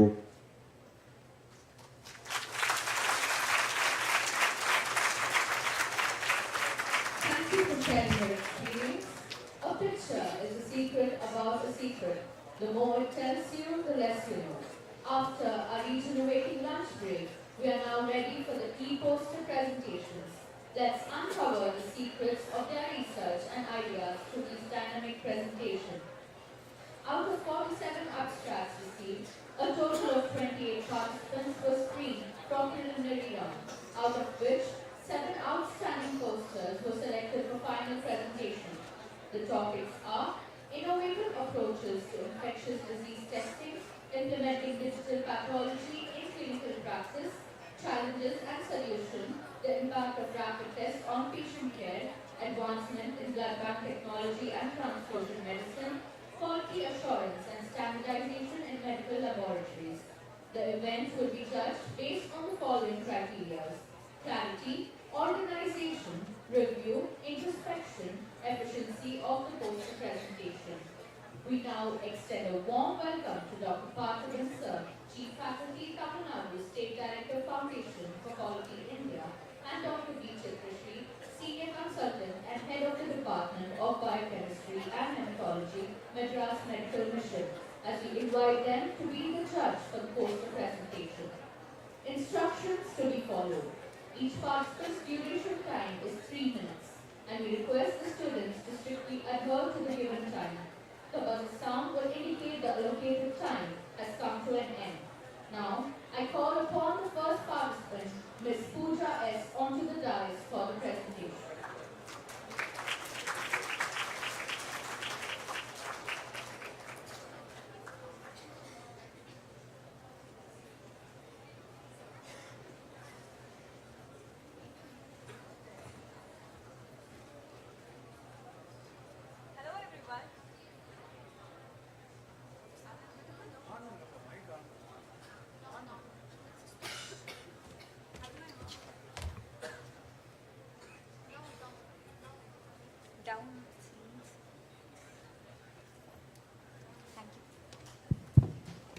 Hello everyone, a very good afternoon to one and all present here.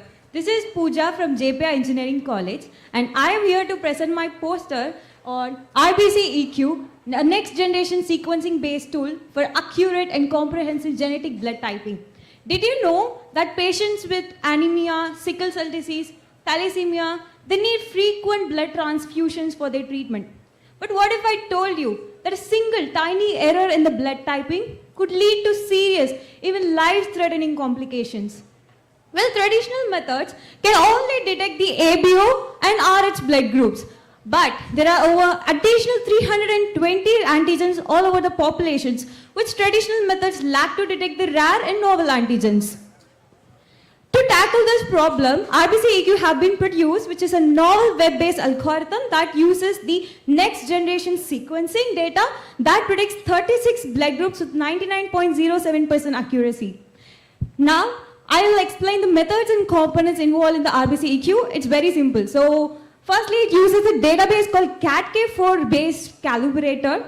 So that detects the DNA blood group variants, which is a single nucleotide polymorphism, and it will be classified into as clinical variants by CleanVar database and as rare variants by Genome AD database.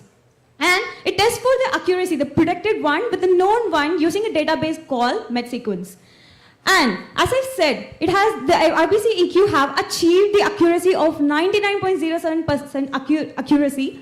But the best part here is that the RBC-EQ sample were just processed in just 4 minutes. But the major challenge here is that it needs a good quality NGS data, and it has been improved by the updates by using low read depths and heterozygosity.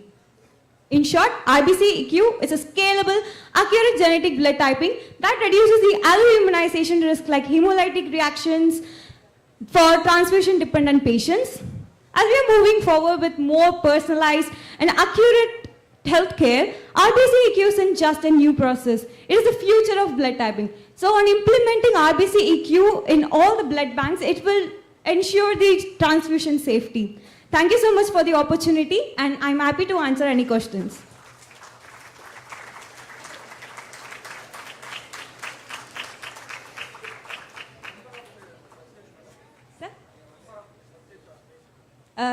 Sir, in that presentation, so they have been checked for 29 blood antigens, sir. So, but this RBC-EQ can detect 36 blood antigens. Yes, ma'am. Continue, please, sir. So, in this research, they have been searched for 29 blood antigens. They have been tested, and the accuracy have been achieved with 99.07% accuracy. And this RBC-EQ can detect the 36 blood group antigen from 1502 alleles also, sir. Okay, DNA was isolated manually or kit? DNA, we use next generation sequencing, sir, to sequence the DNA to find the single nucleotide polymorphism. Okay. Are you able to identify the single nucleotide polymorphism? Yes, sir, using next generation sequencing and the databases we have, sir. So as I said, CATK4 based recalibrator is used to detect the genetic blood variants, sir, so blood variants. That is the single nucleotide polymorphism in our DNA. Prepared by? Sir? Primers prepared by? Primers, the next generation sequencing primers only, sir. So Commercial only? Yeah, yeah. So you had a ready-made kit for all those? Yeah. No, sir, it's basically the equipment, sir. We have ready-made also. The equipments, the NGS we use for equipments, but the database will be as algorithm. So it's basically a AWS cloud platform. So with just internet connection, we can, blood typing will be done, sir. Ma'am, basically the cost is actually for the equipment. So in long run, this actually reduces the cost. So this predicts the accurate blood typing, no ma'am. So the price is actually low only. Only the initial cost, that is the equipment, NGS equipment will be the high cost, ma'am, in this. This is not a question. This is for the benefit of the BSc MLE students who are the audience. Yes, sir. Can you explain the conclusion in an understandable manner to them? Okay. To the society by this method. So we know. So when we are, as I said, people with anemia, pregnancy also, they need blood transfusions. So if we give them a wrong blood type, it will lead to hemolytic reactions, fetal anemia, etc. It is even eventually lead to death. So to control these things, RBC-EQ we can use, which is accurate and easily done because it just needs an internet connection and we can do the thing. Good afternoon. Good afternoon, ma'am. Good presentation. But whatever the present system that's Ma'am, it's being constructed, ma'am. So it is being improved for its low.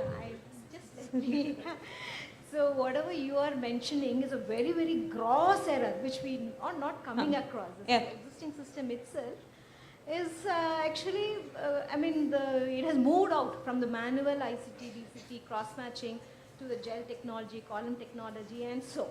And that is feasible, it's affordable, and the non-specific antibodies also are being detected, and it's only after sufficient cross-matching is that it is being transfused.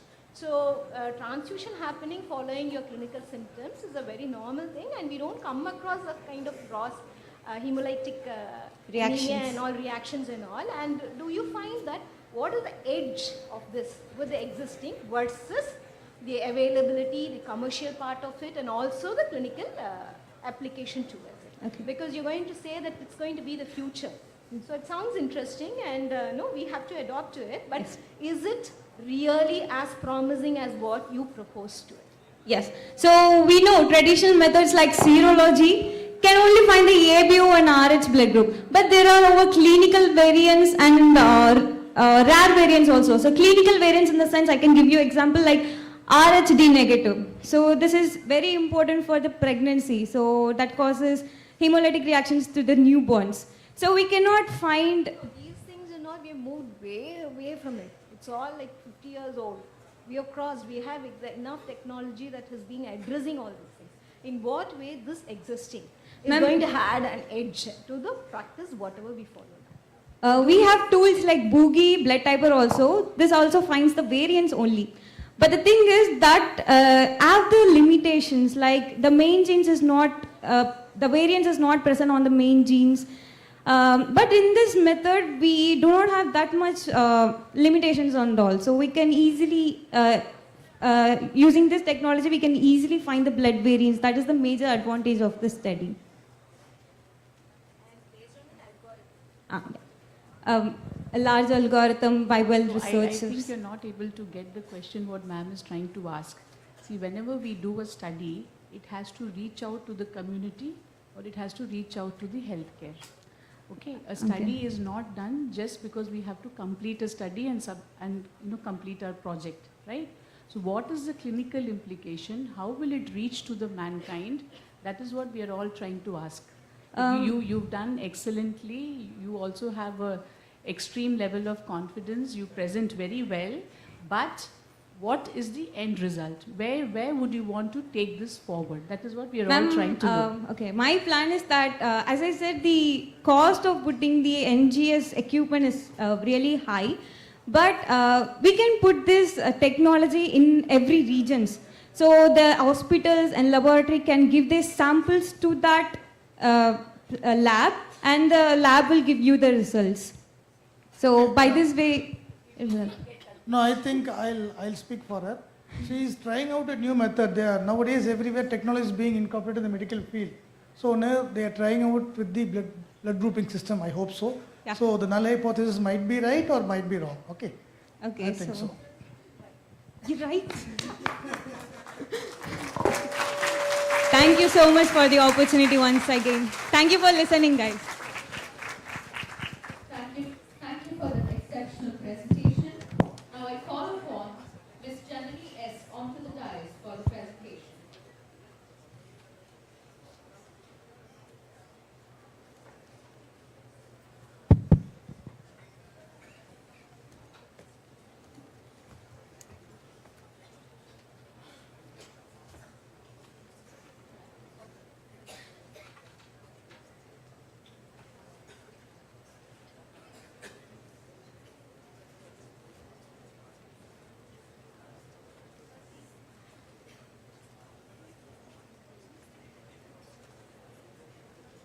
Good afternoon, everyone. I am Janani, pursuing BSc MLT third year in Shankaranetralaya Academy. I am glad to present the e-poster here on the topic of advancements in blood bank technologies and transfusion medicines, enhanced safety protocols in transfusion medicines, improved testing accuracies, molecular typing, blood group identification, reduces the risk of hemolytic transfusion reactions, pathogen neutralization techniques, innovation methods of reduction technologies like UV light exposure inactivates the pathogen, extend component viability, increases the shelf life of the blood components, digital transformation in blood bank operations, automation enhancements, streamlines the blood processing in immunohematological techniques, TTI testings, component preparation, billing and labelings, regulatory complaints like quality assurance, automates complaints tracking.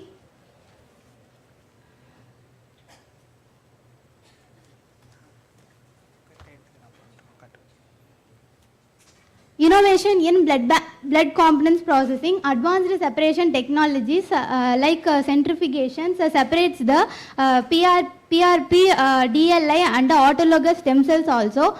Innovation storage solutions of anticoagulants, AS3, AS5, AS7 also available for PRBCs.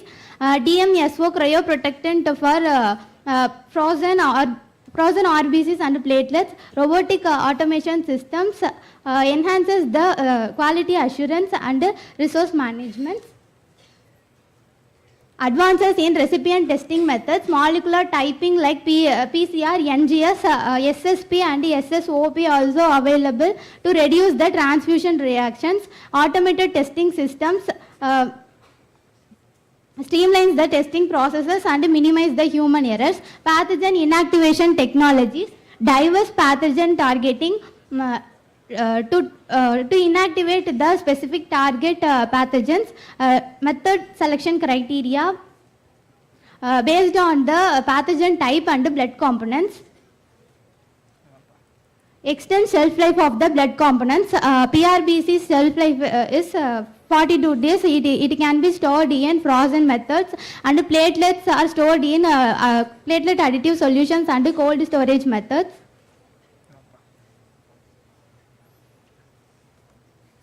Enhanced safety protocols in transfusion medicines. Predictive analytics for invention ensures the blood supply. Machine learning for safety to analyze the blood sample data to detect the anomalies. These case studies are I took from internet for my knowledge. Missing or weak reverse typing reactions because of the patient is elderly people, so the reverse agglutination shows false negative reactions. Case study 2, mixed field agglutination. The patient, because of the patient with the history of bone marrow transplantation,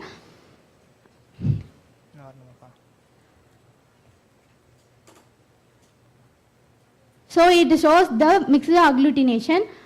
Conclusion, if we are using this kind of advancements, if we are using this kind of advancement, we can it helps to overcome these challenges. Thank you.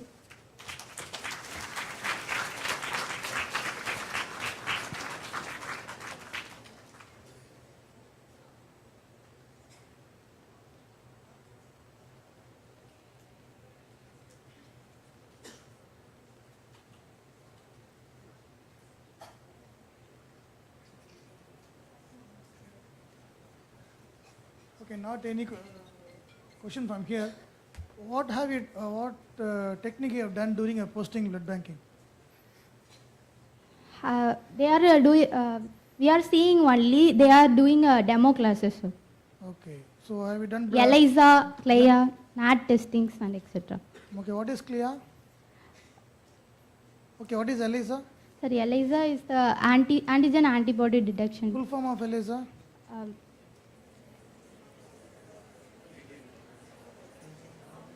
Enzyme. Okay, how many? Enzyme? Enzyme linked immunoassay. Very good, very good. What are the types of blood grouping, you know? ABO blood. Okay. Anything else? RH. Okay, anything else? Okay, fine. You are using the word stem cell. Where does it occur there? You are talking about it. You are talking about stem cell. Yes, sir. What part it was used for something like that? Sir, stem cells வந்து minus தமிழ்ல பேச பிரச்சனை இல்ல. Stem cells வந்து minus 196 degree Celsius liquid nitrogenல store பண்ணலாம் sir. அந்த அட்வான்ஸ்மென்ட்ஸ் இப்ப இருக்குன்றதுக்காக நான் அத சொன்னேன். நீங்க ஸ்டெம் செல் யூஸ் பண்ணிருக்கீங்களா இந்த ஸ்டடில இல்ல? இன்னும் சார். அப்ப எதுக்காக சொல்ல வந்தீங்க? பட் அந்த மாதிரி அட்வான்ஸ்மென்ட்ஸ் இருக்குன்னு சொல்லியிருக்கேன் sir. Okay, okay. Sorry, all the best. Okay, thank you. Thank you.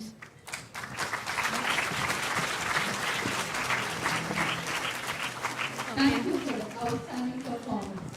Now I call upon Mr. Kesava onto the dais for the presentation.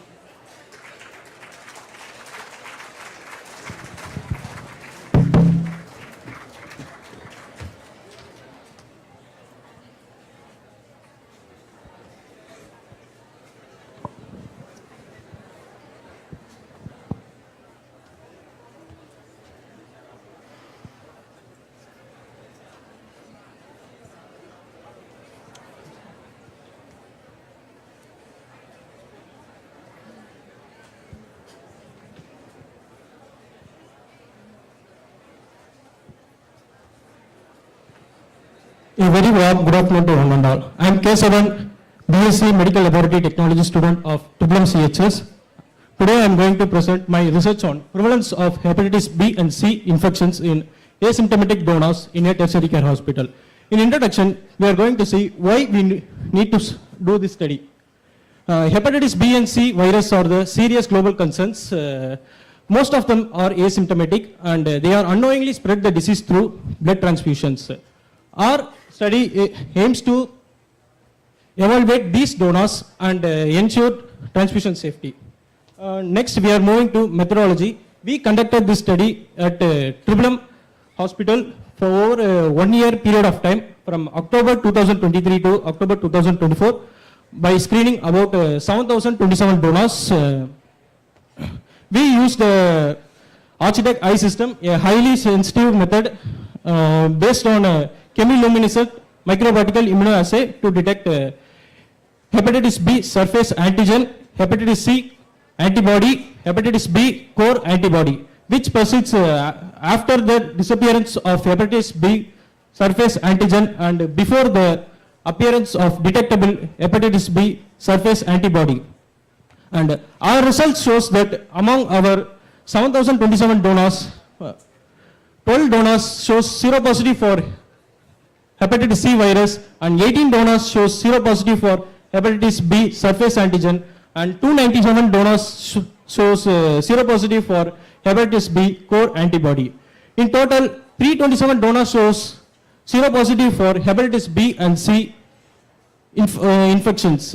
In discussions, India has an moderate intimacy of 2 to 8% of hepatitis B infections.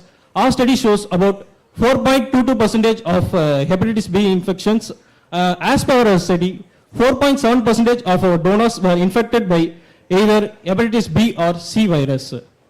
In conclusion, the prevalence among 7,027 donors during the time period of October 2023 to 2024 is 327 donors, which is about 4.7%.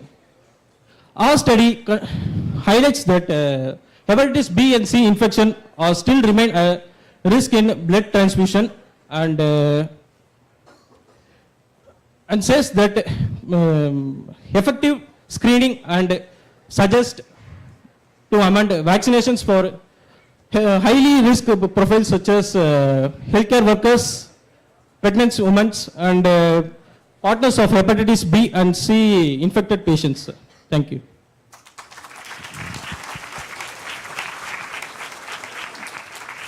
Is it a retrospective study? Sir? I have collected this data. Okay. Whether they were having a previous hepatitis disease or something like that?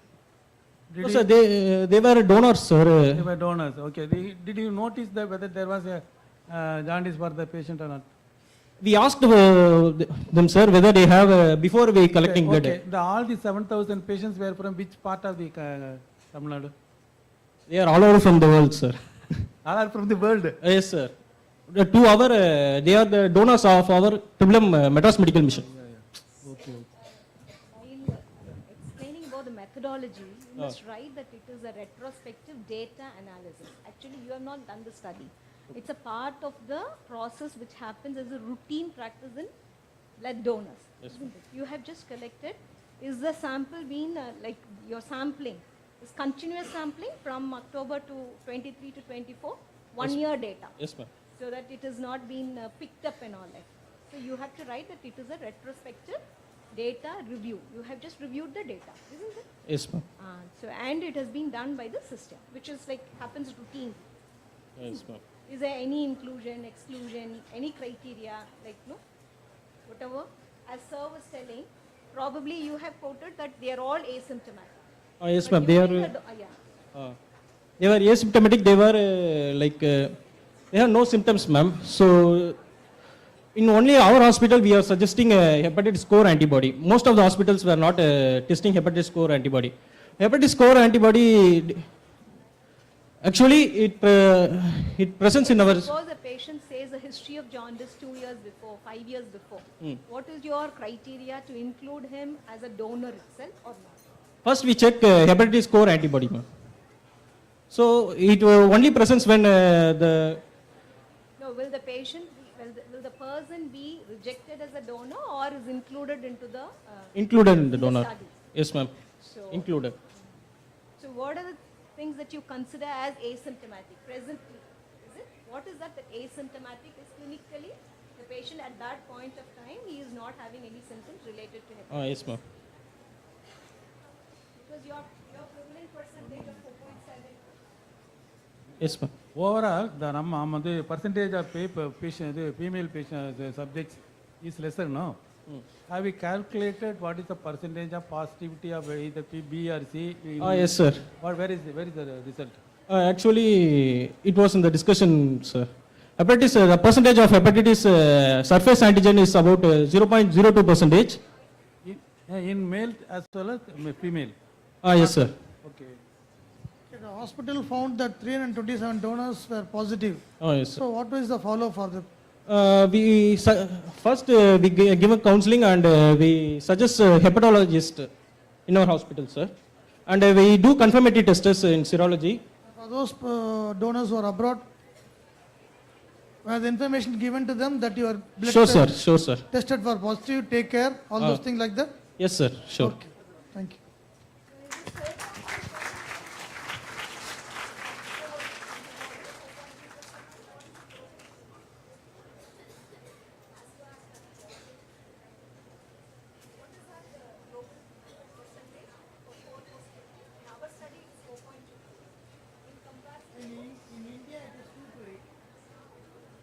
Two to eight.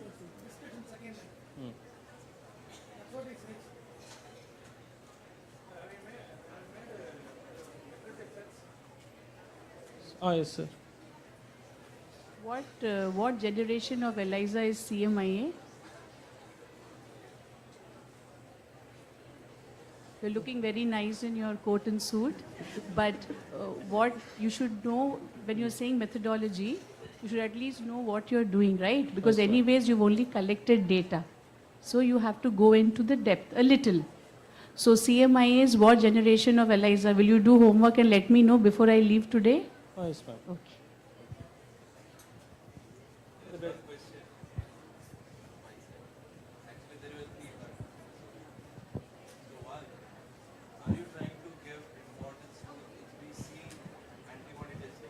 Of course, sir. Because Over routinely done HBsAg?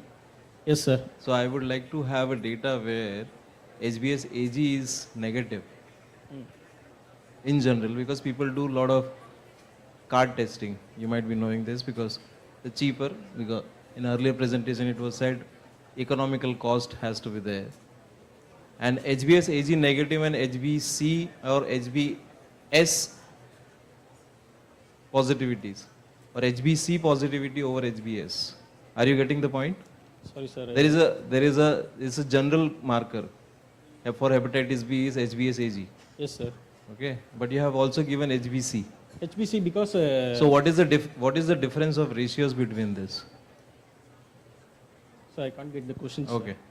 So you need to find an answer where HBsAg was done, say for 500 patients, and you found 300 are negative, 200 positive. But when you ran the negative of HBsAg, because you thought there could be core antigen positivity. Yes, sir. Which is not there in general HBsAg. Of course, sir. Because HBS, if HBAC AB is present, DNA may be present in the. So that is what I am trying to say. If you Serum? want to put, because your title says prevalence is one thing, but you are trying to find a prevalence. Yes, sir. But as per the blood safety protocols, or if you want to introduce anything, that if you are trying to say HBs AG negative can also be positive for some other antigens. Of course. Yes, sir. So do we need to incorporate? Yes, sir. For better care, or what happened to this 327 blood which you were collected? Were there these destroyed? And then They were discarded, sir. They were not used for our patients for transfusion. Then you also have to intimate to the donors that you are not. We are doing, no more, sir. no more the donors. We are doing, and we also call them for a counseling, and we confirm their seropositive with other testers, sir, like nucleic acid testing. Okay. But that is your research purpose. But at whatever we are trying to understand, it has to impact the community healthcare system, which majority of the time comes down to the economical cost. Yes. So if you present this information, then it becomes an idea and it goes to the Council of State Blood Transfusions that HBC antibody testing also become mandatory, where you want to screen the donors with the history of jaundice 2 years back, 3 years back, or 5 years back, or anybody who has received a transfusion for any big major operations 30 years back also, because HBC comes positive sometime. Yes, sir. I also suggest to amend policies to screen HBC antibodies. Because you are putting a change to the policy with your data, and this is going to be an impact. Of course. Yes, thank you. You can look into more data, that's not a problem.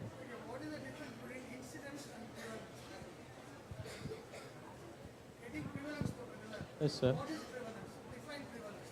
Occurrence.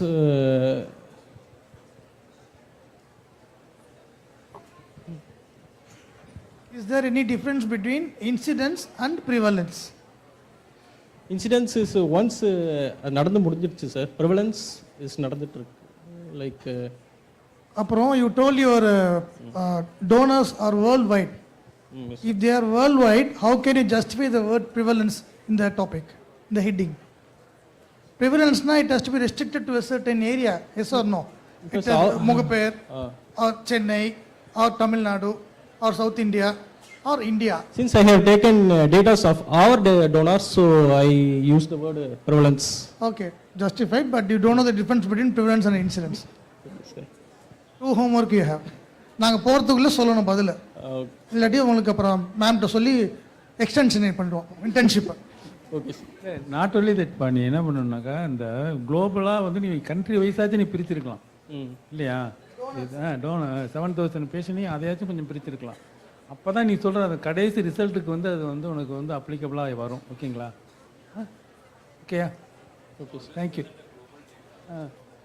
அது மாதிரி that's what I ask you for the literature reference. No, literature review பண்ணியிருக்கணும். ஓகேங்களா? That should also been incorporated, then only clarity will be there. 7027 sir சொல்கிறாப்புல நீ இப்போ publish பண்ணணும் அப்படின்னா 7027 global chart மாதிரி பை சார்ட் போட்டு இந்தியாவில் எத்தனை பேர், வேறு எந்தெந்த கண்ட்ரியில் எத்தனை பேர்னு சொல்லி போட்டு அதுக்கப்புறம் இந்த பர்சன்டேஜை கொடுத்தீங்கன்னா யூ கேன் பப்ளிஷ் இட். ஆனால் இந்த டேட்டா இந்த கன்க்ளூஷன் வச்சுன்னு you can not publish it. ஆனால் வந்து இந்தியாவில் வந்து இன்ஃபெக்ஷன் ரேட் இஸ் மோர் நான் in relation to other countries இல்லையா? அப்படி வெஸ்டர்ன் கண்ட்ரியா இல்லை அட்ஜஸ்டன் கண்ட்ரியா, அந்த டீட்டெயிலாம் இல்லை. புரியுதா இல்லையா? புரியுது. இப்போ காலையில் அவங்க பேசும்போது கூட சொன்னாங்கன்னா மலேரியல் பேரசைட்டுக்கு வந்து அவங்க வந்து இந்தியன் இன்ஸ்ட்ருமெண்ட்டில் மட்டும் போடுறாங்களாம். ஏன்னா இந்தியாவில் தான் அந்த மலேரியா பேரசைட் அப்பியர் பாசிட்டிவாக நெகட்டிவாக வரப்போகுது. அதர் கண்ட்ரியில் தேவையில்லைங்கிறாங்க. அந்த மாதிரி தான். புரியுதா இல்லை? கான்செப்ட் புரியுதா இல்லையா? புரியுது. அதுக்காக தான், வேற ஒன்றும் இல்லை. நாட்டு டீக்ரேட்லாம் பண்ணலை, இன்னும் கொஞ்சம் இம்ப்ரூவ் பண்ண தான் சொல்லி தரோம். ஓகே சார், புரிஞ்சுங்க. புரியுதா? Not to make the paper getting publish. Okay, all the best. Thank you. புரியாட்டியும் பரவாயில்ல, கொஸ்டின்ஸ் ஞாபகம் வச்சுக்கோ. டாக்டர் செந்தில்குமார்கிட்ட சொல்லி எல்லாம் ரெடி பண்ணி பேப்பர் பப்ளிஷ் பண்ண, சரியா? Okay sir.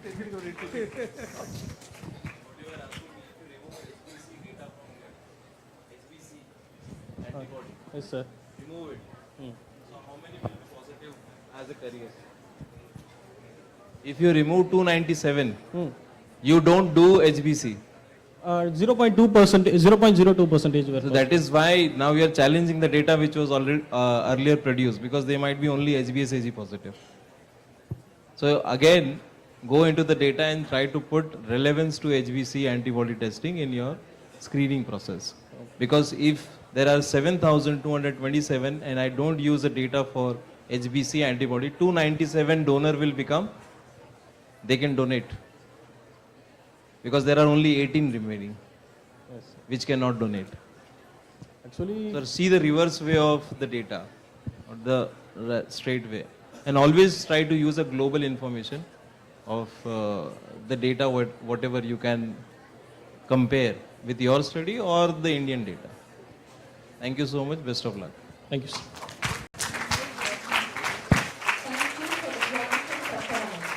Now I call upon Ms. Denika Fernandez onto the dais for the presentation.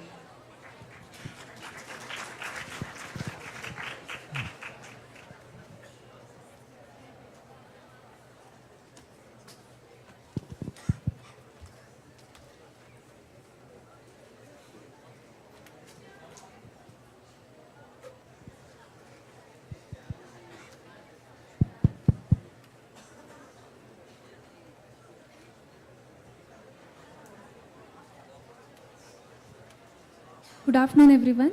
Myself, Denika Fernandez from the Apollo University, Chittoor. So, I'll be presenting my poster on differential expression genes, DEG-based PPI network for the hub candidates of high-risk human papilloma virus. So, DEG means differentially expressed genes and PPI means protein-protein interaction network. So, this is a bioinformatics study. And as we have come upon the HPV, that is cervical cancer, which usually most commonly causes the HPV infection.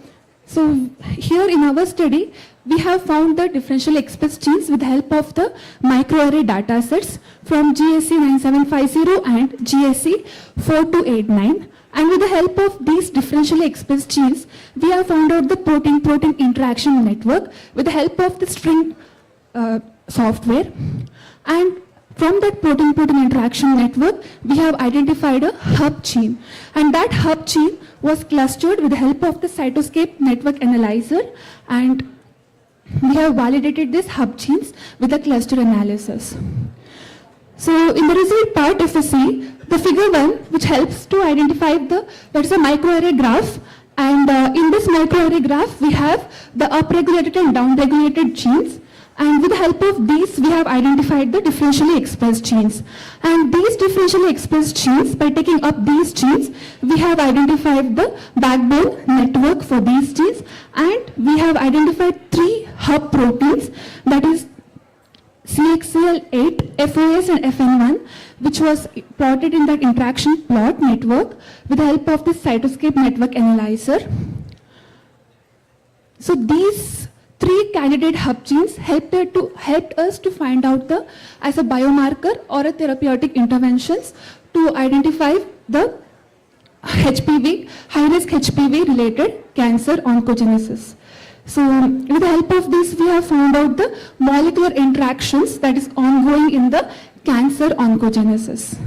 So I would like to thank my guide, Dr. Shirup sir, and also I would like to thank EEEM management for giving me the opportunity to present this poster. Thank you. Can you go to top of the slide, please?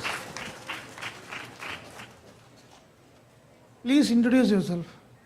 Only your name is there, institute is there, UG student or PG or research student. Myself, Denika Fernandez. Okay. I'm assistant professor from the Apollo University, Chittoor. You are? Assistant professor. You are a faculty? Yes, sir. Thank you. 1 minute. Tabular column. Go down, go down. 1 minute.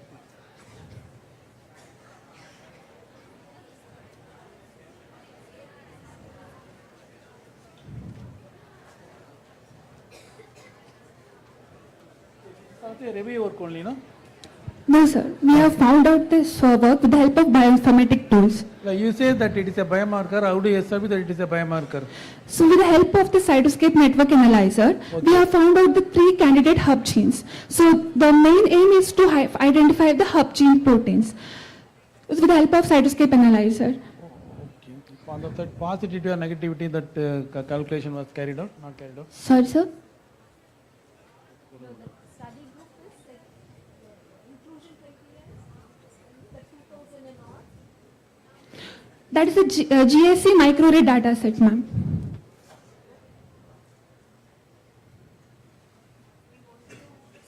Subject, yeah. To identify the hub genes, microarray data set. What is their clinical significance? On which Human subject or human's data are you are using? The human data from the HPV related genes. Ma'am. No. Yes. It's a bioinformatic computational tool.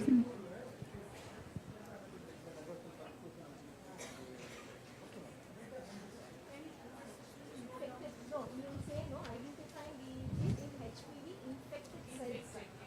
So these molecular changes. So those infected cells, where do you get HPV infected cells?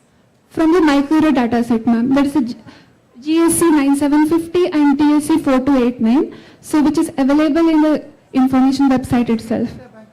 Data bank. So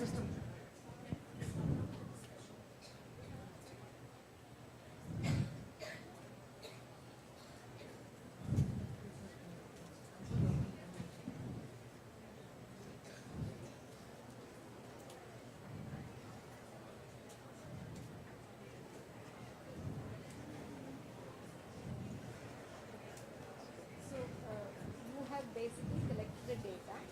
On that you have done another next level of review, search Yes. particularly, and you found that this is a percentage representation, and you have found that with your p-value. We have constructed the protein-protein interaction network, and with the help of those nodes, the gene nodes, which are having that close interactive networks, 3 hub proteins that we had identified here. And with the help of these, we can validate further, and we can find out whether these will be involved in the HPV cancer oncogenesis. And your positive predictivity, or like it has to have lot of study hereafter to understand. These 3 candidate hub genes, we can take it for validation with the help of PCR or Western blotting method. And there we can validate it. If it is validated, then we can use it as a biomarker for therapeutic or for the pharmacological studies further. So you have found that these 3 genes will be associated with cervical cancer. What about the cost of the diagnosis? It's completely bioinformatics, sir. Yes. At least do you know the procedure which they have adopted? Sorry. There is a data, na? Yes. Data was generated from following which procedure? Those data sets will be diagnostically taken up. In the website, it will be uploaded. See, you have not spent any money because everything from the system. Asking about the patient. Now you are predicting these 3 genes in the conclusion. They serve as a diagnostic biomarker. So once you are coming to diagnosis, how much it will cost for the patient? Now some diagnosis is going on. What is the cost of that? And if this comes into practice, what will be the cost of this? Are you planning not to bill it? Yes. Anyway, you are going to collect the sample of the patient and check for these 3 genes. How much it will cost? That depends upon the PCR. You have to work it out. Okay. Yes, yes, Thank you. yes, sir. Thank you. Work it out. Thank you, sir. Thank you.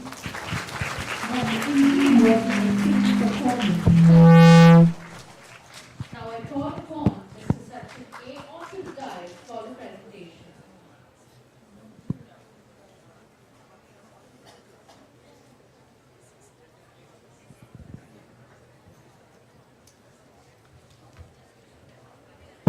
Good afternoon all. I am Sachin from Trichy SRM Medical College and Research Center, pursuing 3rd year BSc MLT.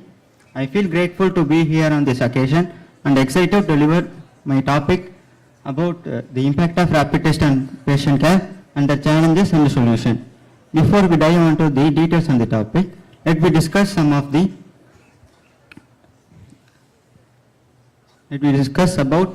some key terms about RDT and POCTs. RDT stands for Rapid Diagnostic Test. is a test referred to performed to provide quick result, often used for preliminary diagnosis at point of care test. While the POCT stands for point of care testing, is a test done directly on the patient side rather than traditional laboratory settings.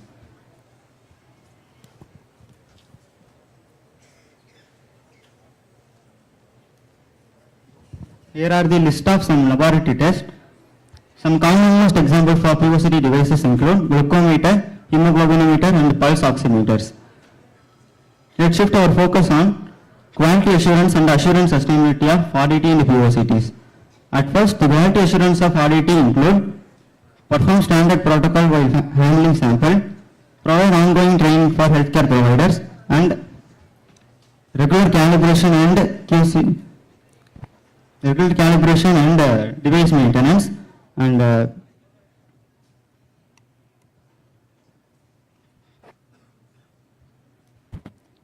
okay, let shift to the inventory management of the system. Sorry, the assurance sustainability. For ensuring assurance sustainability, we need to address proper infrastructure for storage and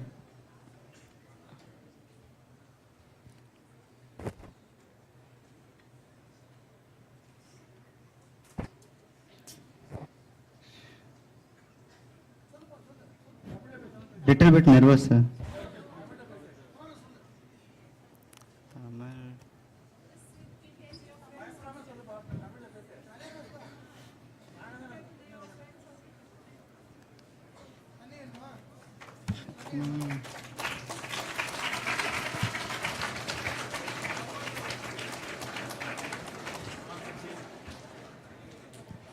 For ensuring assurance sustainability, we need to address effective supply chain management, ensure affordability and availability, proper infrastructure for storage, and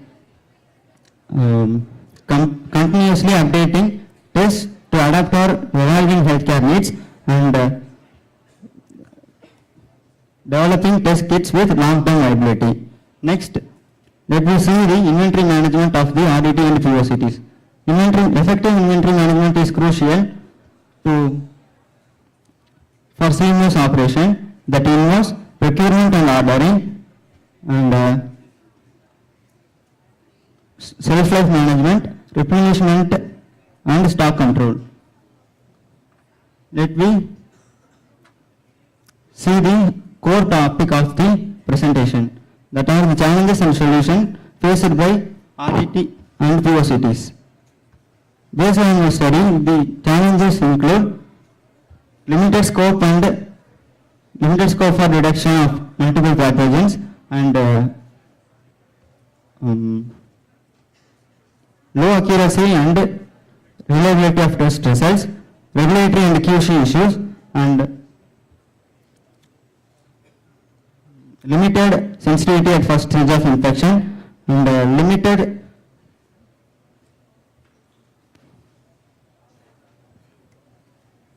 availability and distribution. But we can overcome these challenges by using targeted solutions that involves use high quality test kits to increase their accuracy and reliability of test result, develop multiplex test kits like multiplex PCRs to detect multiple pathogens, and partnership with government to ensure their affordability and availability. And next, to ensure all the RDT and POCT use are FDA approved and CE mark to avoid QC issues. And the next is for enhancing sensitivity, we need to use better reagent and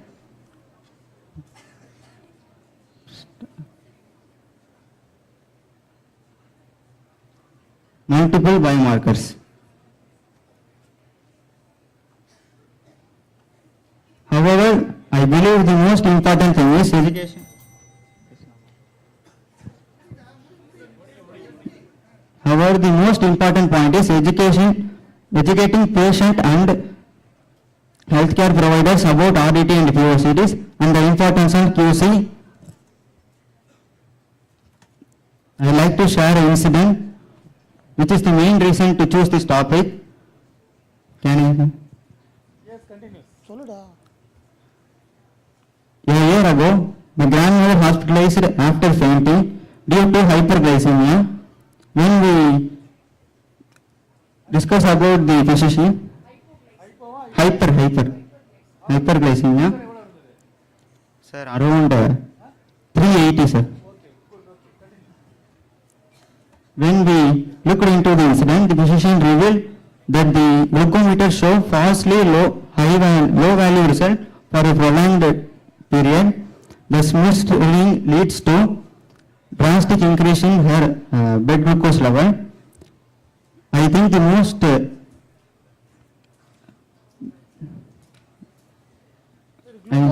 root cause for this incident is not performing proper quality control for the glucometer device. Okay, glucometer la 300 cell irundhuchu, hospital check பண்ணும்போது எவ்வளவு வருது? 480 sir. 450 sir. 450. சரி, okay. Glucometer range of testing தெரியுமா? அது எவ்வளவு இருந்தது? அது தெரியுமா? எது வரைக்கும் கண்டுபிடிக்கணும்னு சொல்லிருந்தாங்களா?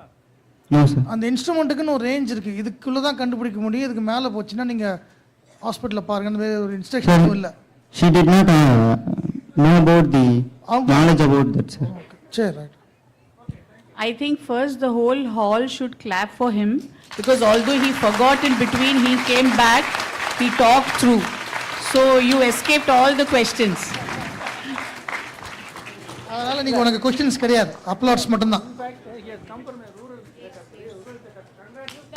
Thank you sir. Thank you sir.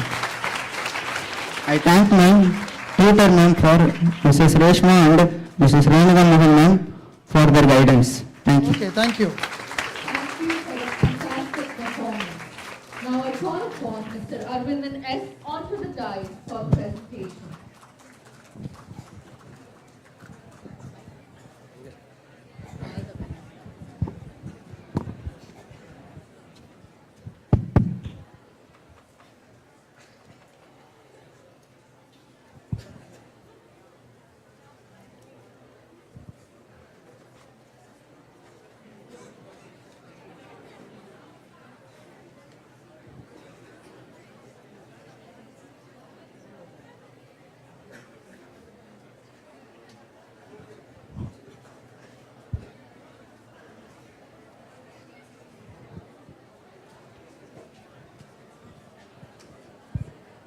A very good afternoon from all present here.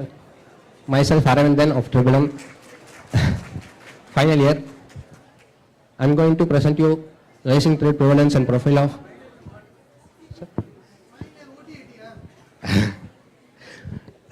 Okay, I am final year BSc MLT. Okay, sorry sir. Okay, I am going to talk about prevalence and profile of carbapenems producing Enterobacteriaceae in clinical isolates. So, let us see first what is carbapenem. Carbapenem is a group of, okay, carbapenem or group of beta-lactam antibiotics which is used to treat gram-negative bacteria. It inhibit the synthesis of cell wall in the gram-negative bacteria, thereby thereby destroying the bacteria. Okay, it is used to treat diseases like pneumonia, UTI, bloodstream infections, and also skin and soft tissue infections. So the commonly used carbapenem are meropenem, imipenem, ertapenem. So carbapenem resistant Enterobacteriaceae has a resistance towards carbapenem drug. So if we treat a patient with carbapenem drug, it is of no use. So it will increase the cost of hospitality, and also it also increases duration of stay in the hospital.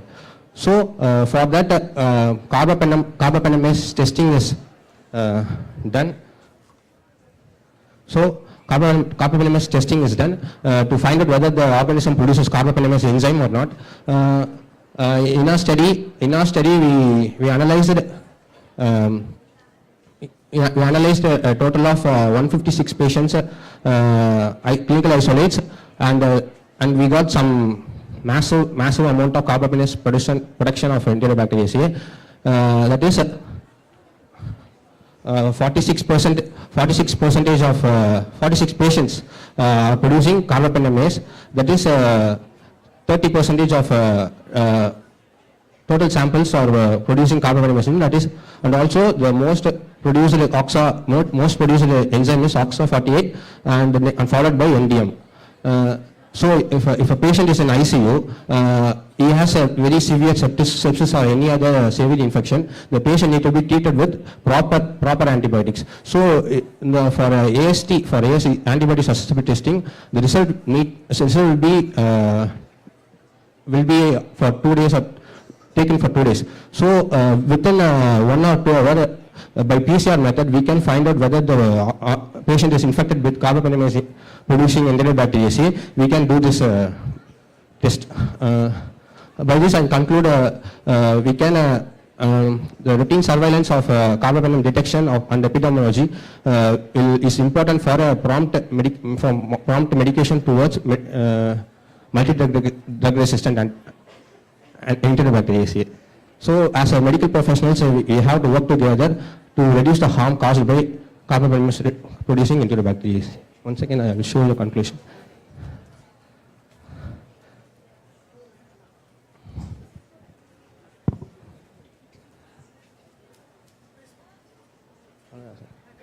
Yeah, that is my conclusion, sir.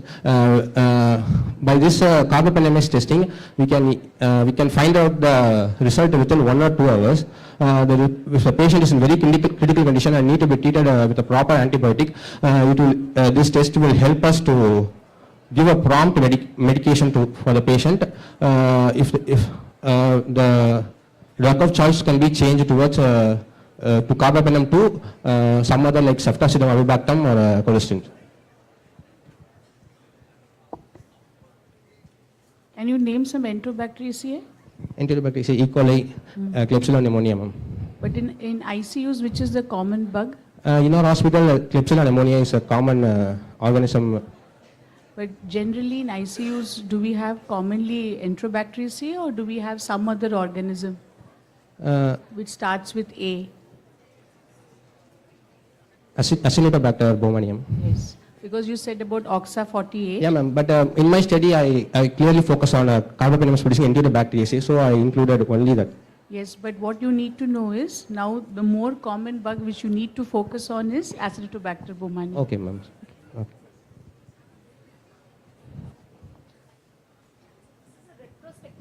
Yeah, ma'am. Retrospective study. I collected data for the last year, 2024.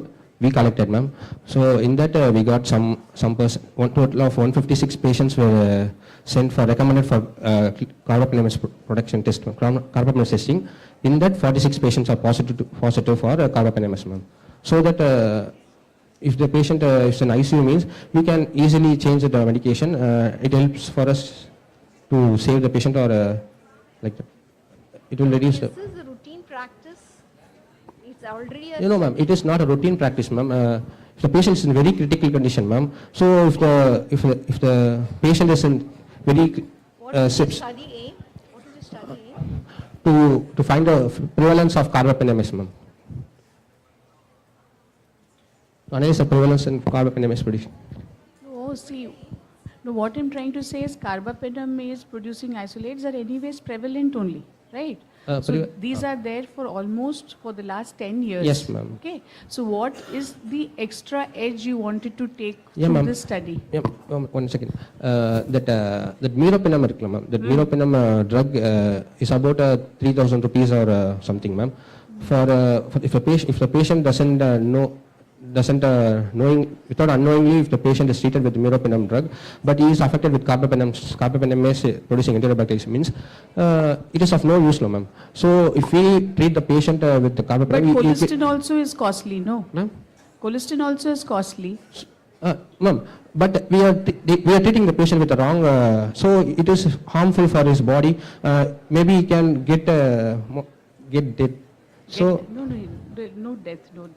mortality rate will be also increased. Might be increased. So the prolonged hospital stay also will be there. So he can get any other hospital acquired infection. So we should treat the patient properly, ma'am. That's why I mainly focus on antimicrobial stewardship.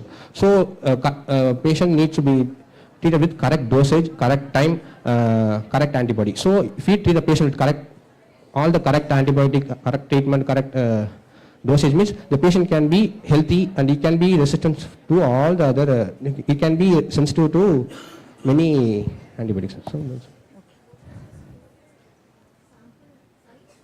my total sample is 156 samples, ma'am, for the last 2024 year in our hospital, in our Tribhulam hospital, ma'am. So, not everyone will be sent for carbapenemus production, carbapenemus, ma'am. If the patient has a sepsis, so the sepsis can be found within 5 hours of incubation of that blood testing, ma'am. After that, you need to be treated. If the patient is in very critical condition, doctor will recommend the patient to take the carbapenemus testing. So that's why 154 patients only are sent for the testing, ma'am.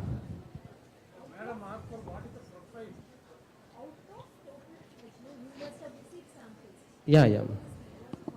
1 year, for the 1 year. Yes, ma'am. Out of 150, okay, you're asking me, yeah, not everyone will request for that carbapenemus testing, ma'am. Not everyone will be requesting for carbapenemus testing. Maybe, yeah, only on the recommendation of the doctor, this test will come to microbiology laboratory, ma'am.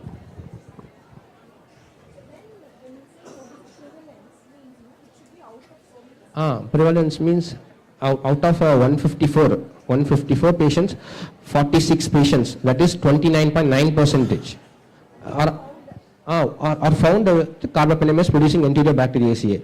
So the yeah, ma'am, the 110 are not detected with carbapenemus. So the 46 will be treated with a proper treatment.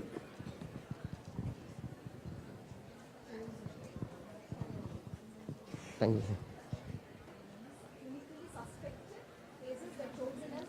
Yeah, ma'am. Who is in critical condition also. So we need to give the patient the right treatment as soon as possible. So for that, they are sending us, ma'am.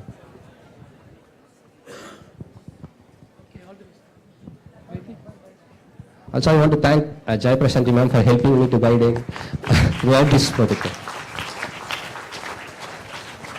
That was indeed a brilliant performance. Thank you. Now I call upon Ms. Harika H. onto the dais for the presentation. Delegates are kindly requested to pay attention to the presentation.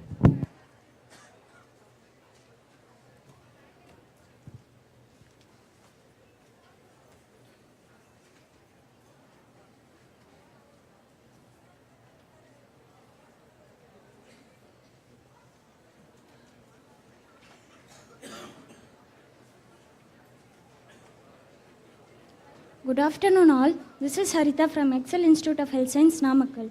So my topic is ESBL genotype, multi-drug resistance, uropathogenic E. coli isolates. So here we are using AI tools instead of clinical isolates. In general, E. coli is a type of gram-negative bacteria which is present in intestine of human body, that is gut, where it produces no infections or any complications and is generally harmless. But when they move to urinary bladder, they produce a special type of enzyme known as extended spectrum beta-lactamase. So these enzymes are usually resistant to most of the antibiotics such as penicillins and cephalosporins.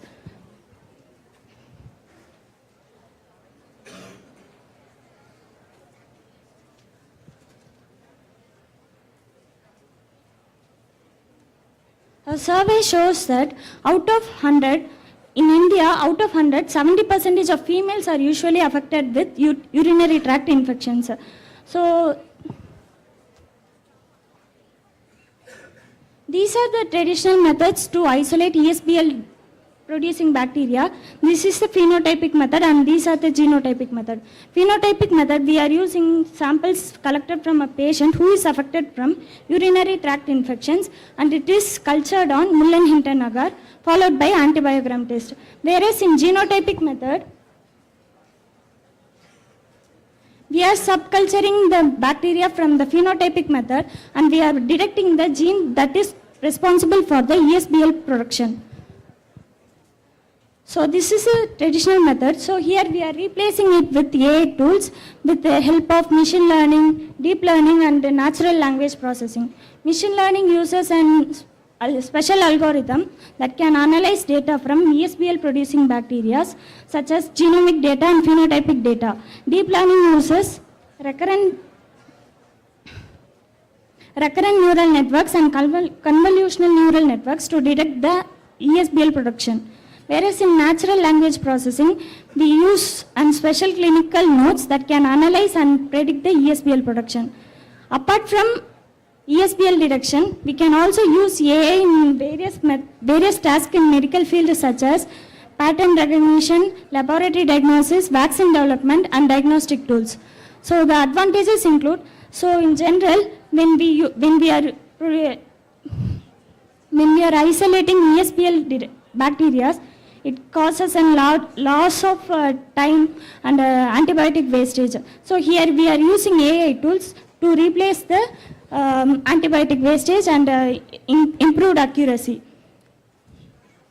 We shall conclude that in general, E. coli is a type of gram-negative bacteria that produces no harms or infective complications in intestine. But when they move to urinary bladder, they produce a special type of enzyme known as extended spectrum beta-lactamase that becomes resistant to most of the antibiotics. So we shall conclude that we are replacing this method with the help of AI tools instead of clinical isolates. Thank you. I have a question to the judges. இந்த மாதிரி AI tool choose பண்றதுல ethical approval இருக்கா? Who suggested you this topic and have you got any ethical clearance? No, sir. My professor suggested this topic.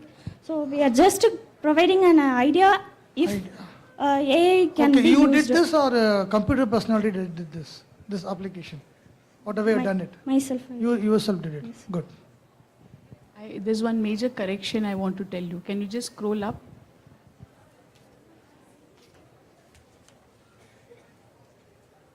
Yes, little more. You said that is phenotypic and this is genotypic.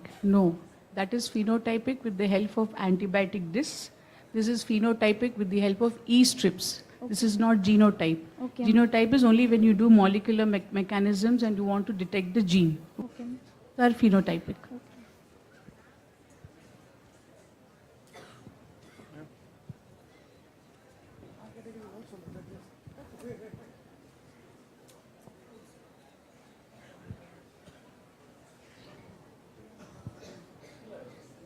இந்த question வந்து உனக்கு மட்டும் இல்லப்பா, AI பண்ணவங்க அத்தனை பேருக்கு சேர்ந்த question. நீ பயப்பட வேணாம், நீ அதுக்குள்ள பயந்துட்டு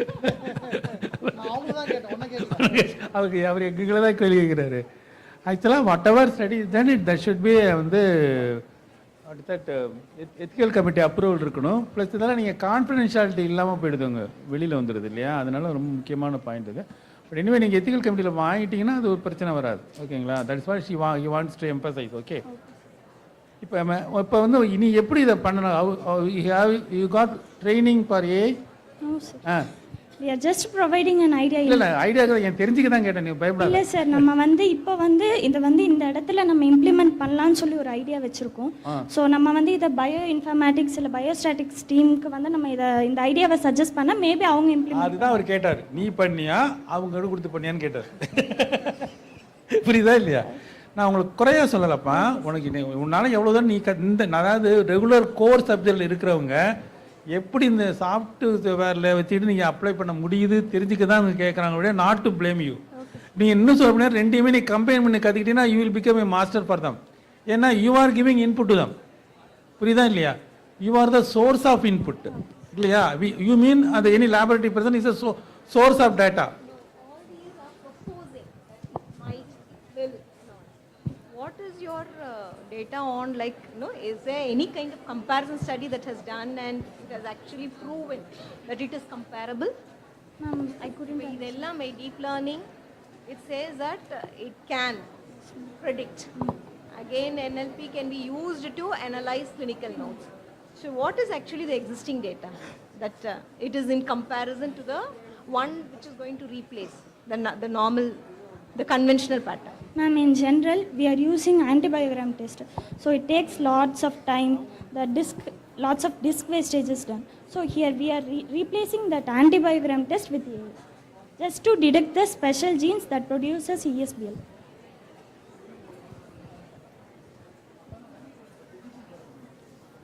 Analyze the clinical notes and predict ESBL correction. So everywhere it is predicting. Yes, that's what I'm telling. Your positive predictive factor, no? Does it have any database, like, no, to what extent it can predict?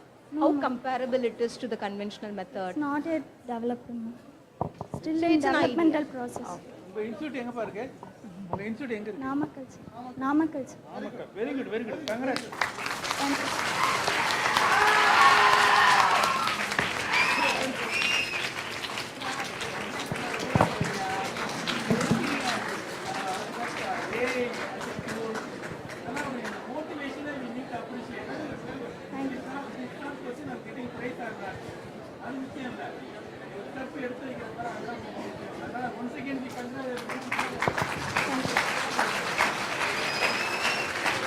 Thank you all.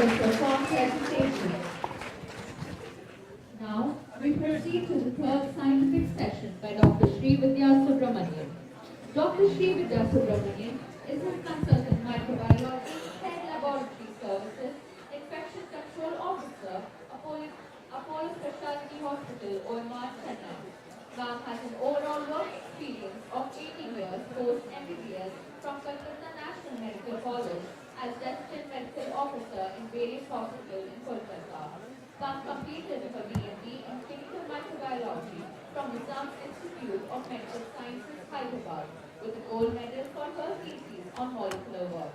Ma'am joined Apollo Specialty Hospital, OMR, in 2014 as a registrar and now is a consultant microbiologist and head of laboratory services. Ma'am won the National Award for the Best Infection Control Practices of Apollo Hospital. She is also the Infection Control Officer and is in the lead antimicrobial stewardship for 6 years. Dr. Srividya completed her MBA in Hospital Administration in 2021. Ma'am is a government certified lead belt in Lean Six Sigma and has completed her pre-association course in NABH. Ma'am has been instrumental in the hospital NABH accreditation, surveillance and re-accreditation. Ma'am is a member of IMA and IAMM ASM. A session will continue to deepen our understanding of education and science. Let us now lead to Dr. Srividya's incredible insights. Yes. So we'll keep this very friendly. The good news is it's only 20 slides. The other good news is you all had a very nice lunch, had biryani, and you loaded your head with all the e-posters. And before I move on, I think all those who presented the e-posters were actually very, very good. See, we have to ask some questions just to understand whether you are able to understand your basics. It is not to make anybody feel bad. So at least you will understand that when you go out into the world, what are the different type of questions and people you will have to face, right? So I think first we'll start with a big round of applause to all those who presented here today.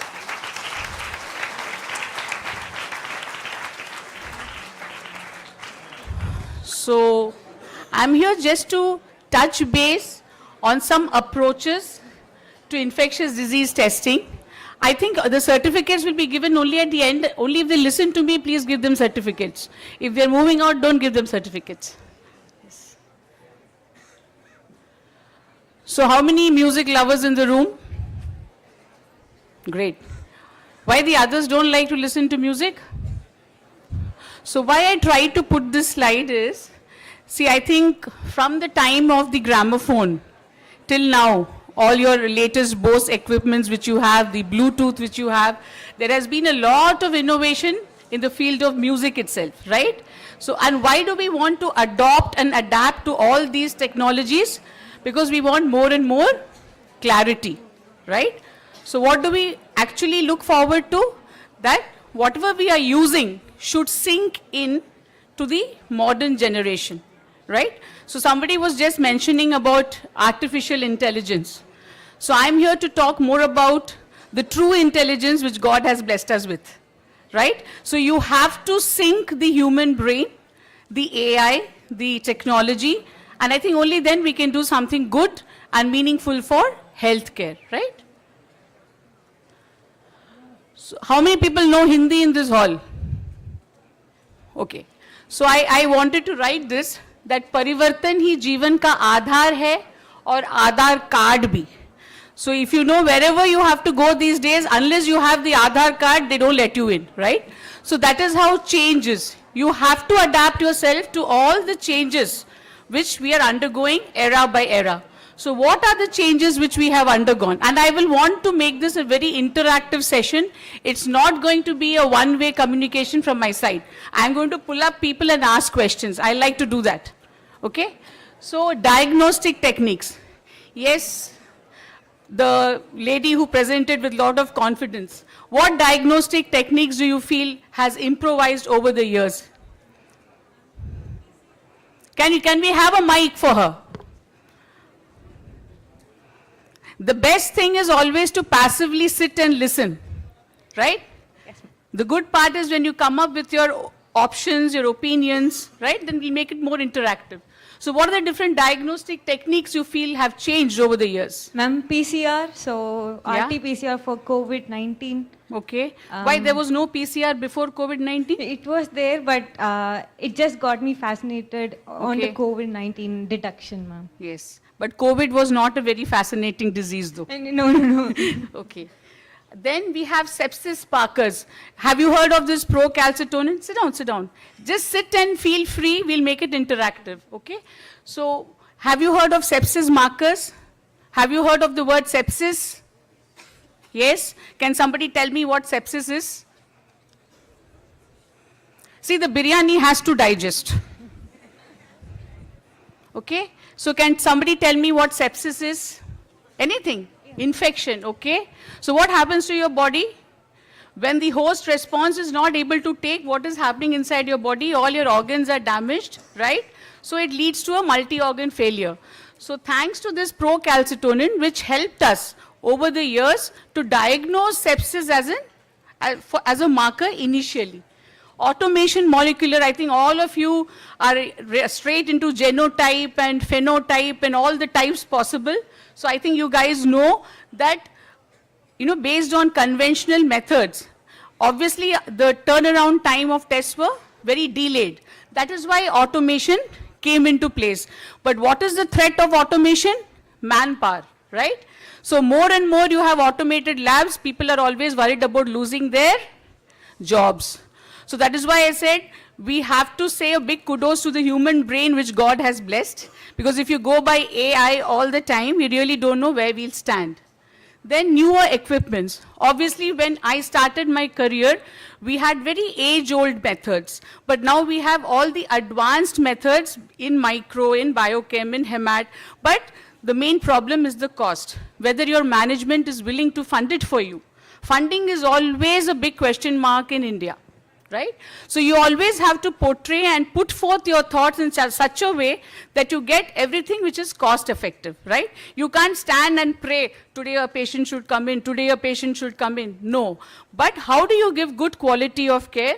Through your newer equipments is a big challenge in laboratory medicine. Obviously shorter TAT. So what is TAT? Yeah. So can somebody define it? All the biryani is already digested. Can somebody say what TAT is? Anybody in the fourth row?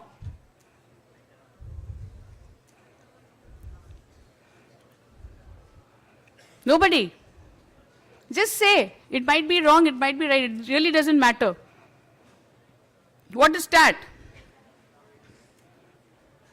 Any faculty? What is TAT? No, because, yeah, that we all know. Turnaround time, and you can turn yourself also. But what is TAT? Yes, please? Please tell me.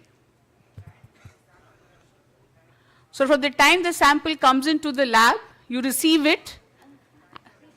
Time to report. Good. So that is why, very good. So I'll give you a chocolate tomorrow. I'll dunzo it. Okay. So why is TAT so important? See, all of us are working in collaboration with hospitals. I don't encourage side talks, please. Otherwise, you will lose out on all the humor which I'm going to put forth. So what happens is, most of the healthcare systems always demand a very short TAT, right? Because why? For patient safety and for quality care. So we have to incorporate equipments and tests which will give you meaningful reports. I always will emphasize on this word, meaningful reports, quality reports, but with an appropriate TAT. You understand what I say? So where the TAT has to be 4 hours, it has to be 4 hours. Okay, you cannot do some tantra mantra and make it to 2 hours. Okay, sometimes it happens before the sample comes into the laboratory, the clinician will want the report. It happens. How many of you have experienced that? They will just send the sample has not yet reached the laboratory, but they want the reports. So that is why the time of receiving the sample in the lab is very, very, very imperative. Okay? Then the resistant pattern of microorganisms. I heard a lot of carbapenemase and E. coli and OXA48 and NDM and everything today. So that means what? The organisms are mutating themselves because they want to fight the human brain and they want to be more and more resistant to the commonly prescribed antibiotics or antivirals or antifungals. Style of reporting. You always have to remember one thing. This has also changed over the years. Okay? So in whichever field you are, if you are doing your MLT or you're doing your PhD or you are heading a lab or you're heading a hospital, you should always know you should have standard universal guidelines for the entire hospital, for the entire department, so that there is always a standard reporting pattern. Like I cannot sit and report something in one corner of the country and somebody else cannot report something in another corner of the country. There has to be some universality. Okay? Then you always have to be proactive. Proactive doesn't mean you just sit back and relax. It means whenever there is an impending threat, whenever there is an impending doom of something coming up, you have to think 10 steps ahead. The example is the COVID pandemic, right? So before it just came in, everybody thought, "Arey, wo to China mein hai yaar, China wala to bekar hai." But what happened after that? It came into the entire world. Okay? That is the time people understood there is something called a triple layer mask. There's an N95 mask and they all started using it, right? And everybody was busy using the hand rubs. So everybody's hands were all rough and tough. Like how when we wash utensils, how our hands become? The same way. So that much of usage, that much of consumption of all the PPEs. So for that, we needed a pandemic to teach us. Okay, but if you remember, our forefathers, our ancestors, whenever they used to go out of the house or come back inside the house, they'll always wash their hands and feet and enter. So that was again re-emphasized thanks to the beautiful coronated virus. Okay, then obviously outbreak investigations. Can you name of any outbreak which everybody thought is going to be a big panic attack which came out into the papers recently? Yes, tell me. HMPV. So actually human metapneumovirus was never a panic. Okay. Poor China, they are getting into trouble with something or the other. Okay. But what had happened is people were trying to make it more and more people conscious that there's something like this can also come in. So again, if you see, the rate of the masks in the market went high. Okay. So what I learned is when the masks are selling at a lower cost price, buy and keep it at home. Okay. So this was my learning. Then obviously innovations in infectious disease is a very, very important part of infection control. Right? Anybody who works closely with infection control in this room? Those who are not listening, I'll be asking questions. Red dupatta, green dupatta, be ready. Okay. So, how many are working closely with infection control? So what happens is, see, initially microbiology was a very isolated branch, right? Then when people started seeing the challenges which hospitals were facing, this became a big networking. So microbiology reports were very, very important for infection control aspects and obviously antibiotic stewardship. So that is where the NABH 4th edition, have you heard this word, term NABH and NABL? How many of you have heard? Good. I will not ask the full form, don't worry. Okay, so how many have heard this term NABH, NABL? When we go to hospitals, we look for this logo. When we go to labs, we look for this logo because we trust that the quality of reports will be good, right? So that is when, again, there was a change in the approach to diagnostic testing. So how many guys in this room? Which hairstyle do you like? The first one, the second one, or the hybrid variety? Huh? How many? Hey, you guys are very boring. I'm asking you such an open, beautiful question. Okay, which hairstyle do you like? Third one. Okay. So whoever said third one, tell me why you like that third one. Even the girls can answer. I put this slide mainly for the guys in the room. Okay. So why the third one? Ma'am? Yes? Am I audible, ma'am? Here, ma'am. Yes, stand up, yeah. Yes, ma'am. The hybrid variety it is so thick, ma'am, compared to other hair. What? So, the hair is thick? Yes, Oh, ma'am. wow. Good. So which shampoo there is do I no hair recommend? fall also. Oh, okay. I like the hybrid, I'll tell you why. Because if you go only by conventional methodologies, it's not going to help you. If you only go by the ones which are having a shorter turnaround time, very automated, it's not going to help you. We should have a good blend of both, right? Isn't it? So that is why I like the hybrid one. You will go for the reason. So your hep, it's easy for her. So it's easily manageable. But what we learned is, sir, whatever is easily manageable is not sustainable. Right? Yes? So that is why I like the third one. So why I try to put this is, so although we are talking about innovative approaches, we still go hand in hand with some of the conventional techniques which help us in diagnostic testing. So there are 3 S's. You would have heard of a lot of these terms as 5S, 6S. So 3S is basically what? You should have good speed, sensitivity, simplicity. Anything simple is long lasting. Have you tried it? How many of you have done recently interior designing of your houses? Anybody? The more sophisticated products you get, the more difficult it is to manage. More is the cost when there is a breakage. Whole night you will not sleep because there should be no scratch on it, there should be no mark on it. That is how it is. So when you get simple things, it is much more durable. So this is what I was trying to tell. So be it in the advancement of chemistry, immunology, molecular biology, engineering, automation, nucleic acid, and you can name it all, there is always an advancement, but there are some conventional techniques like culture, in microbiological culture, which is the gold standard. And here I would like to add, Indian culture also is the gold standard, right? So what are we looking for? So anything which is rapid, anything which is accurate, quality, reliable, and it should help in effective patient management. That is our goal. See, how are we all different? We are all working with the human mankind. Excuse me, if you have a call, kindly take it outside. Yes. So how is it important? That patient care has to be handled properly. That is the goal of all these innovative approaches, because we deal with 2 big things. Whichever forum you will go, you will always hear 2 terms: patient-centric, quality-centric. Just mug this up.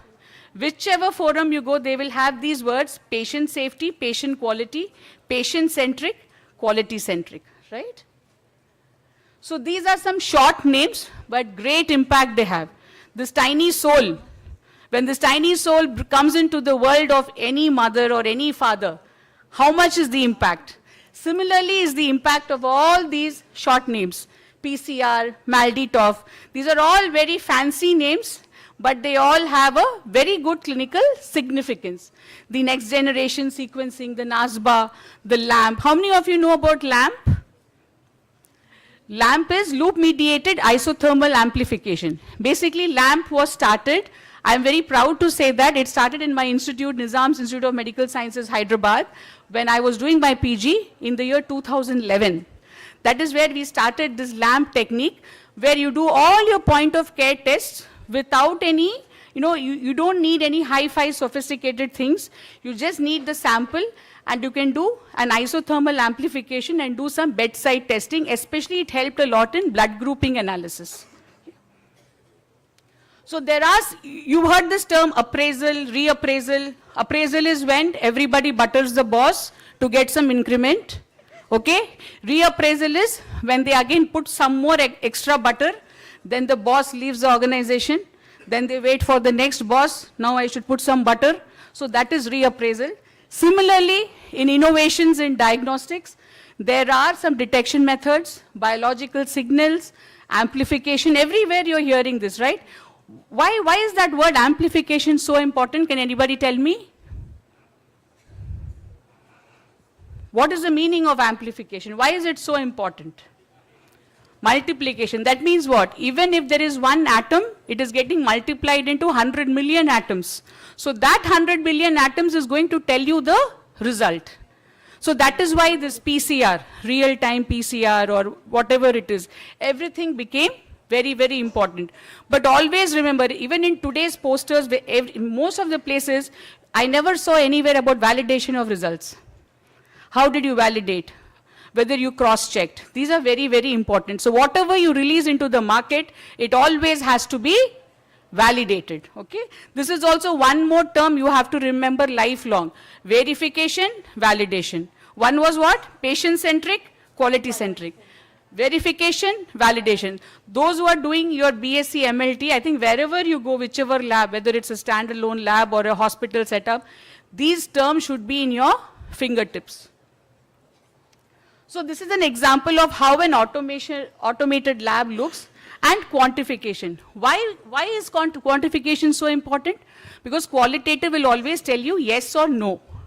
Quantification always tells you the extent.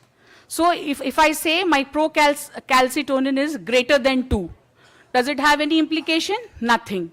Greater than 2 can be 5, 6, 100, 120. So I have to quantify my results. So in whichever lab reports you see, please see whether you have any quantified results given in it or not. It doesn't depend on which branch it is. Usually in biochemistry and hemat, you have a lot of numbers, so they are more quantifiable. When it comes to microbiology, it is more qualitative. But microbiology is very, very difficult to interpret, right? So you cannot automate a microbiology lab completely. Thankfully, our jobs are secure, so you still need the human mind, right? So these are all the early innovations we had: the microscope, the gram stain, the Cox postulates, the PCR, rapid immunoassays. Then you have the mass spectrometry, all these point of care tests, machine learning, NGS, and multiplex systems. Can somebody tell me what is the importance of multiplex PCR? Why did it come up? Only the girls sitting here are wanting to answer. The others are worried about the tea outside, I believe. Yes? Why did this multiplexing system come into picture? Tell me. So what is basically multiplexing? You're saving time. You're taking one platform. You're doing multiple tests at the same time, right? So that is where your multiplex PCR came. For example, if you're working with an MRSA isolate, what is MRSA? Methicillin-resistant Staphylococcus aureus, right? So in MRSA, we have some specific genes called MEK, FEM, NUC. So all these genes we have to analyze on one PCR system. So that will save cost, that will also save the time, right? And you can pick up multiple targets at one go. So that is where the multiplexing came into picture. So obviously, the evolution of infectious diseases has resulted from advances in all these branches. Just remember one thing: whether you're doing a conventional methodology or whether you're doing the rapid methodology, your pre-analytical is very, very, very important. How you collect the sample. In every good lab, you have to talk to the clinicians. Whether you're a technician or you're a doctor or whether you're Ambani's son or grandson, it's of no use, you have to talk. Just remember one thing, we have not come up to that level where people will come and talk to us. We have to go out and talk to people, right? That is a very, very important learning. So only if you talk doesn't mean go and, argue and fight, I am right, my QC is good. Many times I've seen people take all these discussions very personally. For example, if a clinician says that, please, can you re-look into this report? One very important word they will say is, "Arey, wo to complain kar diya." It's not a complaint, it's a concern. So as a good quality professional, what should you do? I will re-look into it. And then you have a discussion. But that discussion is very, very important. And many times people think that they are married to the equipment, okay? So when something goes wrong to the equipment, they will say, "Arey, mera equipment to ekdam theek thaak hai, kuch to problem nahi hai, technician bhi acha hai, doctor bhi acha, sab acha hai, but there is a problem somewhere." So we have to revisit our protocol. So that is all an important learning. So you should know what sample to suggest, right? So if somebody is having a problem with the upper respiratory tract, you will go for the sputum. If there is a problem with the lower respiratory, you will go for the BAL, the bronchial wash. So you should know. For that, you should read and you should do a lot of discussions. And always be open to discussions. If somebody gives you suggestions, don't think that they are complaining. C, everybody says, no, A for avoid, B for bypass, C for confuse, D for delay. A, B, C, D. So if somebody comes to you, people try to run away, that some problem will be discussed. But I think you should stand and understand. So these are all the TAT which I wanted to show, that how are we bettering the innovative approaches. So obviously the TAT is fixed, it is defined. Every lab should have a defined TAT. That is based on your in-house needs, okay? If you have a very, very busy critical care, you will have to generate reports and results quickly.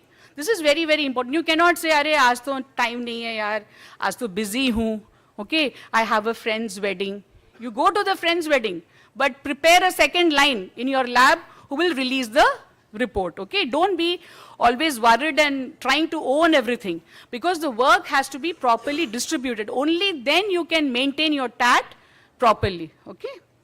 Also very, very important for critical alert reporting. Can somebody tell me what critical alert is? Have you heard the term critical alert? Value is low or high, okay? Yes. Okay, so every lab should have a critical alert policy defined.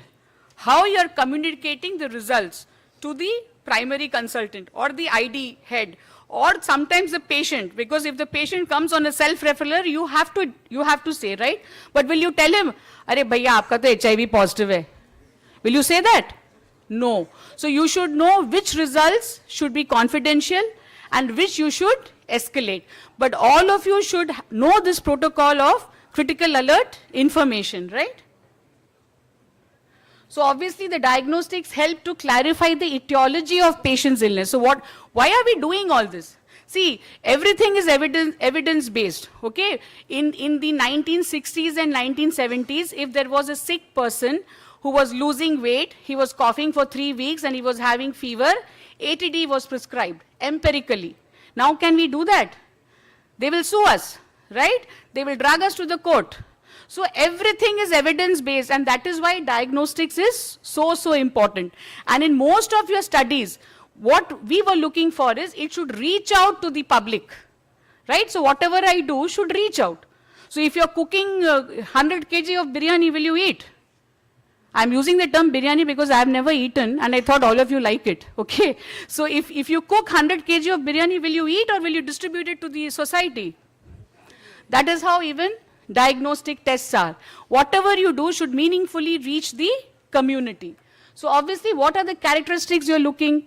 It should be technically simple, right? So only if it's technically simple, many of you can do it at the same time and you can improve your methodology. How do you improve by your methodology? By understanding how the TAT of each methodology is, by talking to people within your hospital and make some good learned friends. I will use the word learned friends, from whom you can exchange information. So that is a very, very important criteria which you have to follow. So obviously these are all critical tools which will help you to reach out. And one very important area I want to mention. See, in India, people don't talk much about epidemiology. Okay, they use this word here and there, but nobody wants to get into the depth. But even for epidemiological surveillance, for antimicrobial stewardship, diagnostics is a very, very important advancement. Because only if you're able to tell, okay, say this drug is this bug is this bug will mutate, so this drug will not act on this. So this entire knowledge comes only if you do it on a day in and day out basis, right? So these are the major areas of impact. Anything you do should have an impact. So in CNS, have you heard of these terms? Respiratory panel, meningoencephalitic panel. Have you heard this term? No. So these are all some rapid biofire assays, okay? So suppose you want to know that a newborn child has come, right? Why I am quoting this example of newborn child is for the emotional quotient. Whenever you have a pediatric patient, the mother is going to be very, very panicked. So you have to do something quickly, right? That is why all these different panels came in. The meningoencephalitic panel. It will tell you whether the child has Streptococcus agalactiae, whether the child has an Neisseria, whether it has an E. coli. Similarly for respiratory, a patient is there with a ventilator-associated pneumonia. You need to know exactly what is the causative organism, because you cannot be giving empirical antibiotics, because they will take you to the court. Okay, now things have changed. Everything is evidence-based. Then obviously in sepsis, in hospital-acquired infections like a CLABSI, a VAP, these are all HAIs. Then obviously outbreaks. Sometimes outbreaks lead to pandemics. Can you name any endemic of India? Any two endemics? Whoever, I will dunzo one chocolate tomorrow. Can you name any disease which is an endemic? I gave an example. Yes, somebody said TB. Who said? Don't want chocolate? If you want, you raise your hand. Yes. So you said TB. Very good. Any one more? Typhoid. Right? So these are all endemic. Right? So they are always constantly present in the population.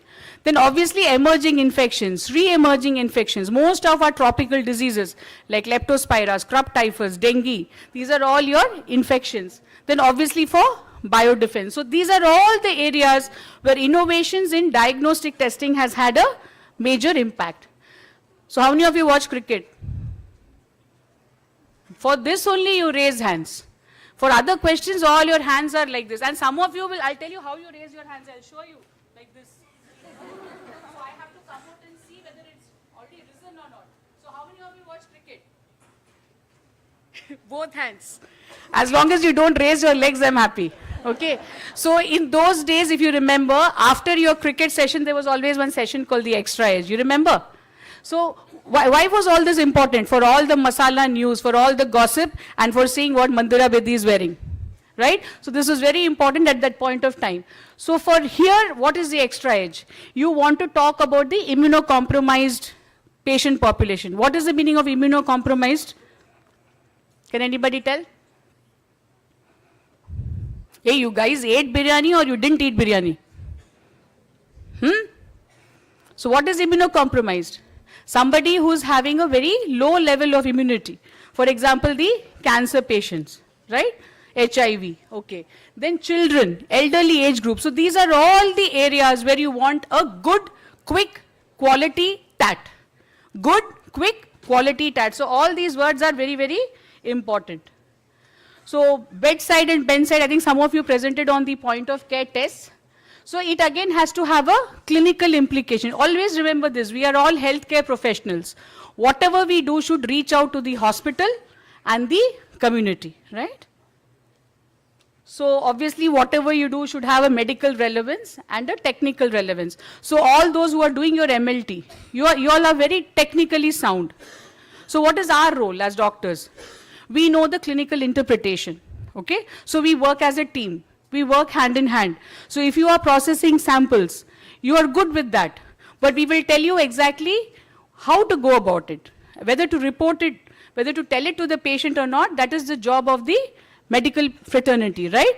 And you should have very good technical skills. How do you develop technical skills?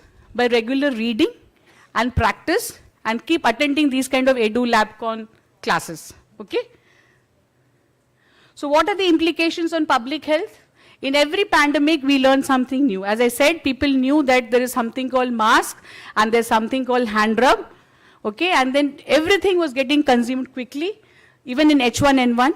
Always remember in Chennai, previously we used to have these pandemics as a season, like H1N1, dengue, all outbreaks. Now they are all more and more rampant. There is no seasonal variation as such. And obviously AMR and AMSP. What is AMSP? Antimicrobial Stewardship Program, right? So why is this very important? So that antibiotic resistance is minimized. There is no, there's no faulty use of any antibiotics. So what are the challenges of all these innovations? Cost. So you have to remember that India is divided into a rural and an urban setup. So what I will be able to do in M or Apollo, can I do it in Vinayagar Hospital in a village in Salem?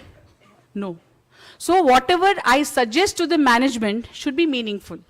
So how do you do that? You always have to do a tracker of how many tests come in to your hospital or lab on a day in and day out basis, and you have to do a CTA. What is CTA?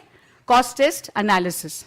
And then only you have to suggest. You just cannot say, sir, I want to buy one Maltitov because yesterday night it came in my dream that I will do this and I will publish 2 papers. No, it has to be meaningful. Maltitov is very costly, okay? Then operational. Whether it is feasible in your setup, okay? That is also a very, very important point. And as I said, these 2 words, verification and validation, it has to be validated before you release it into the market. So, how many of you would like to say something about how you all report in your hospital? What do you do? What are the new technologies you have started? Because when I started at Apollo OMR, it was conventional. We had a lot of traditional methods. Then you fight, then they understand you. Again you fight, then they understand you. Then they feel she only fights, let me give it to her. Then you can get all your automated equipments. So that is how your job scenario changes. You will never get anything on day 1. But my suggestion is, don't quit, keep asking. Some door will open. Which door we don't know, when we don't know. It's like going to Tirupati, there will be many doors. If you're lucky, they will make you stand in front of the deity. Okay? So that is how your day-to-day job is. You have to keep on asking.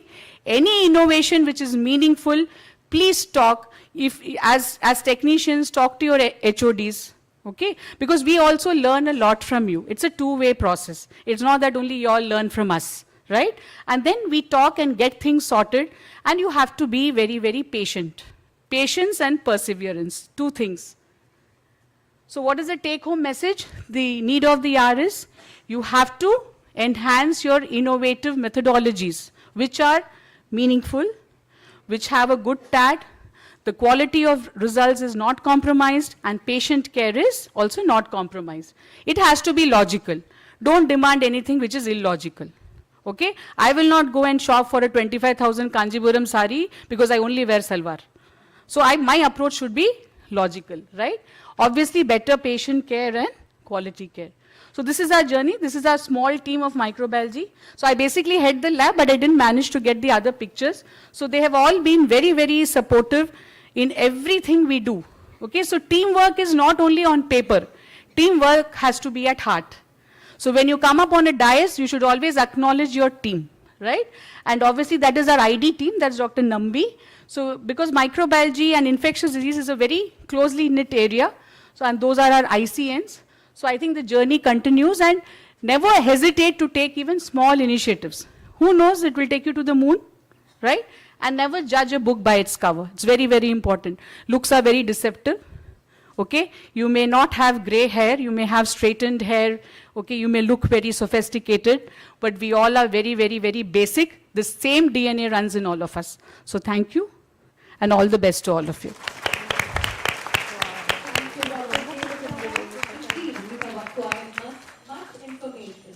We will have Any questions? I'm not in mood for any. I wanted to make this very humorous so that you don't sleep. My target is always that the audience should be awake. If you have anything to ask, please ask. What I realize is you all have done a lot of papers, so we need to learn a lot from you. Yes. But only one small suggestion. You're doing good work, but you're not reading the basics of what you're doing, how you're doing, where it's going to take you. No, you're just doing it because I want to present. That should not be the intent. You have to know why you're doing it. It's okay not to have a great paper, but the knowledge should be great. Okay? So anything? I hope I didn't bore you. அதுக்கும் வாயே திறக்க மாட்டேங்கிறான் ma'am. So at least I'm happy that the people in the front bench are very happy. The others, I don't know what reels you're watching behind, but enjoy.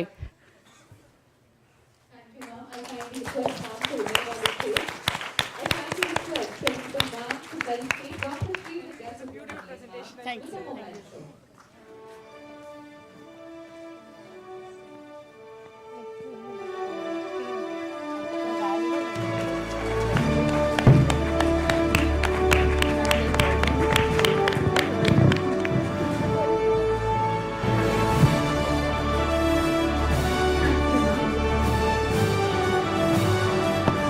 We have now reached the most awaited moment of the event, the announcement of the e-poster presentation results. To do the honors, we are delighted to invite Dr. Parthavan Sir, Chief Faculty, Tamil Nadu State Director, Foundation for Quality, India, and Dr. Senior Consultant and Head of the Department of Biochemistry and Hematology, Madras Medical Missions, to read the winners.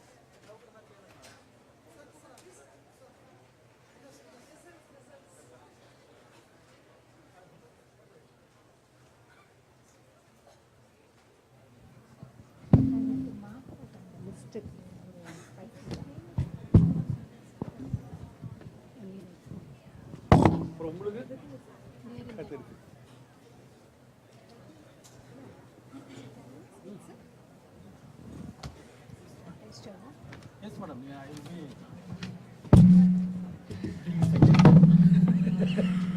So good evening all, and I think almost end of the day and all of you are exhausted with lots and lots of swallowing or relishing or enjoying the knowledge uses and so many inputs. I think the purpose of coming here was well met with very competent faculty who have addressed you all. And very important part of the conference, one is on the e-posters. See the criteria that was based. Whether all the participants are here who has presented the paper? Are all there? See? Is this one? Yes? Okay. Okay. Okay. Okay. Okay. So, as Dr. Madam was telling, it has been an eye-opener. Dr. Vidya was telling, it has been an eye-opener because of the theme that was asked, pro. Many of the posters were looking ahead of what is being practiced in the conventional methods. Many of the posters were addressing, probably because the topic of the theme of the conference was so, and so all the participants have looked at it that way. And amongst it only, we could again choose like what was being the contribution to the society, the community, and also how well a research was conducted, and what is the content of the research, what is the effort taken, and what is the authenticity of the output.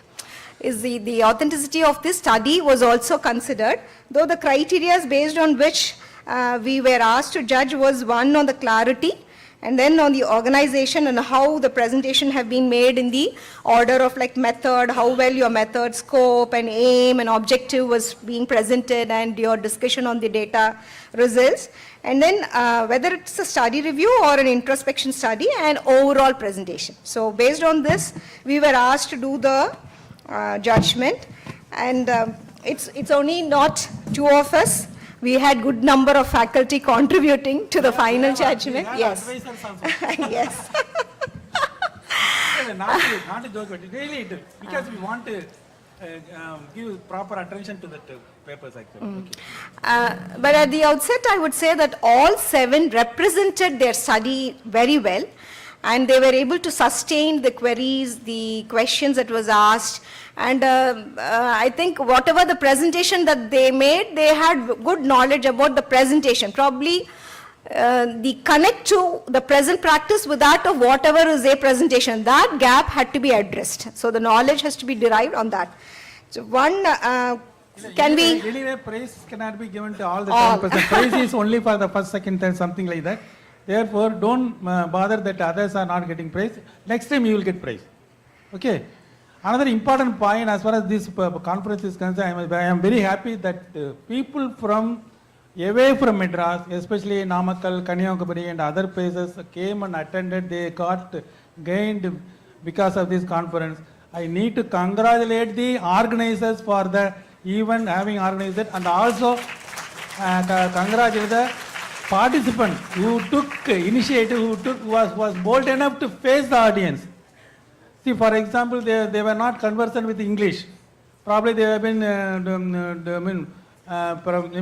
have done their high schooling only in English, the Tamil medium. Therefore, even then they came, they presented. Therefore, kudos to all those people, organizers as well as the participants. Okay, with this introduction, I request that based on the feasibility of even the pro projects to become future. So that was also looked at. So let's go with announcing the 3rd prize. It's Ms. Denica Fernandez of the Apollo University. Is she around?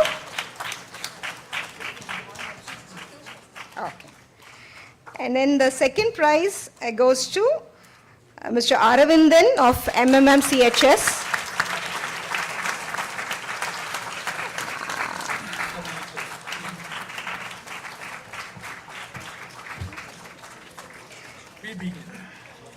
Because this study is on having more clinical significance, because the study is basically done on critical patients, and the output is definitely going to have an edge cost-wise as well as the clinical application-wise also. And a study had been done. It is a data which has been arised out of a prospective study. So, yes. So, congratulations, Arvind.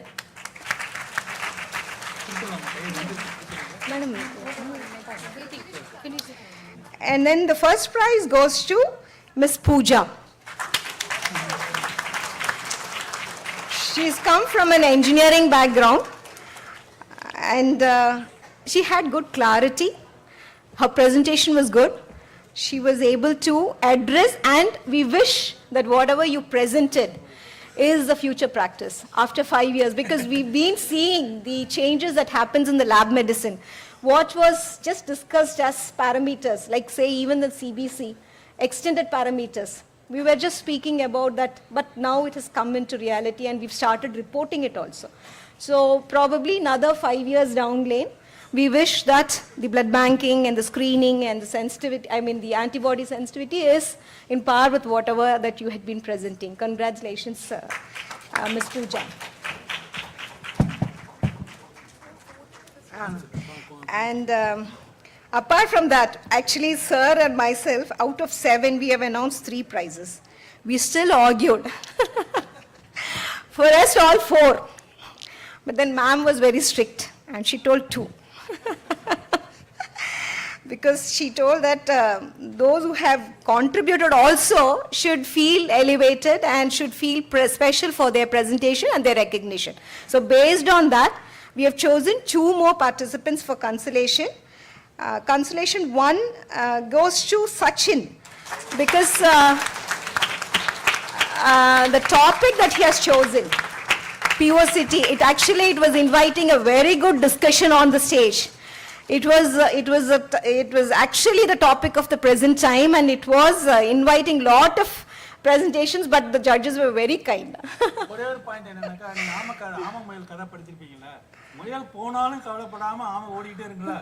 He is a typical example.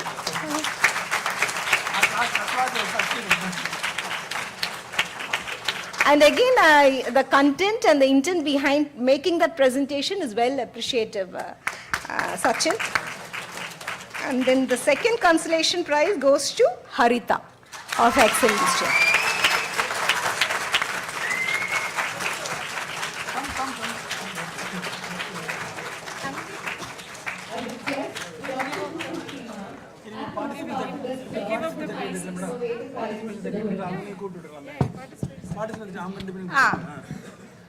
And a special mention for Kesavan. Kesavan, actually, your data, number of data was good, the volume was good. Only thing is because it's a retrospective study and it was a data collection on a normal activity. So, but the way you represented the study and you sustained and gave explanation was very appreciated. Congratulations to you. And I think Janani. Where's Janani? Janani, your topic was very good, and it brought out all the advantages. I think it was very well represented also. Please come on stage. All the 7 topics were well chosen and well presented. Unfortunately, we had to categorize with small edges in between, and congratulations to all the participants. Okay, God bless.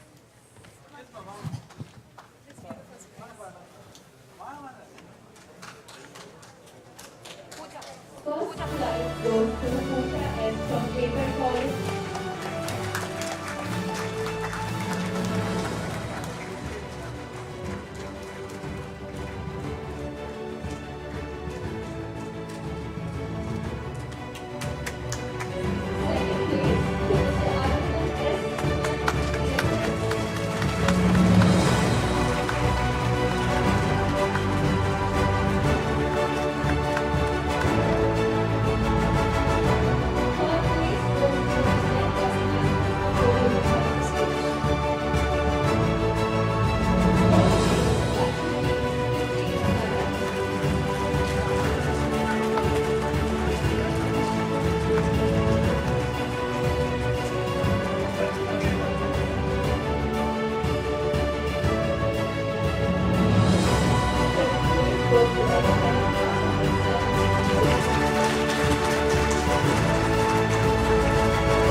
I wanted to say something.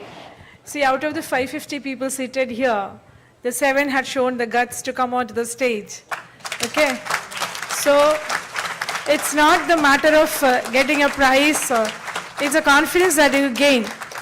These are such kind of platforms where you can explore yourself, because the people sitting right in front of you are your friends, your colleagues.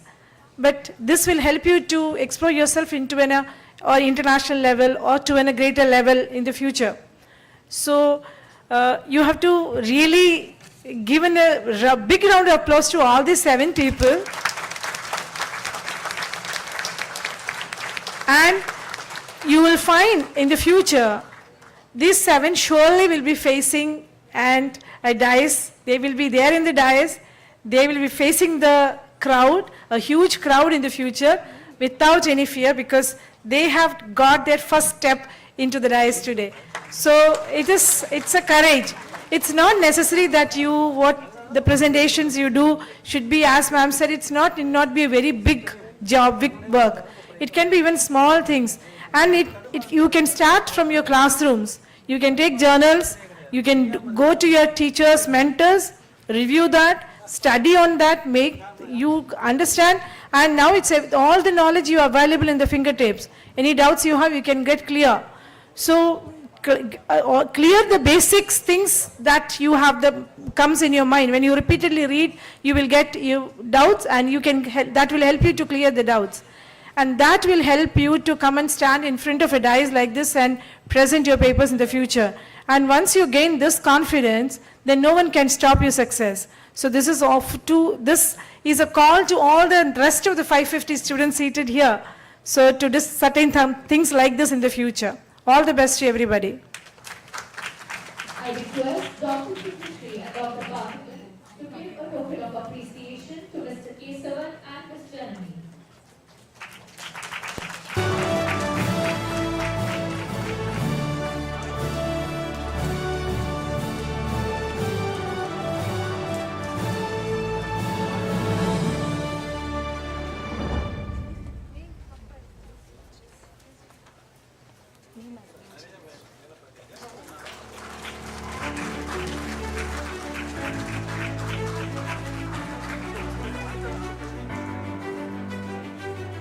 Congratulations to the winners and the participants. I kindly request our principal ma'am to felicitate Dr. Vishnu with a memento.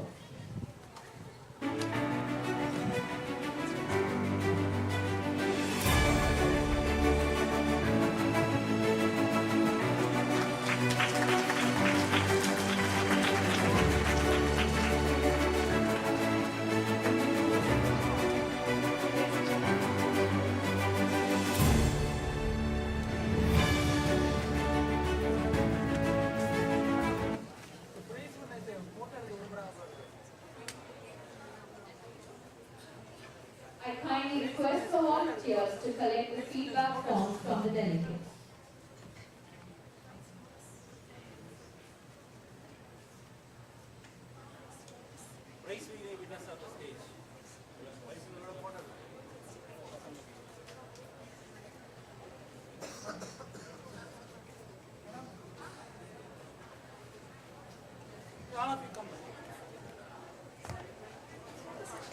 I request all the participants and the winners to come up on the dais for a photograph.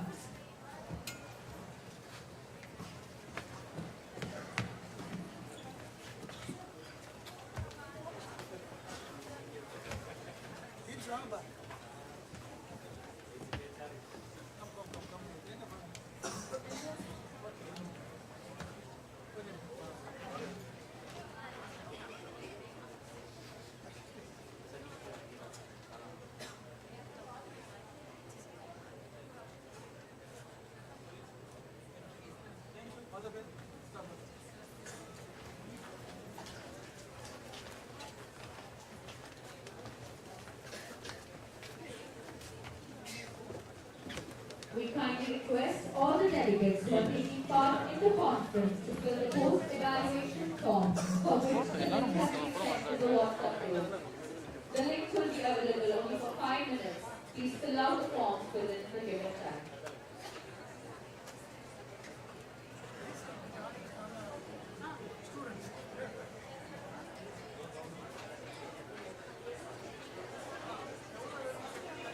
Requesting the delegates to kindly fill the post-evaluation form sent to the WhatsApp group.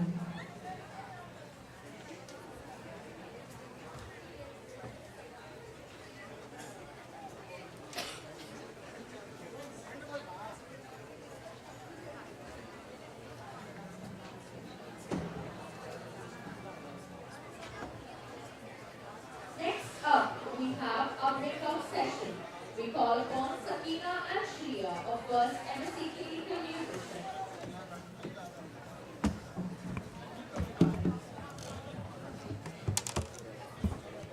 Now that we've explored the facts, it's time to unleash our imagination. Let's take the knowledge we've gained and use it as a fuel for innovation. In this creative session, I will show you guys certain symptoms or pictures related to conditions, and you guys have to guess it. Okay? So let's start.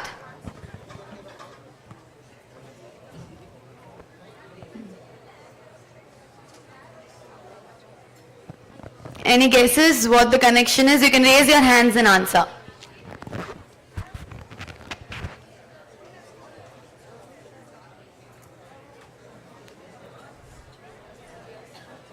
Anybody? Requesting the students in the balcony to kindly come down. Scarlet fever? No.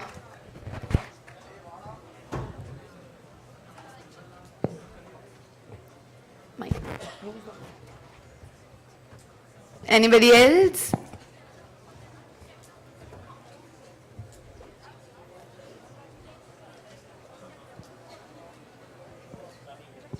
Chicken pox. Correct.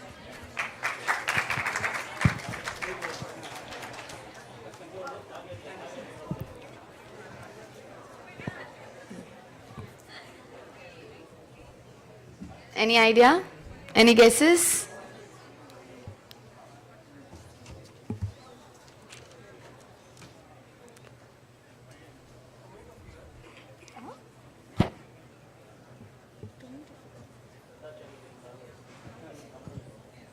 Tomato fever. No.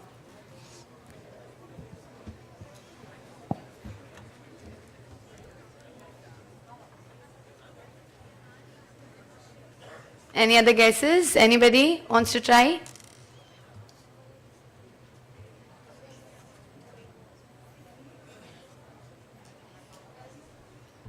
Yeah.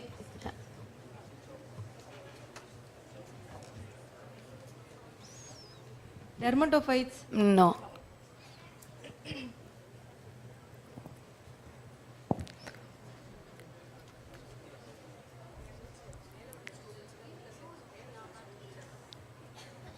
It's related to a nutrient deficiency.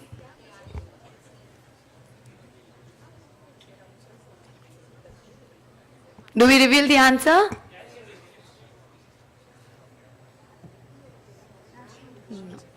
No. No. Anything else? Okay, we'll reveal the answer. Very, very, yeah.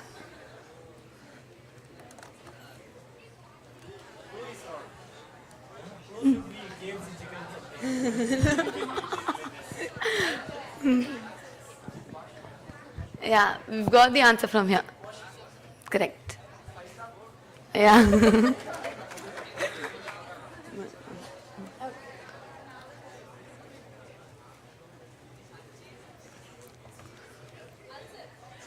Something related to that. Similar one. Yeah, it's an abbreviation. You have to give the full form of it. Yeah. Ma'am, you're not supposed to answer, ma'am.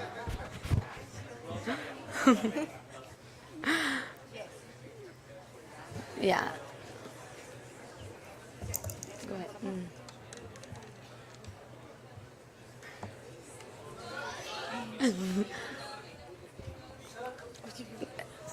Correct. Please raise your hands while you answer. Next.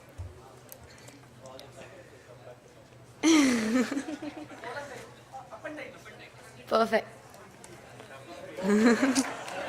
We can pass on the box to him.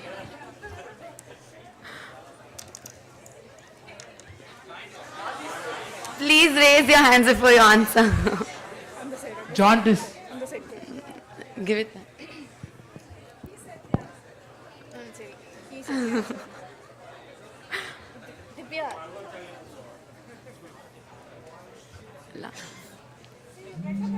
Yeah, before you answer, please get up or raise your hand so that we know who you are. Please raise your hands before you answer.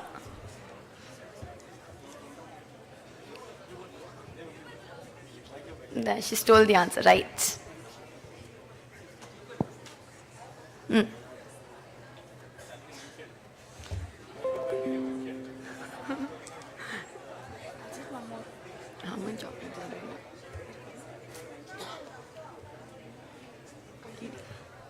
That's it for now. Thank you.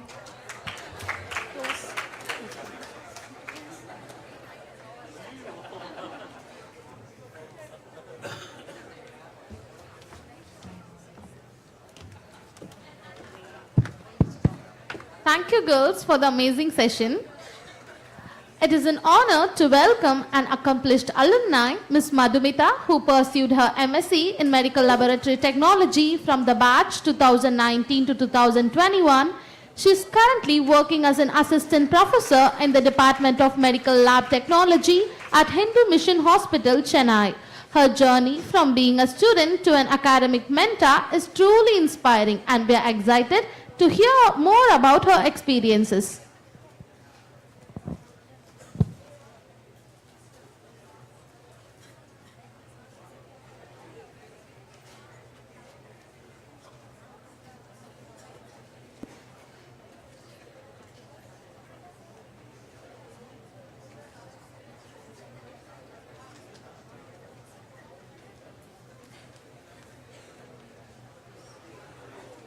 This is Madhumita, currently working at Hindu Mission Hospital, Department of Allied Health Science. I'm here to share my experience in M College and Health Science. It all started back in 2019 when I decided to join Masters in Medical Lab Technology. As a girl from a background with arts and science, when I decided to join any paramedical or allied health science course, one of the few colleges that offered Masters in paramedical and allied health science was M.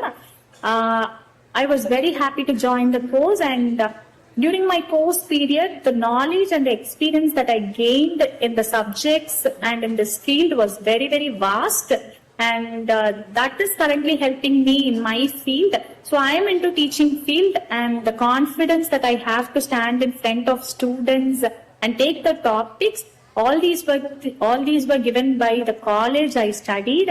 And coming to the facilities, we have equipped labs. Like when you take laboratory course, one thing that you have to take a note down of it is you have to take every topic into a practical way. So practical is very, very important in laboratory course. So we had equipped labs for each subjects like biochemistry, micro, hematology, and pathology in college as well as in hospital. So in college, we used to do all the things practically, and we also learned the same with recent advancements and recent technology in hospitals. We were given hands-on practice both in hospitals and colleges. We had excellent theory classes by excellent faculties, which is helping me right now to take classes. So, and also we were also sent to other colleges, other hospitals to also get experience and also to get to know other technologies and other things. We also had a kind of internship like 1 month, and all the stuffs that I gained, all the knowledge I gained is currently helping me in this field. And we also were able to do a project all by ourselves, including the research, including the statistics. We had excellent guide, we had excellent people to guide us. So all the stuff that we gained and we learned is currently helping me in my field, because I'm into the same teaching field of the same course. So to who I am here is all because of the college and all because of the teaching, all because of the things that I gained. So I would like to thank our college, our management, our faculties, and the hospital for making me who I am today. Thank you all. We now welcome Dr. C. Anandavare, Professor and Principal, Sri Venkateshwara College of Paramedical Sciences, Ariyur, Puducherry. Dr. Senthil Kumaran, Senior Consultant in Biochemistry and Head of Transfusion Medicine at M. Dr. Deepa C. Philip, M CHS Principal, onto the dais for the valedictory ceremony.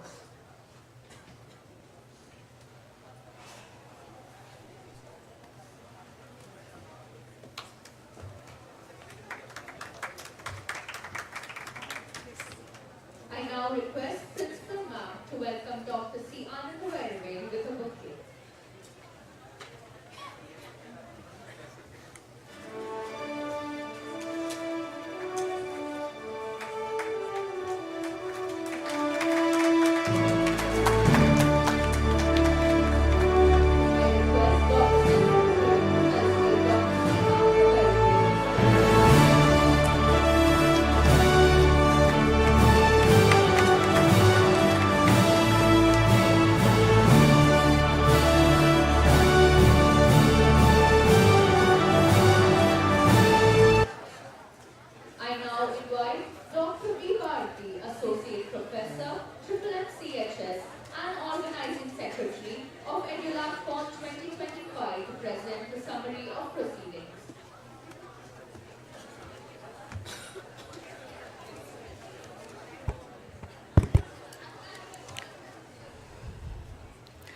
செல்வத்துள் செல்வம் செவிச்செல்வம் அச்செல்வம் செல்வத்துள் எல்லாம் தலை. Of all wealth, the wealth of knowledge acquired through listening is supreme. It's my great pleasure to present the proceedings of the International Conference EDULABCON 2025 on LabTech Revolution Pioneering the Future of Diagnostics. This summary captures the gist of EDULABCON 2025. This conference was successfully conducted on 5th February at Madras Medical Mission Hospital, organized by the Department of Medical Lab Technology and IQAC of MMM College of Health Sciences in association with Hariba, India. The conference brought together experts, academicians, students, and industry professionals to discuss advancements in medical lab technology. The conference is accredited with 10 credit points from the Tamil Nadu Dr. MGR Medical University. EDULABCON 2025 brought together nearly 545 participants from various allied health science colleges in and around the globe. We were privileged to have Dr. Pushkar Admane from Hariba as the esteemed guest of inauguration and Dr. C. Ananda Vairavil, Professor and Principal, Sri Venkateshwara College of Paramedical Sciences, Ariyur, Puducherry, as a guest of honor of the valedictory ceremony.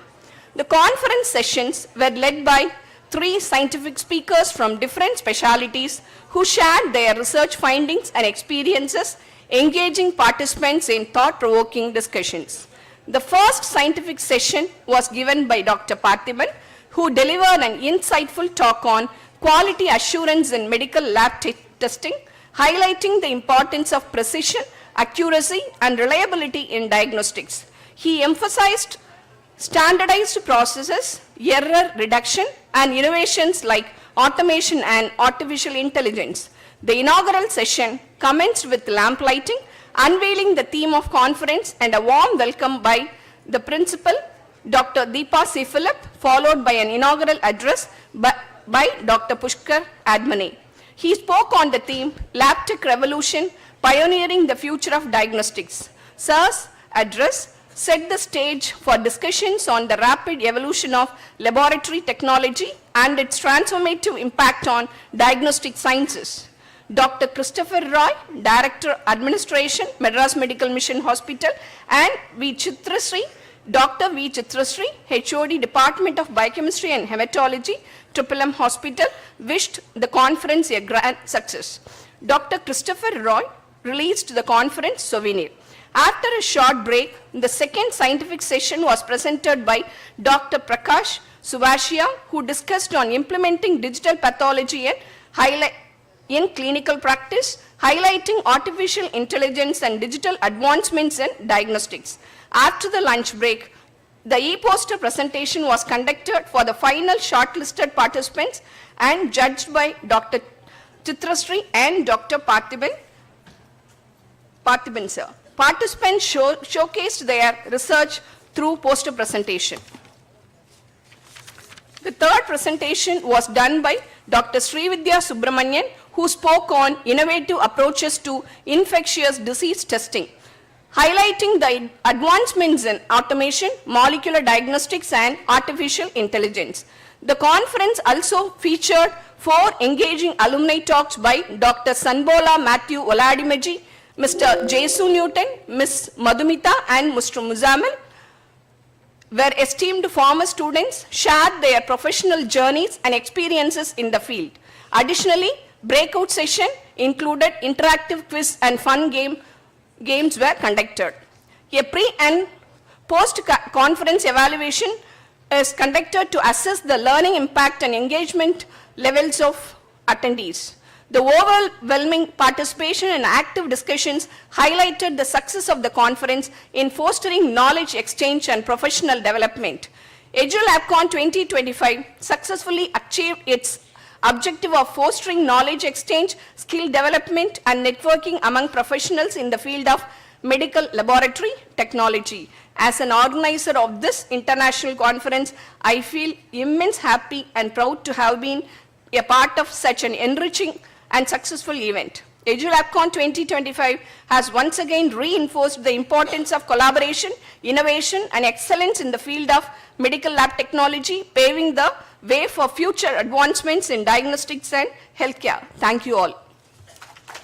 Thank you all for encapsulating the essence of today's event. We now have the valedictory address, a reflection of the journey we have shared and a moment of inspiration to take forward. Dr. C. Ananda Vairavel, who holds an impressive academic and professional background in medical sciences and healthcare administration. He completed his BSc in Medical Laboratory Technology at JIPMER, Pondicherry University, followed by an MSc in Medical Biochemistry and an MBA in Hospital Administration. Furthering his expertise, he earned a PhD in Medical Biochemistry and is set to complete a Master's in Health Professional Education in 2025. Currently, Sir holds the position of Professor and Principal at Sri Venkateshwara Medical College, Hospital and Research Institute, Puducherry.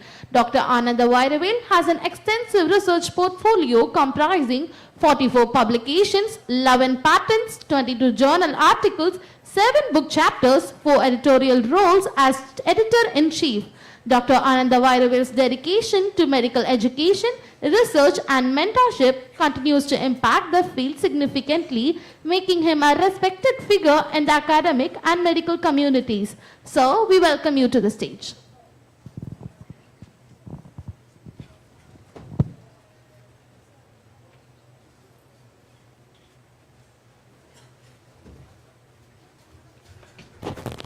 Dear students, good evening everybody. First faculty சொல்ல மேனேஜ்மெண்ட்டுக்கு சொல்லல, உங்களுக்கு தான் good evening சொல்கிறேன். சைலண்டாக இருக்கீங்க, சவுண்டாக சொல்லுங்கள். I will not take much of your time. எல்லாம் நான் என்னென்னலாம் பேசணும்னு சொல்லி நோட்ஸ் எடுத்து வச்சுருந்தனோ இதுக்கு முன்னால் வந்தவங்க எல்லாருமே பேசி முடிச்சுட்டாங்க. ஏன்னா எவிடன்ஸ் இருக்குது. ஒருத்தரை பற்றி கொஞ்சம் பேசணும்னு நினச்சிருந்தேன், அது இன்னொருத்தவங்க வந்து பேசிட்டாங்க. ஓகே, அட்லீஸ்ட் ஸ்ட்ரென்த்து பற்றி பேசலாம்னு நினச்சேன், அதையும் 2 தடவை சொல்லிட்டாங்க. ஸோ நான் இந்த விட்டு போன பாயிண்ட்ஸை மட்டும் சொல்லிடுறேன். ஸோ ஃபஸ்ட்டு இந்த கான்ஃபரன்ஸை ரொம்ப சக்ஸஸ் ஆக்கினது நீங்கள் தான் ஒரு மிகப்பெரிய பாராட்டை கொடுத்துக்கோங்க. நம்பர் 2, சில ஸ்டாட்டிஸ்டிக்ஸ். எத்தனை காலேஜ் பார்ட்டிசிபேட் பண்ணுறீங்க தெரியுமா? ஒரு கெஸ் பண்ண முடியுமா? 20+ காலேஜஸ். மிகப்பெரிய பாராட்டு கொடுக்கலாம். இதில் ஹையஸ்ட் ஸ்ட்ரென்த் யார் தெரியுமா? Vijaya education academy. யாராவது இருக்கீங்களா? அப்படியே ஏன் சார் சத்தம் போடுங்க பார்ப்போம். அவ்வளோதானா? ஓகே. அடுத்தது ரொம்ப தூரத்துலேருந்து வந்திருக்காங்க. யார் தெரியுமா? Excel group of institution from Namakkal. Good good good. எவ்வளோ தூரத்துலேருந்து வந்திருக்காங்க மக்கள்? சித்தூர் இருக்கீங்களா? கிளம்பிட்டீங்களா? இருந்தாலும் நீங்கள் பாராட்டு கொடுக்கலாம். ஒசூர், கேரளா, பாண்டிச்சேரி. ஏன் ஊருப்பா? கிளம்பியாச்சா? பாண்டிச்சேரி கிளம்பியாச்சு போல. ரைட்டு. ஓகே, எனக்கும் ட்ரிபிள்எம்முக்கும் சம்மந்தம் இருக்குது. இங்கே படித்த 2 ஸ்டூடெண்ட்டுக்கு. ஓகேவா? ஒருத்தர் இப்போ என் கூட ஒர்க் பண்ணுறாரு as a faculty, mister Vijayanand. தெரியுமா? உங்களுடைய சீனியர் எம்எஸ்சி எம்எல்டி. இன்னொரு சீனியர் இந்துமதி. ஓகே, அவங்க என்னுடைய பிஎஸ்சி எம்எல்டி ஸ்டூடெண்ட். இப்போ பாண்டிச்சேரியில் இன்னொரு இன்ஸ்டியூட்டில் அவங்க அசிஸ்டன்ட் ப்ரொஃபஸராக ஒர்க் பண்ணிட்டு இருக்காங்க. So that's my connection with triple M for long years. And alumni நிறையா உங்களுக்கு இன்ஃபர்மேஷன் கொடுத்தாங்க. ஓகே, உங்களுக்கு பெஸ்ட்டு மோட்டிவேஷன் யாருன்னா அலுமினி. அவங்க சொன்னதை ஃபாலோ பண்ணுங்கள். ரெஜிஸ்ட்ரேஷன் ப்ராசஸ் பற்றி சொன்னாங்க. ஆக்சுவலாக அது வந்து இப்போ கவுன்சில் வரப்போகுது, NCHPன்னு சொல்லிட்டு, national council for allied health professional. அது வந்ததுக்கப்புறம் இப்போ இருக்கிற அந்த எக்ஸிஸ்டிங் ரெஜிஸ்ட்ரேஷன்லாம் வந்து செல்லாமல் போயிடும். அவங்க சொன்னது வந்து for example Christian medical association பற்றி சொன்னாங்க, பேராமெடிக்கல் அசோசியேஷன் ஆஃப் இந்தியா பற்றி சொன்னாங்க. So right now we can go for it. எப்போ அந்த NCHP வந்துச்சோ இன்னும் கூட 2 or 3 monthsல இம்ப்ளிமெண்ட் ஆகிடும். ஸோ த்ரூ அவுட் இந்தியா ஒரு ரெஜிஸ்ட்ரேஷனாக இருக்கும். It is through the government. ஓகேவா? Ministry of health and family welfare மூலிமா வர கவுன்சில். நமக்கு இது வரைக்கும் கவுன்சிலே இல்லை, அது தெரியுமா? மெடிக்கலுக்கு என்ன கவுன்சில் இருக்குது? Medical council of India. டென்டலுக்கு, ஃபார்மசிக்கு இருக்குது தெரியுமா? நர்சிங் இருக்குது. பட் ஒரு 54 கோர்ஸ் இருக்குது. அது எல்லாமே வந்து அலைட் ஹெல்த் சயின்ஸில் வரும். அதுக்கு கவுன்சிலே கிடையாது. ஸோ கவுன்சில் ஃபார்ம் பண்ணியாச்சு, சுப்ரீம் கோர்ட் ஆர்டர் போட்டாச்சு, ஸ்டேட் கவுன்சில் ஃபார்ம் பண்ணணும். கூட சீக்கிரம் கவுன்சில் வந்து போச்சுன்னா MLS நம்ம MLT will be called as MLS, Medical Laboratory Science. Okay, யூஎஸ்லாம் பார்த்தீங்கன்னா அந்த கோர்ஸை முடித்தா லேப் சயின்டிஸ்ட்னு கொடுப்பாங்க, இங்கே டெக்னீஷியன் கொடுக்காங்க. டெக்னீஷியன் கொடுக்கக்கூடாது, டெக்னாலஜிஸ்ட் தான் கொடுக்கணும். அதெல்லாம் அந்த NCHP வந்ததுக்கப்புறம் கொஞ்சம் கொஞ்சமாக நமக்கு எல்லா ஃபேவரட்டிஸும் நடக்கும். Okay,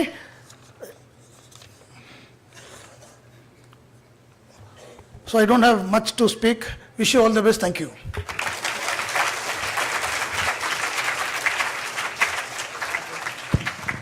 Thank you, sir, for your insightful and encouraging words. Your address truly inspires us to aim higher and achieve more. We are pleased to invite Dr. Sendil Kumaran, Senior Consultant in Biochemistry and Head of Transfusion Medicine at MMM, to give the felicitation message. A very good afternoon to all. So, so you're so energetic still at the end of the day. I'm very happy for that actually. You're still euglycemic, not going for hypoglycemic stage, okay? So there is a potpourri of students which I am happen to see in various arena of colleges all over Tamil Nadu, It's the first time I'm seeing the whole, this auditorium is jam-packed, not even a place to sit in the morning, okay? And which shows your kind of enthusiasm and inclinations to come up and you to show your talents and to present and involve. So everything is, very perfect, your presentations and everything. So it's my pride and privilege to felicitate for this spectacular international scientific event, EDULABCON 2025. My sincere thanks to the management of MMM and the faculty of CHS, Principal Madam, for organizing this wonderful needy event for all aspiring lab technologists, okay? Students and professionals. So, okay, my special wishes and thanks to our guest honor, Dr. C. Ananda Vedavel, Principal and Professor of Sri Venkateshwara Medical College, Puducherry, and other organizing committee members, all scientific session speakers, and of course the alumnus, our very favorite students, Dr. Sanbula Matthew and Jesse Newton, and other alumnus of this college also, who gave a different kind of this different kind of presentation where you will get a complete 360-degree about your course. Okay, not only presentation, what if after finishing the course they give an insight about in future. Okay, this will be really a value-added kind of session. What I happen to see, innovative and value-added one. Okay, this international conference will be an amazing accomplishment in our journey towards revolution in laboratory innovation, which steers up in future diagnostics. Dear students and delegates, your ability to relentlessly search for innovative solutions to improvise the diagnostic arena in the form of paper, poster presentation, and of course active participation in the form of quiz and all in the event is much valued and appreciated. In today's evidence-based medicine era, laboratory report plays an important and pivotal role. You cannot diagnose any disease without the help of the laboratory. Name some disease: diabetes, HIV, hepatitis, thyroid. So any diseases, you cannot diagnose for empirical diagnosis. You have to have an evidence-based and laboratory-based diagnosis. In that way, the laboratory reports are very vital, and laboratory technologists, you are very, very essential for this hospital and healthcare society.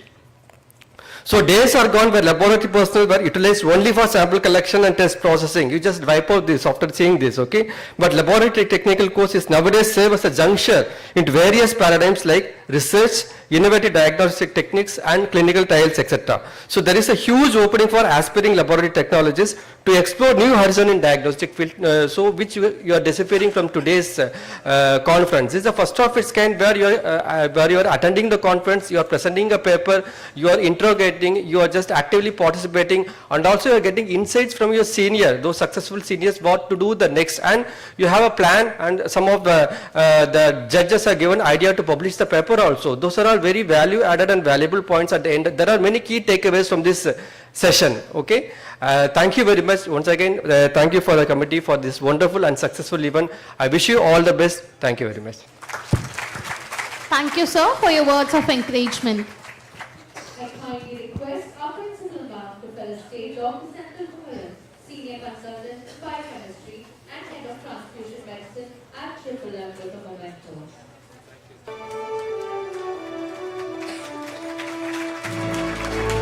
Applause, guys. Now it's time to honor our sponsors who made this event possible. I kindly request our principal ma'am to felicitate the sponsors with a memento. I now request Mr. Selvakumar, Head South Scientific Affairs and Horiba India Technical Institute, to come on to the dais.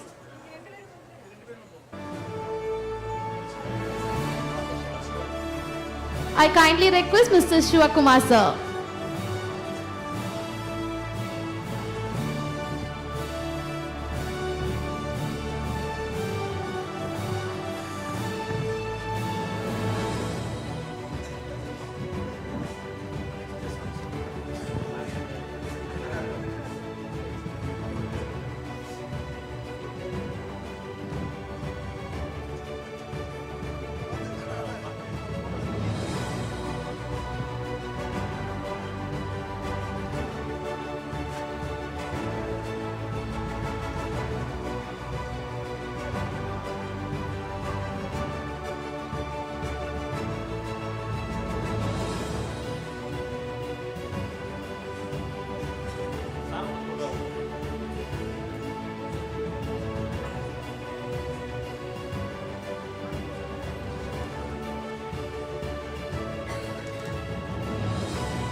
Thank you, sir. Thank you, ma'am. The other two sponsors are Curel Arthur and ASA Diagnostics, who are not present here. We extend our sincere gratitude for their support. We ensure that they receive the due recognition with a memento. It's time to express our heartfelt gratitude to everyone who contributed to the success of today's event. I invite Ms. S. Akila, Senior Lecturer, CHS and Co-Organizing Secretary, EDULABCON 2025 to deliver the vote of thanks. Good evening, respected dignitaries, esteemed speakers, distinguished guests, faculty members, students, and my dear participants. It is my privilege and honor to extend the vote of thanks on this memorable occasion as we conclude the international conference EDULABCON 2025. On behalf of M College of Health Sciences, I begin by expressing my deepest gratitude to the Almighty God for His blessings in making EDULABCON 2025 a resounding success. I extend my sincere thanks to Reverend Father A.B.M. Chaco for leading us in prayer and invoking divine blessings upon this occasion. A heartfelt appreciation to our chief guest, Dr. Pushkar Admane, for delivering an inspiring keynote address, providing us with profound knowledge and perspectives in the field. I extend my sincere thanks to our inaugural dignitaries, Dr. Christopher Roy, Dr. Chitrashri, Dr. Deepa C. Philip, for their presence, blessings, and inspiring words that set the tone for this academic gathering. A special appreciation to all our scientific session speakers, Dr. Parthiban, Dr. Prakash Suvesya, and Dr. Srividya Subramanian for sharing their valuable research, knowledge, and experiences. My heartfelt thanks to our alumni speakers, Dr. Sambola Matthew Oladimeji, Mr. Mozamil, Mr. Jesu Newton, and Ms. Madhumita for taking time to share their journeys and inspiring our students. A big thank you to all the participants of the e-poster presentation and the breakout sessions. A special thanks to Dr. Sendil Kumaran, judge of the preliminary e-poster presentation, and Dr. V. Chitrashri and Dr. Parthiban, judge of the final e-poster presentation, for their time, expertise, and valuable feedback in evaluating the presentations. I express my deep appreciation to our valedictory guest, Dr. C. Ananda Vairavel, and our felicitation speaker, Dr. Sendil Kumaran, for their gracious presence and words of wisdom. A special note of gratitude to our principal, Dr. Deepa C. Philip, for her continuous guidance and support in making this conference a reality. A special thanks to Ms. Ashalata, Assistant Manager, for her invaluable support in handling logistics and all related administrative duties. A special thanks to our teaching and non-teaching staff who were also part of the organizing committee. Your dedication and teamwork made this event successful. I also extend my sincere appreciation to our sponsors for their generous support which made this event possible. Special thanks to Dr. Shivakumar and Mr. Selvakumar for their efforts in collaborating this event with Horiba. I would like to express my sincere gratitude to Mr. Satish, our photographer, for capturing the memorable moments of this event. A heartfelt thanks to everyone who worked behind the scenes to make this event a success. Our technical team, student volunteers, EDP team, housekeeping staff, electrical and civil team, front office administration, accounts, and our food provider. Your hard work and dedication are truly appreciated. Last but not least, my deepest gratitude to each and every one of you for your active participation, patience, and cooperation throughout the day. Your presence has made EDULABCON 2025 a grand success. As we conclude, let us carry forward the knowledge gained today and continue striving for excellence in healthcare education and research. Thank you all once again. Thank you, ma'am, for your gracious words of gratitude. I kindly request the dignitaries to take up the front row.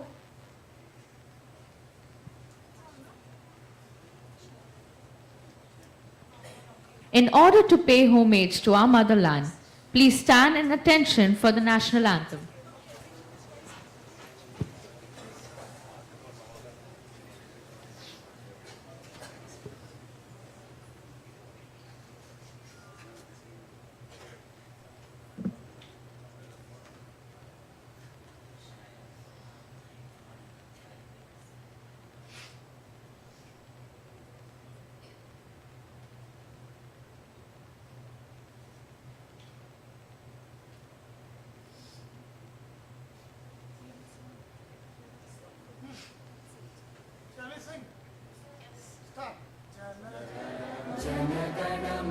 अधिनायक जय हे भारत भाग्य विधाता पंजाब सिंध गुजरात मराठा द्राविड उत्कल गंगा विंध्य हिमाचल यमुना गंगा उच्चल जलधि तरंगा तव शुभ नामे जागे तव शुभ आशीष मांगे गाहे तव जय गाथा जन गण मंगलदायक जय हे भारत भाग्य विधाता जय हे जय हे जय हे जय जय जय जय हे.